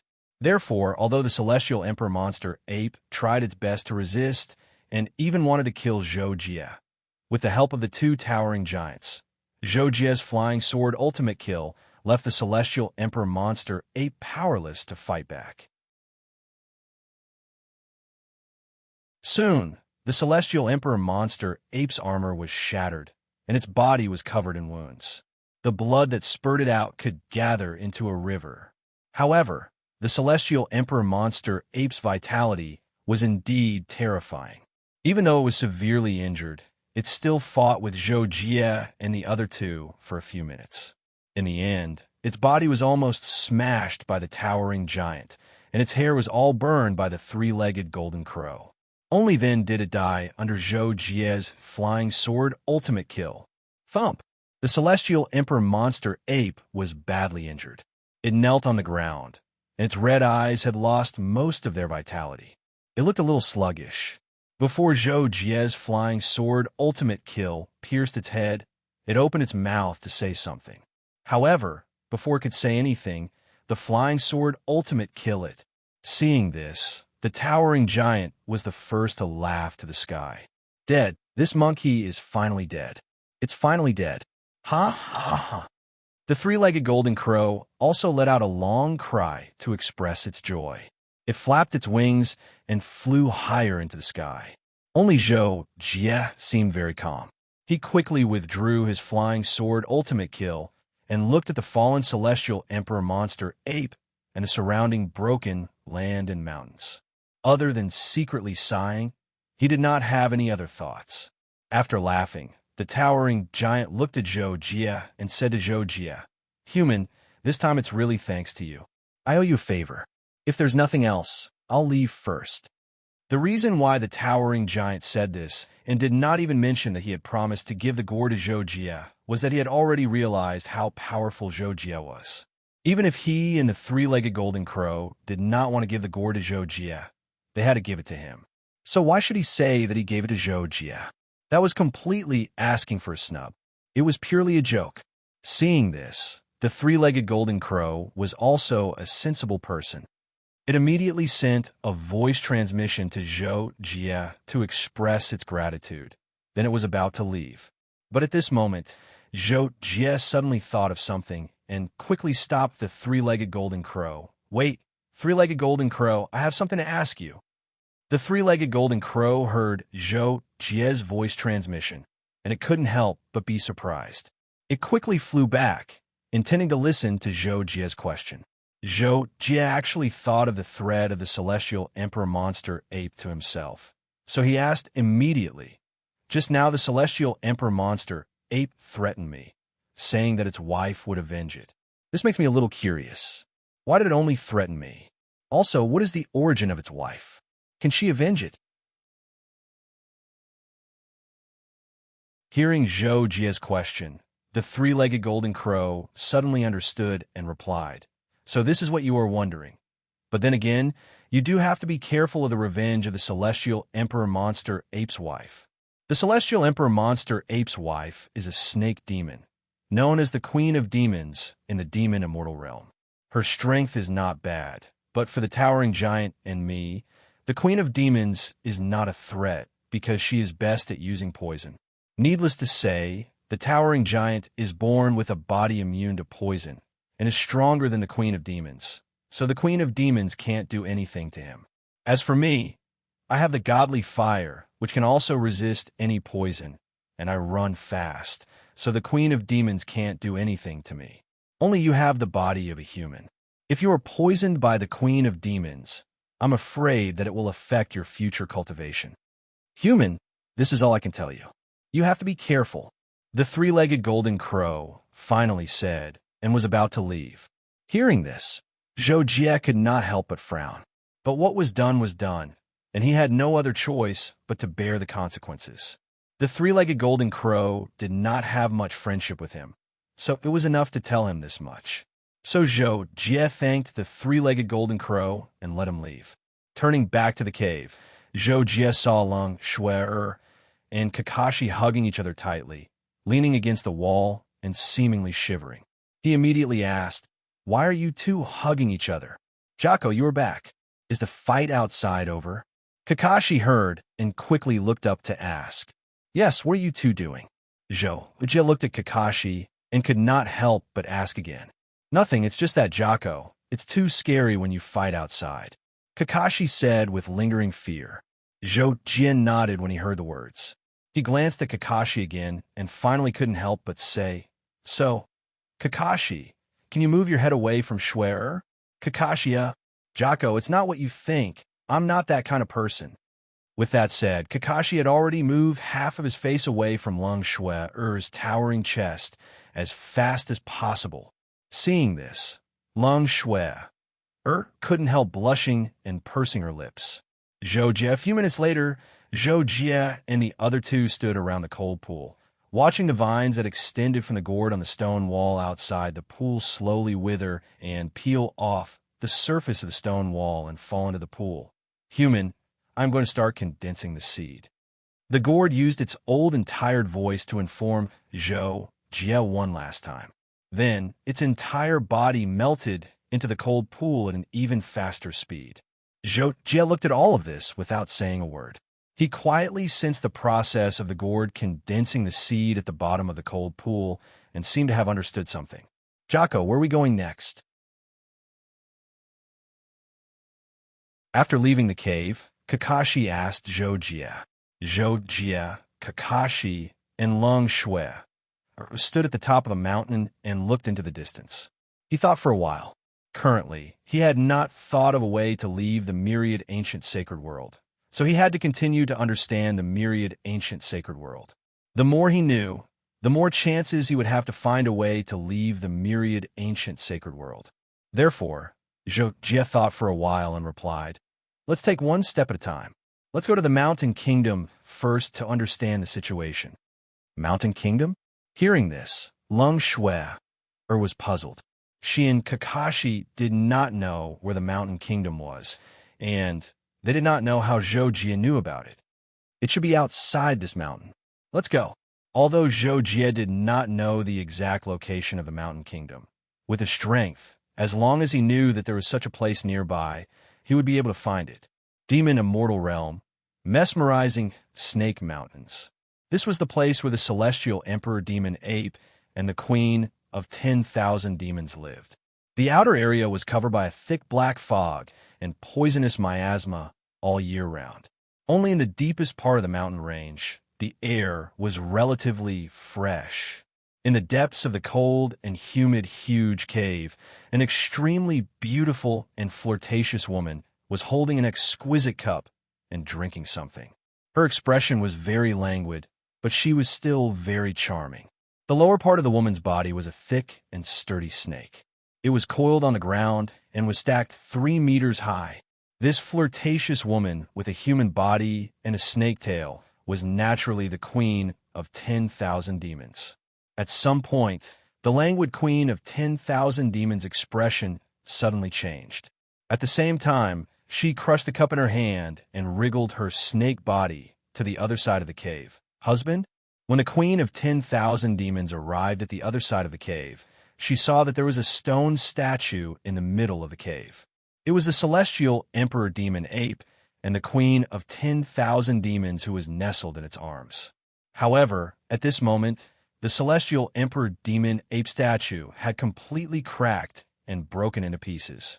A picture was being projected in midair through the eyes of the celestial Emperor Demon Ape. "I don't." Before the celestial Emperor Demon Ape could finish its last sentence, 6 flying swords had pierced through its head. The picture in the picture suddenly dimmed, and the last thing that stopped in the picture was Jia, who was far away. "No, husband, husband." After the Queen of 10,000 Demons saw the picture, she finally recovered from the extreme shock and screamed crazily. The Queen of 10,000 Demons rushed forward and hugged the half-broken statue of the celestial Emperor Demon Ape tightly. Tears were rolling down from her eyes. "Aw, damned human." "Husband, I will definitely avenge you."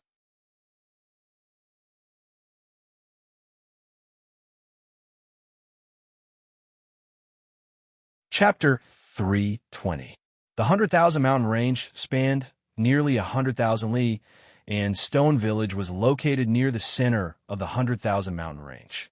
Mountain country was adjacent to the 100,000 mountain range and was less than 50,000 li away from Stone Village. With Zhou Jie's speed, he only needed to rest for a day or so to fly out of the 100,000 mountain range. From several thousand meters in the air, he could see a few cities in the distance.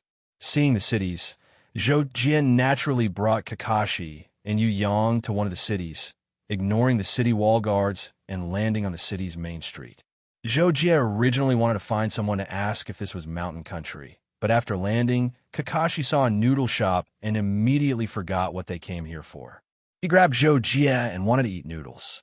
Zhou Jie was helpless and planned to agree to Kakashi's request, but then he remembered that they didn't have the money of this world. So he said to Kakashi, "The problem is, Kakashi, we don't have money." Hearing this, Kakashi was also stunned. Only then did he remember that they had always been freeloading in Stone Village. Now that they were in the city, they even had to pay to eat other people's food. "Then what do we do, Jocko? I want to eat noodles." Thus, Kakashi hugged Zhou Jie's thigh and coaxed and pestered, causing the passers-by on the street to point fingers one after another. Seeing this, Zhou Jie couldn't help but black lines. He immediately thought of a way and brought Kakashi and Yu Yang to the side of a street vendor selling handicrafts. He told the vendor that he could help him sell all the items on the stall, and the price would be even higher, but he would have to give him 30% of the income. When the vendor heard this, he felt that it was inconceivable, but with an attitude of giving it a try, he agreed to Zhou Jie's request. Therefore, Zhou Jie used his sole force to influence the passers-by on the street, forcing them to buy the handicrafts of the hawkers. In less than 10 minutes, the handicrafts that the hawkers could sell for several months were all sold out. Seeing this, the peddler was pleasantly surprised. Without hesitation, he gave Zhou Jie 30% of his income. After receiving the money, Zhou Jie remembered his business and hypnotized the peddler again. He asked the peddler, "Which country is this?" "Li Kingdom," the peddler replied. "Where is the mountain country?" Zhou Jie asked again. Therefore, the peddler pointed to the direction behind Zhou Jie and gave a rough description of the route. After obtaining the location of mountain country, Zhou Jie regained his consciousness as a peddler. At the same time, he brought Kakashi and Feng Bujue to the entrance of a noodle shop not far away. "Oh yeah, noodles, noodles!" Kakashi shouted excitedly. Zhou Jie and Leng Shui had long been used to this. Leng Shui covered her mouth and smiled, while Zhou Jie walked directly into the noodle shop. After a while, Zhou Jie and the other two ate steaming hot meat noodles at a table in the corner of the noodle shop. In less than 2 minutes, Kakashi successfully finished a large bowl of noodles and said excitedly to Zhou Jie, Oh, Jocko, delicious. This noodles is too delicious. Give me another bowl." Seeing this, Zhou Jie looked at the noodles that he had eaten less than half and the noodles that Leng Shui had only eaten a few mouthfuls. He silently called the waiter over and ordered another bowl. 5 minutes later, Zhou Jie was drinking the free tea in the noodle shop. He glanced at Leng Shui, who was drinking noodle soup, and Kakashi, who was still eating his 5th bowl of noodles. He couldn't help but touch the little money left in his pocket. This noodle shop was not an ordinary noodle shop. It was one of the top noodle shops in the country. They ordered the most expensive noodles. Kakashi had eaten half a month's income of a commoner family in just a short while. After Kakashi finished his 5th bowl of noodles, Leng Shui also slowly finished her noodle soup. Seeing this, Zhou Jie brought the two of them out of the noodle shop and flew directly in the direction of the Mountain Kingdom. During the flight, Zhou Jie also overlooked more than half of the Li Kingdom's territory and roughly knew the distance between the cities. When they left the Li Kingdom, Zhou Jie saw a city in the distance and knew that it didn't belong to the Li Kingdom. According to the peddler, it should be a city of the Mountain Kingdom. Sure enough, Zhou Jie confirmed his guess in that city and asked about the location of the capital of the Mountain Kingdom. He chose to go there immediately. That night, Zhou Jie and the other two arrived at the Mountain Kingdom. They were not in a hurry to see Yukai. Instead, they stayed in an ordinary inn in the city. Before that, Zhou Jie did the same thing and earned another sum of money. That night, Zhou Jie sat cross-legged in his room in the inn. With a thought, he enveloped the mountain city's imperial palace. Before meeting Yukai, he planned to be cautious and understand the situation in the imperial palace. Early the next morning, Zhou Jie brought Kakashi and Lung Shui directly to the courtyard where Yukai lived. At that time, Yukai was sitting cross-legged beside the lotus pond. He had already meditated there for the entire night. After Zhou Jie released his chi, Yukai immediately woke up and hurriedly opened his eyes. Seeing that it was Zhou Jie with a beauty and a child, he couldn't help but be surprised. However, he and Zhou Jie had only been separated for less than 2 days, so he naturally wouldn't forget Zhou Jie's strength. Thus, Yukai immediately stood up and welcomed him with a smile. "Ah, so it's Senior who has come, and you've even brought your wife and child? What can I do for you?" Husband, wife, and child. Hearing this, Zhou Jie was stunned. He reacted and hurriedly explained, "Yukai, these two are my friends." Hearing Zhou Jie's words, Yukai instantly felt awkward and hurriedly said, "Then I'm sorry, Senior. You see, I'm really speaking nonsense. Why has Senior suddenly come to visit?" Zhou Jie didn't mind Yukai's words just now. Immediately, he pointed at the stone table in the courtyard behind him with an indifferent expression and said, "Let's sit down and talk. I've come to ask you about the current situation of this world. And also, do you know about the 9 heavens? 9 heavens? Of course. It's rumored that the 9 heavens is the place where shattering void tier elites arrive after ascending. That place is even more vast and boundless than the lower realm, and elites are everywhere. Wait, with Senior strength, you could have ascended to the 9 heavens long ago. Why are you asking this junior instead?" As Yukai answered, he suddenly realized the problem and couldn't help but ask in confusion. Zhou Jie didn't want to explain too much about this. In addition, when he heard Yukai's words, he knew that he knew very little about the 9 heavens and hadn't touched on that level. So he directly changed the topic, that you don't need to know. "Since you don't know about the 9 heavens, then tell me about the situation of the lower realm in the last few hundred years. Do you have a map of the lower realm?" Zhou Jie went straight to the point and asked. Regarding this, though Yukai was confused, he didn't dare to go against Zhou Jie's wishes. After a short hesitation, he nodded and answered, "There is a map. It's in my room." "Senior, please have a seat. I'll go get it for you." Not long after, Yukaisha returned with a long scroll of a map. "Senior, this map was obtained by chance in my early years, but the records of the lower realm are extremely detailed. Even with my current influence, it's difficult to obtain another map similar to this one." As he spoke, Yukai spread out the map on the stone table, covering the entire table. Seeing this, Zhou Jie was a little excited. He could be said to have come here specifically for this map. After all, he wanted to find the exit to leave the myriad ancient sacred world. So he naturally had to have some understanding of the various places in the myriad ancient sacred world. Secondly, he wanted to listen to Yukai's words. Mainly, Zhou Jie wanted to know if there were any special places in the lower realm, because the more special a place was, the more likely it was to find the exit to leave the myriad ancient sacred world. In the next few minutes, Zhou Jie looked through the entire map with Yukai's explanation from time to time. This made him immediately feel the vastness of the myriad ancient sacred world. Just the portion on the map was comparable to the Star Sword continent. According to Yukai, although the map was more detailed and complete, it still didn't record all the places in the lower realm of the myriad ancient sacred world. It couldn't even guarantee that the map recorded half of the lower realm. Facing such a situation, other than feeling a little headache, Zhou Jie didn't have any other thoughts. Immediately, he asked Kakashi to think of a way to secretly record the contents of the map, then asked Yukai if he knew of any so-called special places. In the end, Yukai actually knew quite a lot about this. He talked about 4 places in a row, and on average, he talked about each place for half an hour. In the end, Zhou Jie and the other two felt that they were specially here to listen to stories. After understanding all the information that he could, Zhou Jie gave a treasure that was very ordinary to him to Yu Kai.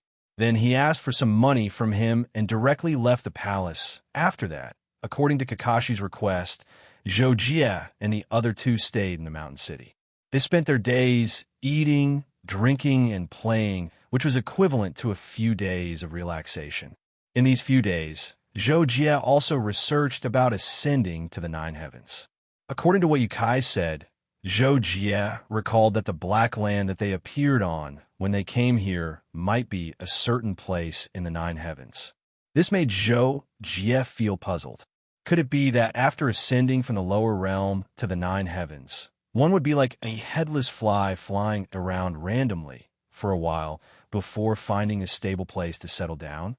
Then, should he go to the nine heavens? In the end, Zhou Jie still felt that it was more likely to find a way to leave the 10,000 ancient sacred world in the nine heavens. However, he couldn't let go of the clues of the lower realm. Previously, he heard Yu Kai mention a special place and felt that it was indeed special and worth a visit. Hence, he decided to go there first. After that, if he couldn't find a way to leave the 10,000 ancient sacred world, then he would go to the nine heavens to look for it. Coincidentally, on the night before Zhou Jie planned to leave the mountain country, in the sky above the mountain country, accompanied by a dark green whirlwind, the queen of 10,000 demons revealed her true form. She turned into a multicolored python that was thousands of meters long. Let's start from the 10,000 mountains and lure that human out. The queen of 10,000 demons thought to herself. She directly spat out a mouthful of 7-colored poisonous fog.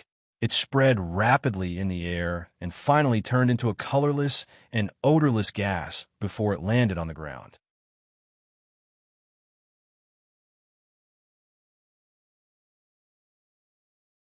Chapter 3:21. The Queen of 10,000 Demons did not know that Zhou Jie was in the mountain country's royal city, but she had come to the lower realm to find Zhou Jie. She had never heard of someone like Zhou Jie in the nine heavens, so she deduced that Zhou Jie was a cultivator who had lived in the lower realm for a long time. Since the celestial emperor demon ape had died in the 10,000 mountains, the queen of 10,000 demons guessed that Zhou Jie was living in seclusion in the 10,000 mountains. Therefore, the queen of 10,000 demons had decided to kill 10,000 innocents rather than let one live. Therefore, when she arrived at the 100,000 mountains, she first attacked the mountain nation.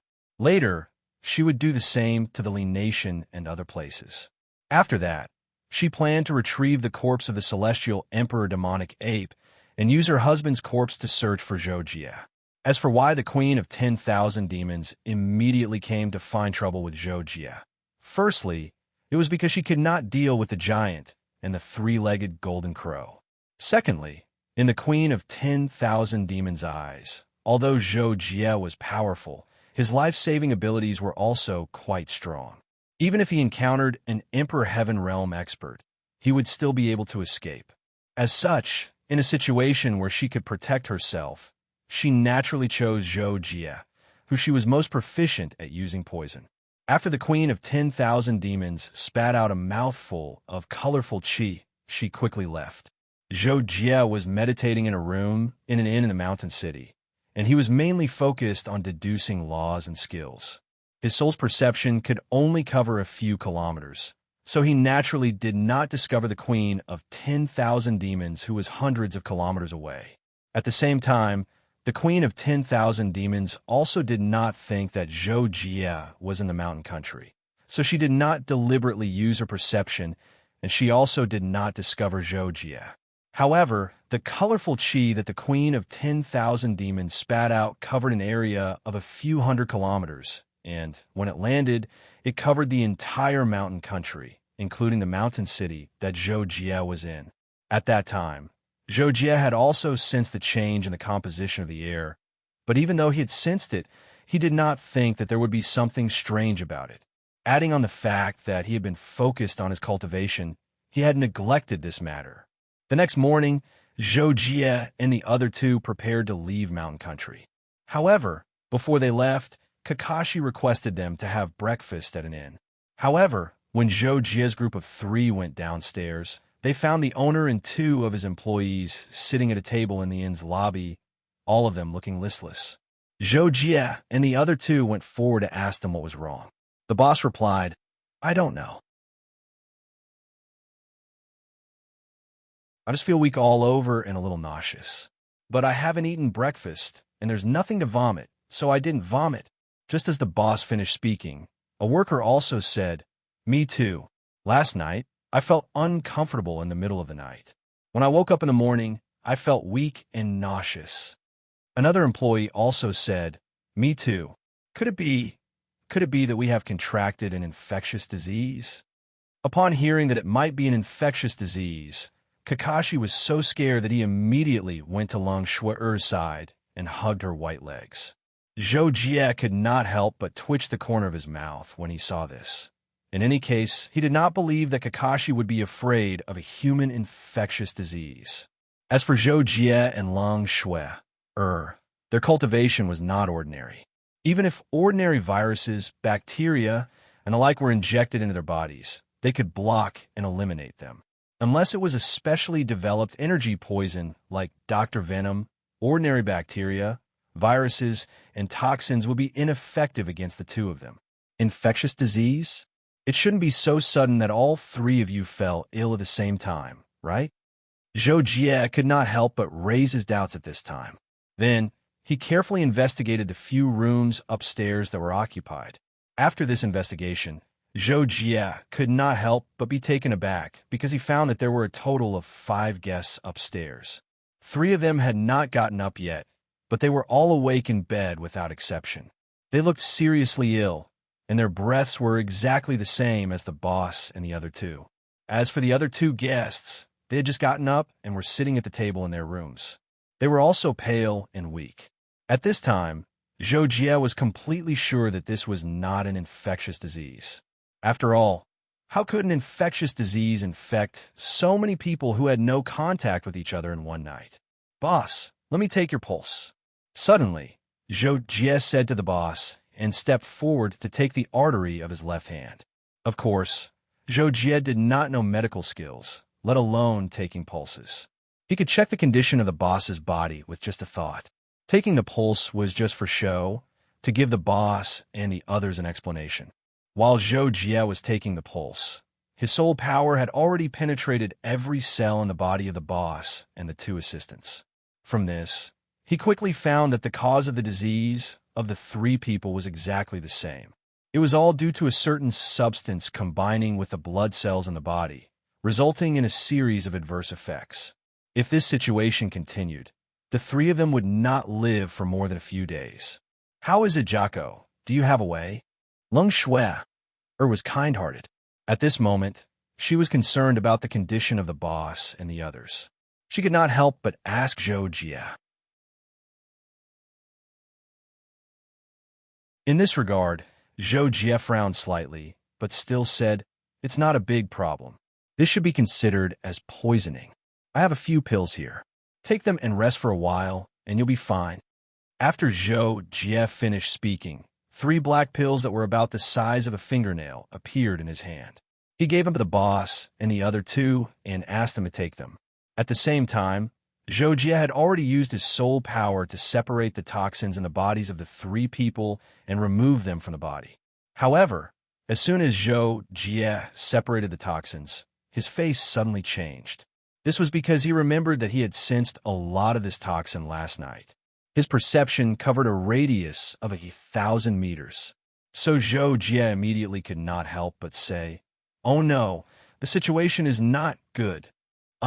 Hearing this, Kakashi could not help but be shocked. He thought that with Zhou Jie's strength, the situation must be really bad if he could say such words. However, he did not know what the problem was. Seeing Zhou Jie's sudden change of expression, the boss and the others were shocked. The boss hurriedly asked, "What's wrong? Did you give us the wrong medicine?" "Zhou Jie, that's not it. Boss, you rest first. Kakashi, come with me for a while." After saying that, Zhou Jie walked to the door of the shop, opened the door, and walked out. After going out, Zhou Jie covered a radius of a few thousand meters with his mind and saw the state of the thousands of residents at a glance. After this investigation, Zhou Jie also confirmed his guess. The imperial city and even a larger area had been poisoned by someone. This inevitably made Zhou Jie a little surprised. He could not understand why someone would do this, let alone think that it was because of him. "Jocko, what's wrong?" After Leng Shui followed Zhou Jie out. She saw Zhou Jie standing there motionless and immediately went forward to ask. Zhou Jie finished investigating a radius of more than a dozen miles in just a few seconds. Hearing this, he quickly turned around and explained to Kakashi and Leng Shui, "I just found out that the boss and the others were poisoned not by chance. It is very likely that someone deliberately poisoned them. Moreover, the range of the poison is very wide. It is possible that the entire mountain city or even a larger area has been poisoned. At least within a radius of a few thousand meters, there is no ordinary person who is not poisoned. To get rid of this poison, one must at least be at the late stage of the mortal body realm." "Ah, so scary?" When Kakashi heard Zhou Jie's words, his expression became exaggerated. It was as if he always loved to fuss over nothing like this. "Then what should we do?" Leng Shui asked. After hearing this, Zhou Jie thought for a moment and said, "There are so many lives. We can't just leave them to die. However, I could treat one person for a few minutes. It is not realistic for me to treat so many poisoned people. I will go and tell you Kaiji about this matter in a while. You just wait for me here." After that, Zhou Jie returned to the shop and continued to remove the poison from the body of the boss and the people in the rooms above. But in this way, Zhou Jie found that the poison was very light. It could float at a low altitude for a short period of time and be reabsorbed by the body. This situation could be said to be very bad, but Zhou Jie naturally had a way to deal with it. He directly controlled the flame to denature the poison and make it lose its toxicity. Then, you want to see Yukaiji. When Yukaiji saw Zhou Jie coming again, although he was more or less complaining in his heart, he still greeted him with a smile on his face. However, after Zhou Jie told Yukaiji about the poisoning in the city, Yukaiji's expression changed greatly. He quickly called a few ordinary guards and found that they were all poisoned, as Zhou Jie said. He could not help but panic. Soon, he begged Zhou Jie to help, hoping that Zhou Jie could find the culprit behind this. Regarding this, Zhou Jie responded after a short silence, "Since I've encountered this matter, I naturally won't ignore it. I'll help you find a mastermind behind this, but you should also think about it carefully. Who could have done this?" When Yukaiji heard Zhou Jie's words, he could not help but feel a little comforted.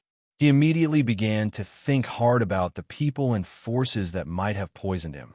However, after thinking for a long time, he did not think that he had offended anyone or any force that could have done such a thing. In the end, Yukaiji had no choice but to casually say to Zhou Jie, "Maybe it was the king of Li Kingdom, Li Shan, who sent someone to do it.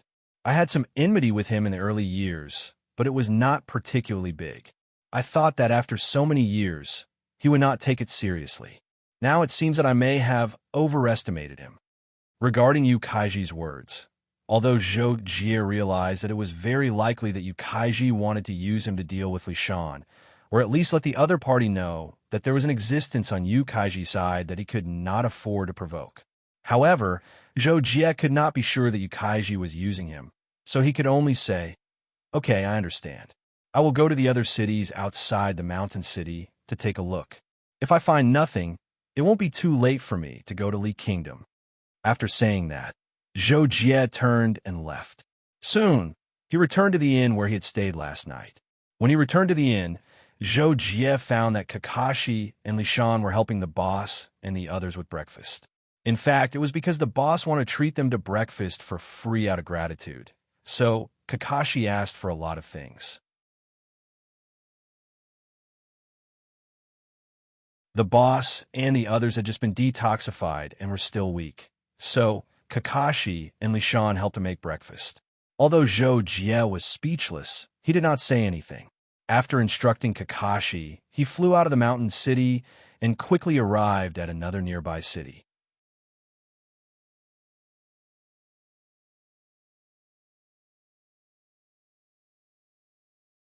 Chapter 322. Zhou Jie investigated from the sky above a city that was relatively close to the mountain city, and found that most of the residents in the city below were also poisoned. This made him frown, and, at the same time, he expanded the scope of his investigation, directly covering the entire city. Almost all the people in the city were poisoned, and even the livestock were no exception. Realizing this, Zhou Jie had a bad premonition again.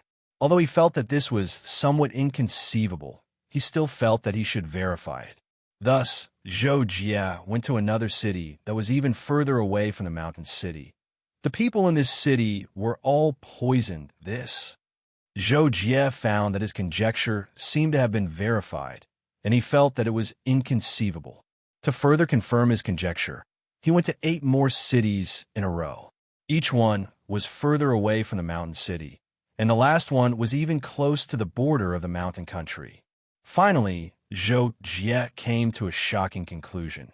The entire mountain country had been poisoned, and even the areas outside the city were not spared, because on the way back, Zhou Jie saw a tribe of about 1,000 people, and without exception, the tribesmen in the tribe were all poisoned exactly the same as the innkeeper and the others. Who exactly was it that did such a vicious thing last night? Zhou Jie couldn't help but ponder this question. Moreover, he estimated that to be able to poison the entire mountain country in one night, this kind of strength was quite extraordinary and probably impossible at the level of Yukaiji.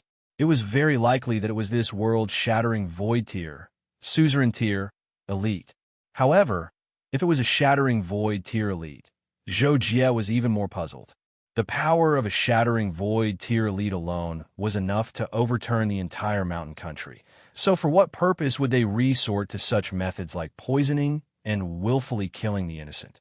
After all, this kind of poison could only kill cultivators below the late stage of the mortal body tier, and couldn't shake the foundations of the mountain country. As long as Yukaiji and his important subordinates were alive, they could change places and establish another empire at any time. Strength was everything. Zhou Jie returned to the inn. It had been more than half an hour since he had set off. Kakashi and Kakashi were already eating a sumptuous breakfast, and more than half of the food had already been eaten by Kakashi. Seeing that Zhou Jie had returned, Kakashi hurriedly swallowed the 2 meat buns in his mouth. Then he called out to Zhou Jie, Jocko, eat your breakfast. I left these for you." As he spoke, Kakashi pointed at the 2 bowls of food in front of him. Zhou Jie walked over and glanced at the 4 empty bowls beside Kakashi's hands. He instantly understood what had happened, but he had never been one to bicker with Kakashi over food. He said calmly, "If you haven't eaten enough, then continue eating. Leave some for Shui, I don't need it." Hearing this, Kakashi couldn't stop smiling. "I knew Jocko was the best. Then I won't hold back." Zhou Jie, Long Shui, in the end, he silently watched as Kakashi finished the breakfast for 10 people. Of course, almost 9 of them were finished by Kakashi. He only drank some wine at the side. Then he said to Kakashi and Long Shui, "Let's go to the Li Kingdom again. I just went to investigate many cities in the Mountain Kingdom and found that the citizens in each city were poisoned. So, I guess the entire Mountain Kingdom was poisoned last night. I just don't know how the Li Kingdom is doing. The entire Mountain Kingdom has been poisoned." Kakashi was also shocked when he heard Zhou Jie's words, and his face was filled with astonishment. Leng Shui, or his beautiful face, also turned pale. Obviously, she was shocked by this method. To poison an entire kingdom in one night. Even someone at Zhou Jie's level was shocked, let alone people below the Lord level. This time, Zhou Jie went to the Li Kingdom specifically to find out if the Li Kingdom was poisoned. Therefore, he rushed all the way with Kakashi and Leng Shui, and they arrived in the Li Kingdom in just over an hour.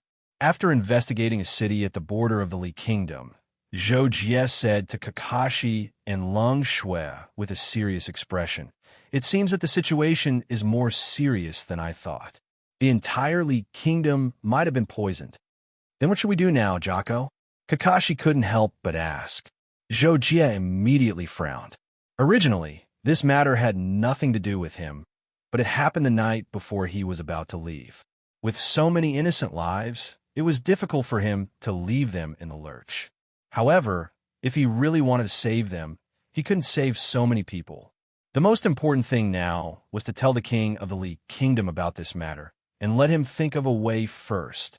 Therefore, Zhou Jie thought for a while and said, with so many people poisoned, unless we can find a mastermind in a few days and force him to detoxify the poison, most of these people will inevitably die. After a pause, Zhou Jie continued, now let's go to the capital of the Li Kingdom and tell the king of the Li Kingdom about this matter. Then, we'll think of a way to find a culprit. Therefore, Zhou Jie and the other two went to the Li Kingdom's imperial city and told the king of the Li Kingdom about the poisoning. Then, they didn't stay for long and chose to leave. At first, Zhou Jie subconsciously wanted to return to the Shan Kingdom.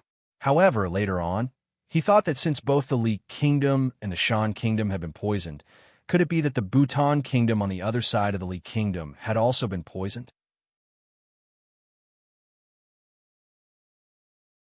If the Bhutan Kingdom has also been poisoned, then the motive of the person who poisoned us is probably not simple. Zhou Jie thought to himself. Then, he led Kakashi and the other two to the Bhutan Kingdom.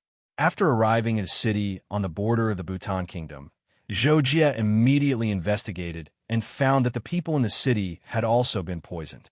At that time, he lowered his head and fell into silence. When Kakashi and the other two saw this, they knew what was going on. At that moment, they didn't ask Zhou Jie about the situation in the city below. They looked at each other and didn't know what to do. Zhou Jie was silent for a moment. Finally, he raised his head and said, there's no other way. Let's stay in the city below for a few nights and wait. Let's see if we can find a culprit. In the hinterland of the 100,000 mountains, the queen of myriad demons had transformed into her true form. She was a colorful python that was thousands of meters long. She slithered rapidly between the mountains. Wherever she passed, the vibrations she created could be felt thousands of meters away. My husband. Suddenly, the queen of myriad demons changed her direction and increased her speed significantly. She directly jumped over a tall mountain and then stopped. It turned out that the celestial emperor demon Ape had died by kneeling behind this tall mountain. However, even though it was kneeling, it was still much taller than the mountain. Eminence. How dare you steal my husband's body? When the queen of myriad demons arrived, she saw that a few of the culprit were greedily eating the celestial emperor demon Ape's blood and flesh. She was instantly enraged. Then she opened her mouth and spat out a few poisonous whirlwinds, killing all the beasts easily. My husband. The queen of myriad demons leaned on the celestial emperor demon Ape's body. She used her snake head to gently stroke the celestial emperor demon Ape's head. Even though the celestial emperor demon Ape's head had been pierced through by Zhou Jie's flying sword, the queen of myriad demons did not mind at all. Just like that, the queen of myriad demons leaned on the celestial emperor demon Ape for a long time. Finally, she woke up from her memories. She said with even more grief and indignation, my husband, according to our agreement, after you die, I will refine you into a part of my inner core. This way, we will never be separated. The human who killed you, I will definitely make him pay the price. Even if I can't kill him, I will kill everyone related to him. After Zhou Jie told the king of Bhutan about the poisoning in the kingdom of Bhutan, Zhou Jie and the other two stayed in the Lucas city at the border of the kingdom of Bhutan for 2 days. Zhou Jie would spend a large amount of his soul energy to search the entire kingdom of Bhutan from time to time, hoping to find the culprit. However, there was no result. Out of desperation, Zhou Jie could only choose to wait for a while longer. Of course, he would not wait forever. At most, he would wait for another week. If there was still no trace of the culprit in the kingdom of Bhutan, he planned to go to the Li Kingdom and the Mountain Kingdom to take a look. As for the places further away, he could not care less. Fortunately, On the 6th day of Zhou Jie's wait in the kingdom of Bhutan, after the queen of myriad demons left the 100,000 mountains, she first went to the sky above the mountain kingdom. She sensed the situation in the mountain kingdom and found that more than 80% of the people in the mountain kingdom had died from her poison. While she was satisfied, she went to the palace of the mountain city and looked for Yukaiji. I have a question for you. Have any experts visited your mountain city recently? The queen of myriad demons asked directly as soon as she appeared. Yukaiji was almost scared to death. When he heard the question, he subconsciously wanted to say no. However, when he thought of Zhou Jie, he was stunned. No. However, in the end, Yukaiji was afraid that the queen of myriad demons was here for Zhou Jie. Therefore, after hesitating, he lied. However, Yukaiji did not expect the queen of myriad demons to snort coldly after hearing his answer. She said, "If no, then all of you can go to hell." In an instant, Yukaiji's face changed drastically. He felt the terrifying pressure that the queen of myriad demons suddenly released. In order to save his life, he had no choice but to shout loudly, "Wait, I remember now. There is. Hearing this, the queen of myriad demons could not help but retract her pressure. Her sharp gaze shot towards Yukaiji, intending to ask. Yukaiji was flustered, but he forced himself to calm down and said, "I will tell you, senior. Please let me live." However, the queen of myriad demons said coldly, "You have no right to negotiate with me. If you speak, you may still live. If you don't, you will die right now. If your words are useless, you still have to die." Hearing this, Yukaiji could not help but sweat. He gritted his teeth and told the truth. "Fine. There was indeed an expert who came to my place a few days ago. His strength was far above mine. He was definitely a shattering void tier elite. He had short black hair and was dressed very strangely. He was wearing black clothes that looked like night clothes. There was a woman and a child beside him. They were all dressed very strangely." Hearing Yukaiji's words, the queen of myriad demons was overjoyed. She hurriedly asked, "Where is that person now?" Yukaiji braced himself and replied, "I do not know. He was still in my city a few days ago. He might have left now. However, he might still be in Mountain Nation or the nearby Li Nation." After Yukaiji finished speaking, he felt that he was about to face the trial of death. He was so nervous that he could not even breathe properly. However, at this moment, Yukaiji suddenly felt the pressure around him disappear. When he raised his head again, he realized that the queen of myriad demons was no longer there.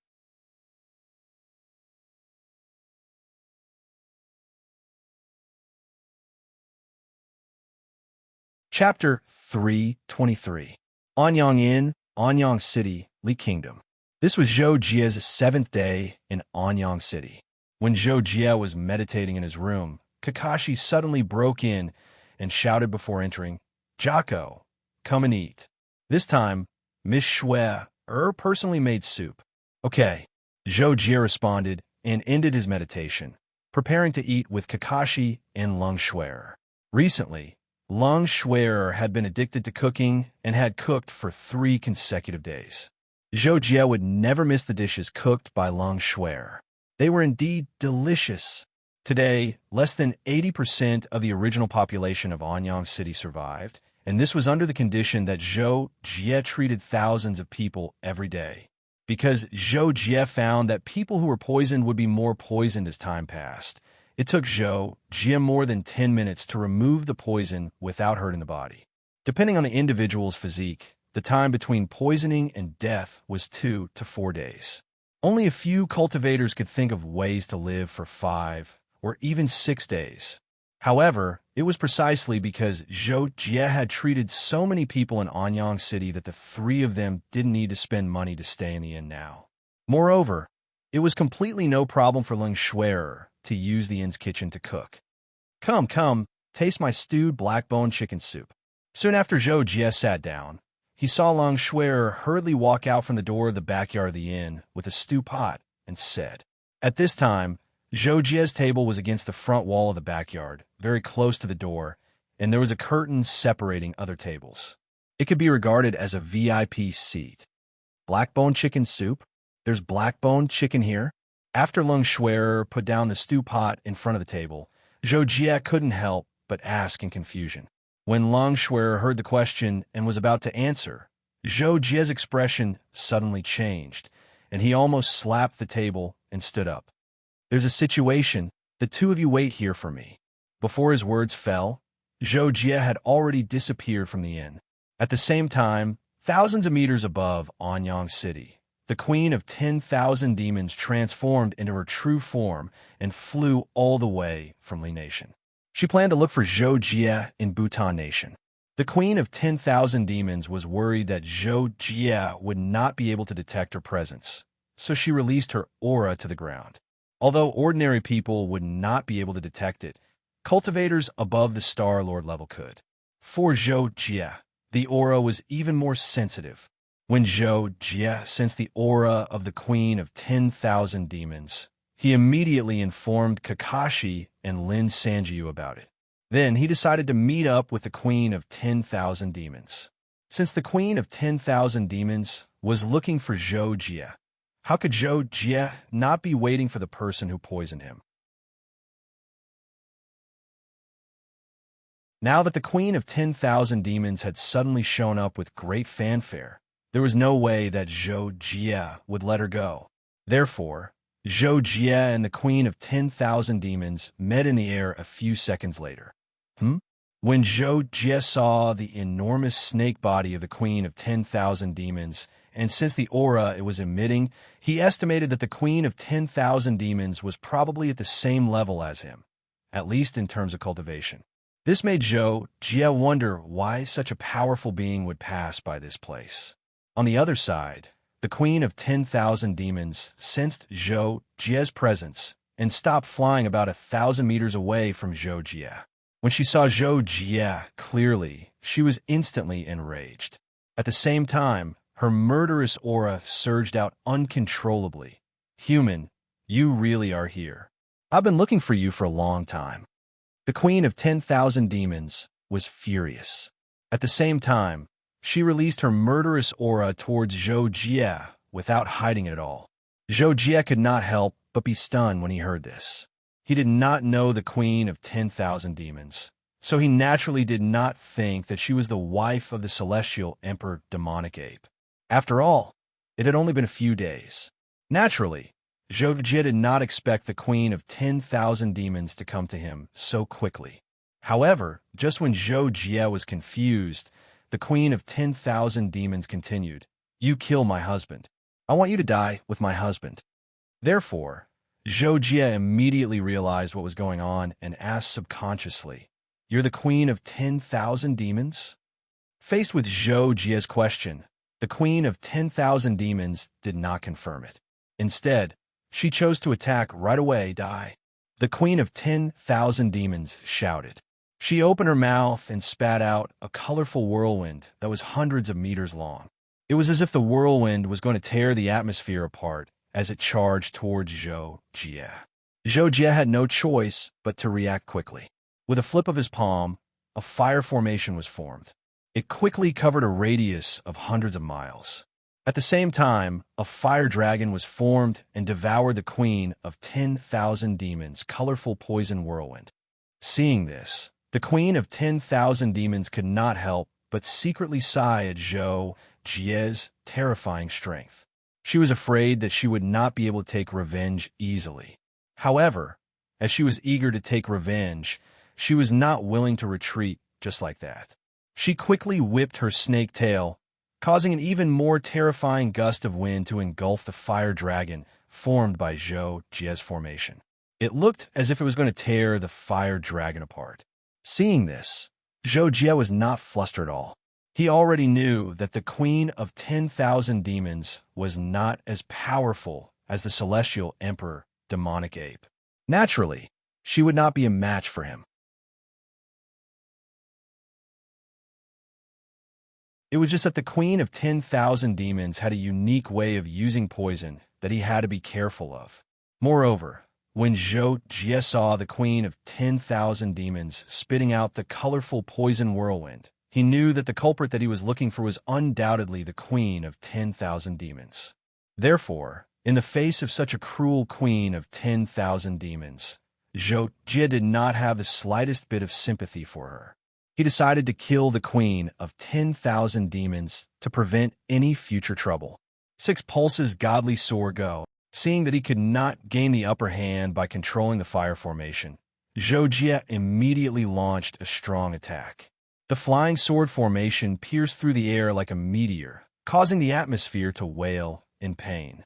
Even though they were a few thousand meters away, the shockwaves caused by the battle between Zhou Jie and the Queen of 10,000 Demons still affected the residents of Anyang City. Even Lung Shuer, who was in the inn further away, could feel the shockwaves caused by the battle. Her expression immediately changed. Kakashi, there's a huge shockwave from the battle outside.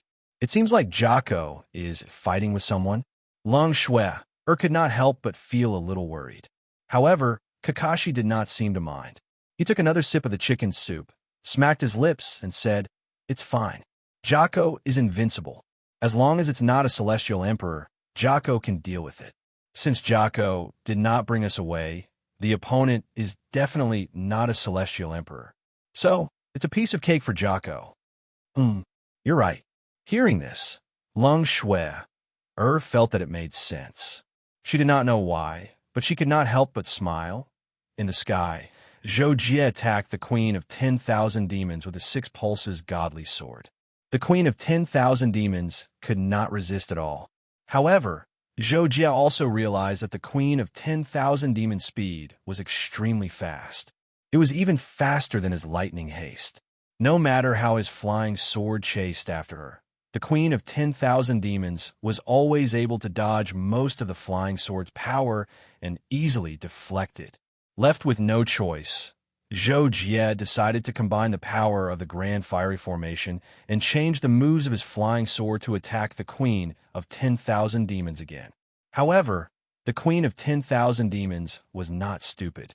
When she saw Zhou Jie changing the moves of his flying sword and the Grand Fiery Formation rapidly gathering energy, she knew that something was wrong. She made a prompt decision. She opened her mouth and spat out a ray of light before quickly retreating. The speed of the Queen of 10,000 Demons' retreat was extremely fast. Zhou Jie's flying sword changed its move in an instant. However, it was too late for him to chase after her. He had no choice but to cut off the ray of light that the Queen of 10,000 Demons used to attack him and gave up on pursuing her. She's so good at escaping. No wonder she dared to attack me after knowing that I was the one who killed the Celestial Emperor Demonic Ape. She must be trying to test me. Zhou Jie thought to himself. He then turned around and flew back to the Anyang Inn. Zhou Jie had only left for about a minute.